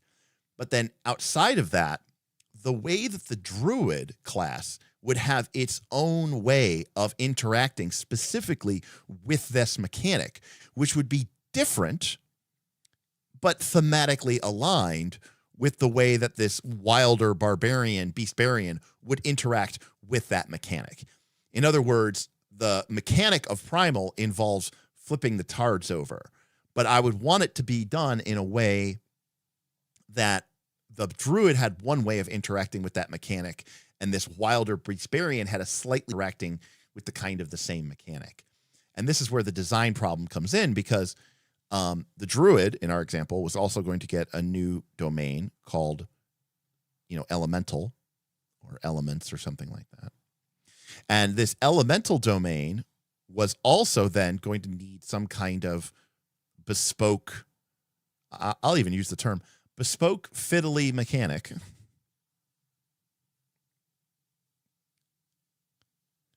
But ideally, the druids would interact with the elemental and the primal domain in a similar fashion, so that what made the druid wasn't its class feature, but rather the way that it mechanically expresses its interaction with other mechanics. And that means that and then of course I think in our model, the other class that shared the elemental domain was the sorcerer. And so, just from this example, you need to have two bespoke mechanics, one for elemental, one for primal. And then you need to have a way that the druid can interact with with bespoke fiddly mechanic number 1 and bespoke fiddly mechanic number 2 in a way that is cohesive and thematic. And Gandalf says it's hard to make guild mechanics. So if anybody is familiar with this, this is a Magic the Gathering design problem, right? And I'm just, in speaking of Magic the Gathering terminology, right? You need to have a black-green mechanic, and you also need to have a green-white mechanic, and you also have to have other mechanics, right? But then they both have green. So how do you make a black-green mechanic that feels black-green? And how do you make a green-white mechanic that feels green-white, but do it in such a way that the green color thematically ties into both mechanic number 1 and mechanic number 2? And so a great example of it might be green 1's mechanic might be something, might have to deal with like bonuses with +1/+1 counters.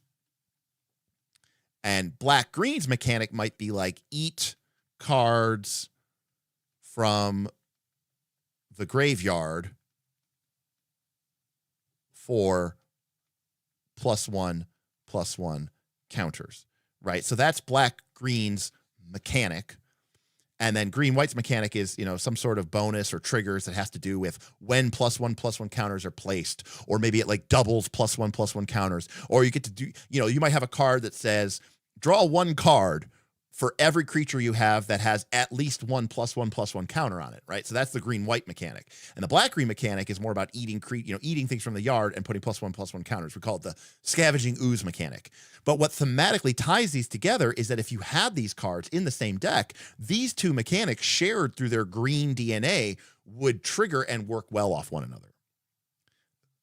This is why Magic the Gathering is like the coolest game of all time. So, how do you do that in an RPG? Well, that's tricky. I see a lot of comments coming up here.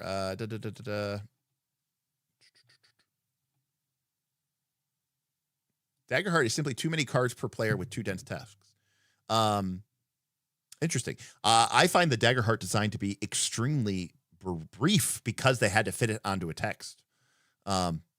So like Zip Zap Wrap is like, I assume that like Pathfinder 2 and like games like Pathfinder 2 or 4th edition or Draw Steel or whatever, maybe even D&D 5e or too many words. Cause I mean, Pathfinder 2 has literally dozens and dozens of feats. So I'm assuming that's the truth as well.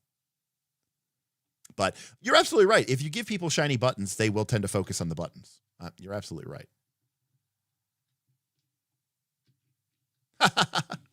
You should tell past Derek to cover more Daggerheart beta so Spencer would have tapped you to make the game better. I don't know that I'm making the game better, Jackal Tornmoons. I cannot speak to that.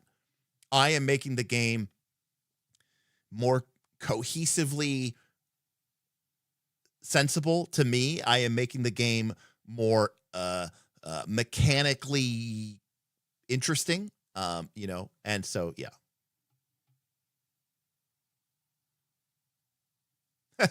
And you're absolutely right, Pumpkin. They don't get it right in Magic the Gathering. Take care, buddy. Thank you again. No.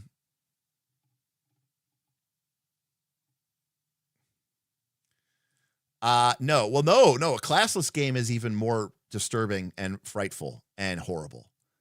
Because in a classless game, you end up with a bunch of unconnected abilities that just float out in space. And there's no central thematic tying to it. Usually what ends up happening is players just end up finding what the best abilities are. Okay. So the equivalent, what we call this in Magic is we call this 5-color good stuff. Right. And 5-color good stuff is like usually becomes a problem in Magic the Gathering when like the mana is really good. So when the mana is really good in a set or in an expansion, you can kind of just play anything. And then it means that you can just play all the best cards. And so when you have like a classless systems, it's, like an Omnath Piles. Yeah. Yeah, that's a great example of it. Or they did a cube like last year where they had like 3 copies of every fetch land in the cube. And so that meant like you had basically infinite fetch lands and mana was just a joke. And so getting 5-color was great. So pack. In fact, there have been like in the original Cons of Tarkir, one of the primary draft strategies was pack 1. You just took tri-lands and dual lands and fetch lands. And these were common, these were rare, and these were uncommon. In pack 1, you just took tri-lands, dual lands, and fetch lands. And then in pack 2 and 3, you just took every good card. That was a viable draft strategy. And in fact, some people, figured that out and it became like too good of a strategy because, it just doesn't really ask you to do anything. So, but yeah. Well, I don't think Dragonbane is a particularly interesting or mechanically rich game. So I think Dragonbane is fine. And I don't think skills are a great way to make characters feel different. That's my personal take, especially in a game like Dragonbane, where a character who is quote unquote good at a skill might be worse at that skill than someone who just started off with a high stat. So,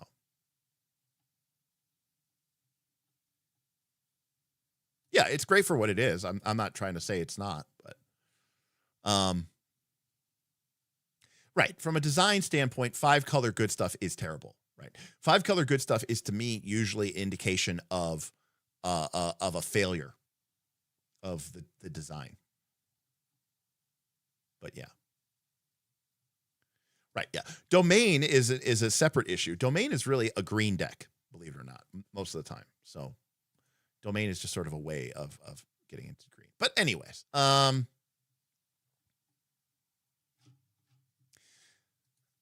I'm not saying that classes are like the GOAT either. I think classless list games are fine as well. I just think that there's no.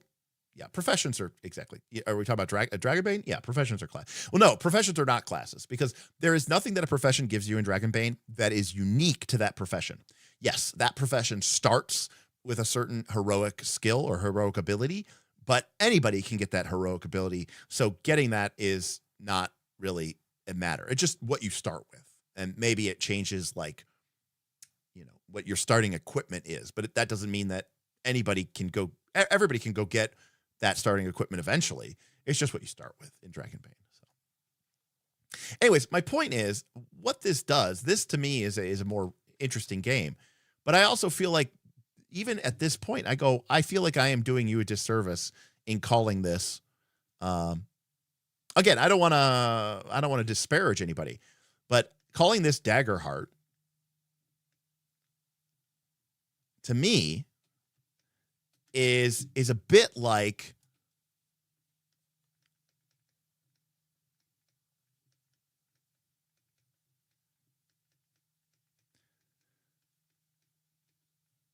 Nimble being 5e compatible.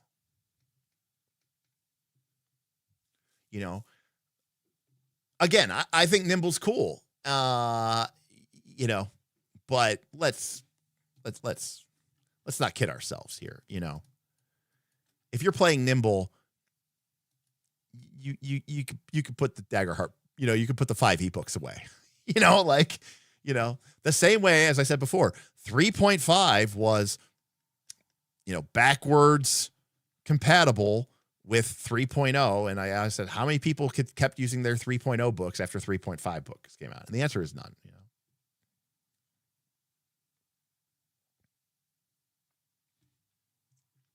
Right, but he fundamentally redesigned the entire game. He gave you an entirely new class list. He gave you an entirely new spell system. He gave you an entirely new race list. He gave you an entirely new equipment section, magical item section. I mean, everything. The only thing that was the same was D20 roll high, 6 stats. So. Anyways, that's all I'm trying to say. But I don't know that I have a full, complete rebuild of Daggerheart, that I would want to do. I don't know, And even then, like, what's the point of this, I don't know. That's all I'm saying. Listen, nothing wrong with crawl worms and force natures. I remember I traded a Tundra for a crawl worm. Tundra, by the way, is a rare dual land, now worth hundreds of dollars. Crawl worm was a 6/4 vanilla creature, common. But back then, nobody knew what the rarity of these cards were. So,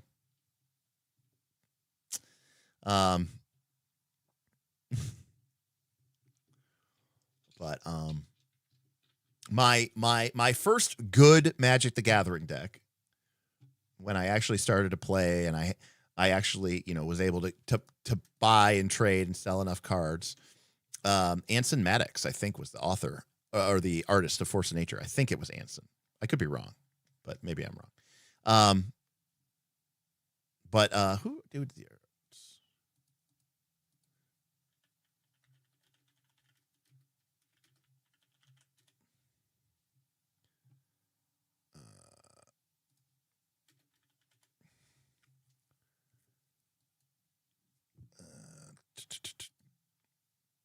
Oh, no, it's Douglas Schuler. Okay.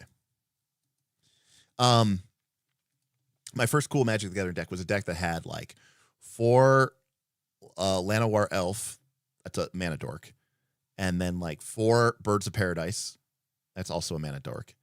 And then it had 4, and it had forest and stuff, and then it had 4 Urham Djinns. And Urham Djinn was a 3 and a green 4/5, which back then was, pretty godlike. But the downside is that every turn, you on your opponent's turn, you had to give one of their creatures Forest Walk. And Forest Walk meant that as long as you had a forest, this creature was unblockable. So to be clear, you cast this creature for 3 and a green. It was a 4/5, and then you had to give one of your opponent's creatures forest walk so they could come over and hit you unblockable. So the deck also played for Armageddon, which is a spell that blows up everybody, including yours, lands. So the goal was to quickly get out an Urham Jajin or two and then cast Armageddon.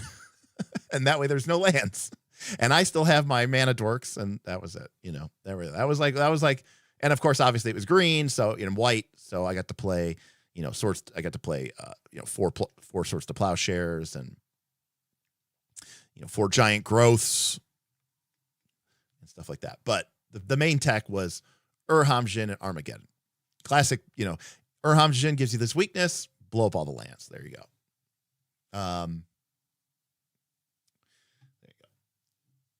Alrighty, folks. Well, that is going to do it for us for Saturday for Tuesday stream. Not sure. Again, Thursday could be Dolmenwood, could be Mucklands, could be 13th Age, could be Draw Steel. I'm not quite sure. But we're going to do that, and we'll probably do another stream between then and before I go on my Emo's Not Dead cruise. Again, I have a buddy who really wanted to go, and the cost for a single occupancy in a room is about the same as the cost for a double occupancy in a room. And since he's making more money than God, he said, "Hey, I bought you a ticket." And I said, "Cool." And he goes, "I know you don't work, so you can come." And I said, "Cool." Am I going to be on RFC tomorrow? No, I am having fiber optic internet installed tomorrow afternoon. They're supposed to be here around 2, and they said it can take anywhere from 2 to 4 hours. And so unfortunately, that's like right in the middle of the RFC time period. So unfortunately, no. But I will have fiber optic internet by next time I stream. And that means now I can stream in 44444. K. I won't, but I could now that I have the internet speed to stream in 4K. I will say, while there is absolutely no reason that I would ever need to stream in 4K for this format where it's just me, with the top-down rig, if Bob and I were to ever, say, do a board game stream or a miniatures game stream or a stream with a lot of, like, maps and details, I do think streaming those kind of streams in 4K or in 1440 or something could still be beneficial, because that way you get more, fidelity of resolution. You can see more of the details, That I think could be cool. But for the generic talking head stream, no real need to be at 4K. So, but all of my cameras in the studio are 4K cameras. I'm just saying. So that is the deal. But unfortunately, like I said, my internet connection was basically really strong enough to be able to handle an HD stream like this. But to do a 4K stream, you need, 4 times the bandwidth plus your overhead. So to do a 4K stream, you probably reliably need somewhere in the neighborhood of 40 to 50 megabit upload. And I probably had like 6 to 8 megabit upload. So obviously, if I do manage to get gigabit upload, it really won't matter at all. But we'll see if I actually get. I don't even remotely need gigabit upload. Like, I would be more than happy with 100 megabit. So just to be clear, an Arcs RPG stream. Arcs is so good. I would love to do a triple parter. Right, do a full Blighted Reach campaign on the show. And just do it like we'd start playing around noon, and then we do we do all 3 games in one day. That'd be cool. Spectrum sucks. Yes, they do. I have Spectrum, and they suck. And I pay a lot. So, yeah, I mean, if my upload was only 360 megabits, I would not complain at all. So, alrighty, folks, I am out of here. Thank you so much for stopping by. Thank you so much for joining me. And thank you so much for being a part of 400 streams, plus technically other streams that we didn't really even count here. But thank you so much. Francois, Joseph, Vintage Zebra, Cal, Big Design DNA. Thank you so much for that. I did miss that super chat earlier because I didn't realize it was Nikia. Thank you, Nikia. congrats on the milestone. And thank you for being such an inspiration. Thank you so much for that. Thank you to Jackal Torn Moons, Chris Roberts. Thank you to Era Vulgaris. Thank you to Southern Charn, MD, PhD, GM Scott, Joseph Chapman, and Junderland Games, Klopster Roll, G Helmet, and the Kaz man himself. Scotty Fourier started us off with a $134 tip. Thank you, Scotty, for 134 streams celebrating 2025. Janka, Karama, and Jackal all got us kicked off, and I really, really appreciate you so much for that. Thank you, and congratulations to the winners of our prizes. We gave away several Lord of the Rings, One Ring starter set boxes, an old school Essentials box set, and yes, a copy of the backstory cards. Thank you to GM Scott for providing the ONC box set as part of his giveaway. I appreciate you that. Always fun stuff to be able to give away for stuff like that. We have more stuff to give away. We gave away some stuff. We got more stuff to give away as well in the future. Appreciate all of you, and we'll see you next time on Knights of Last Call. Thank you for 400. Here's to more.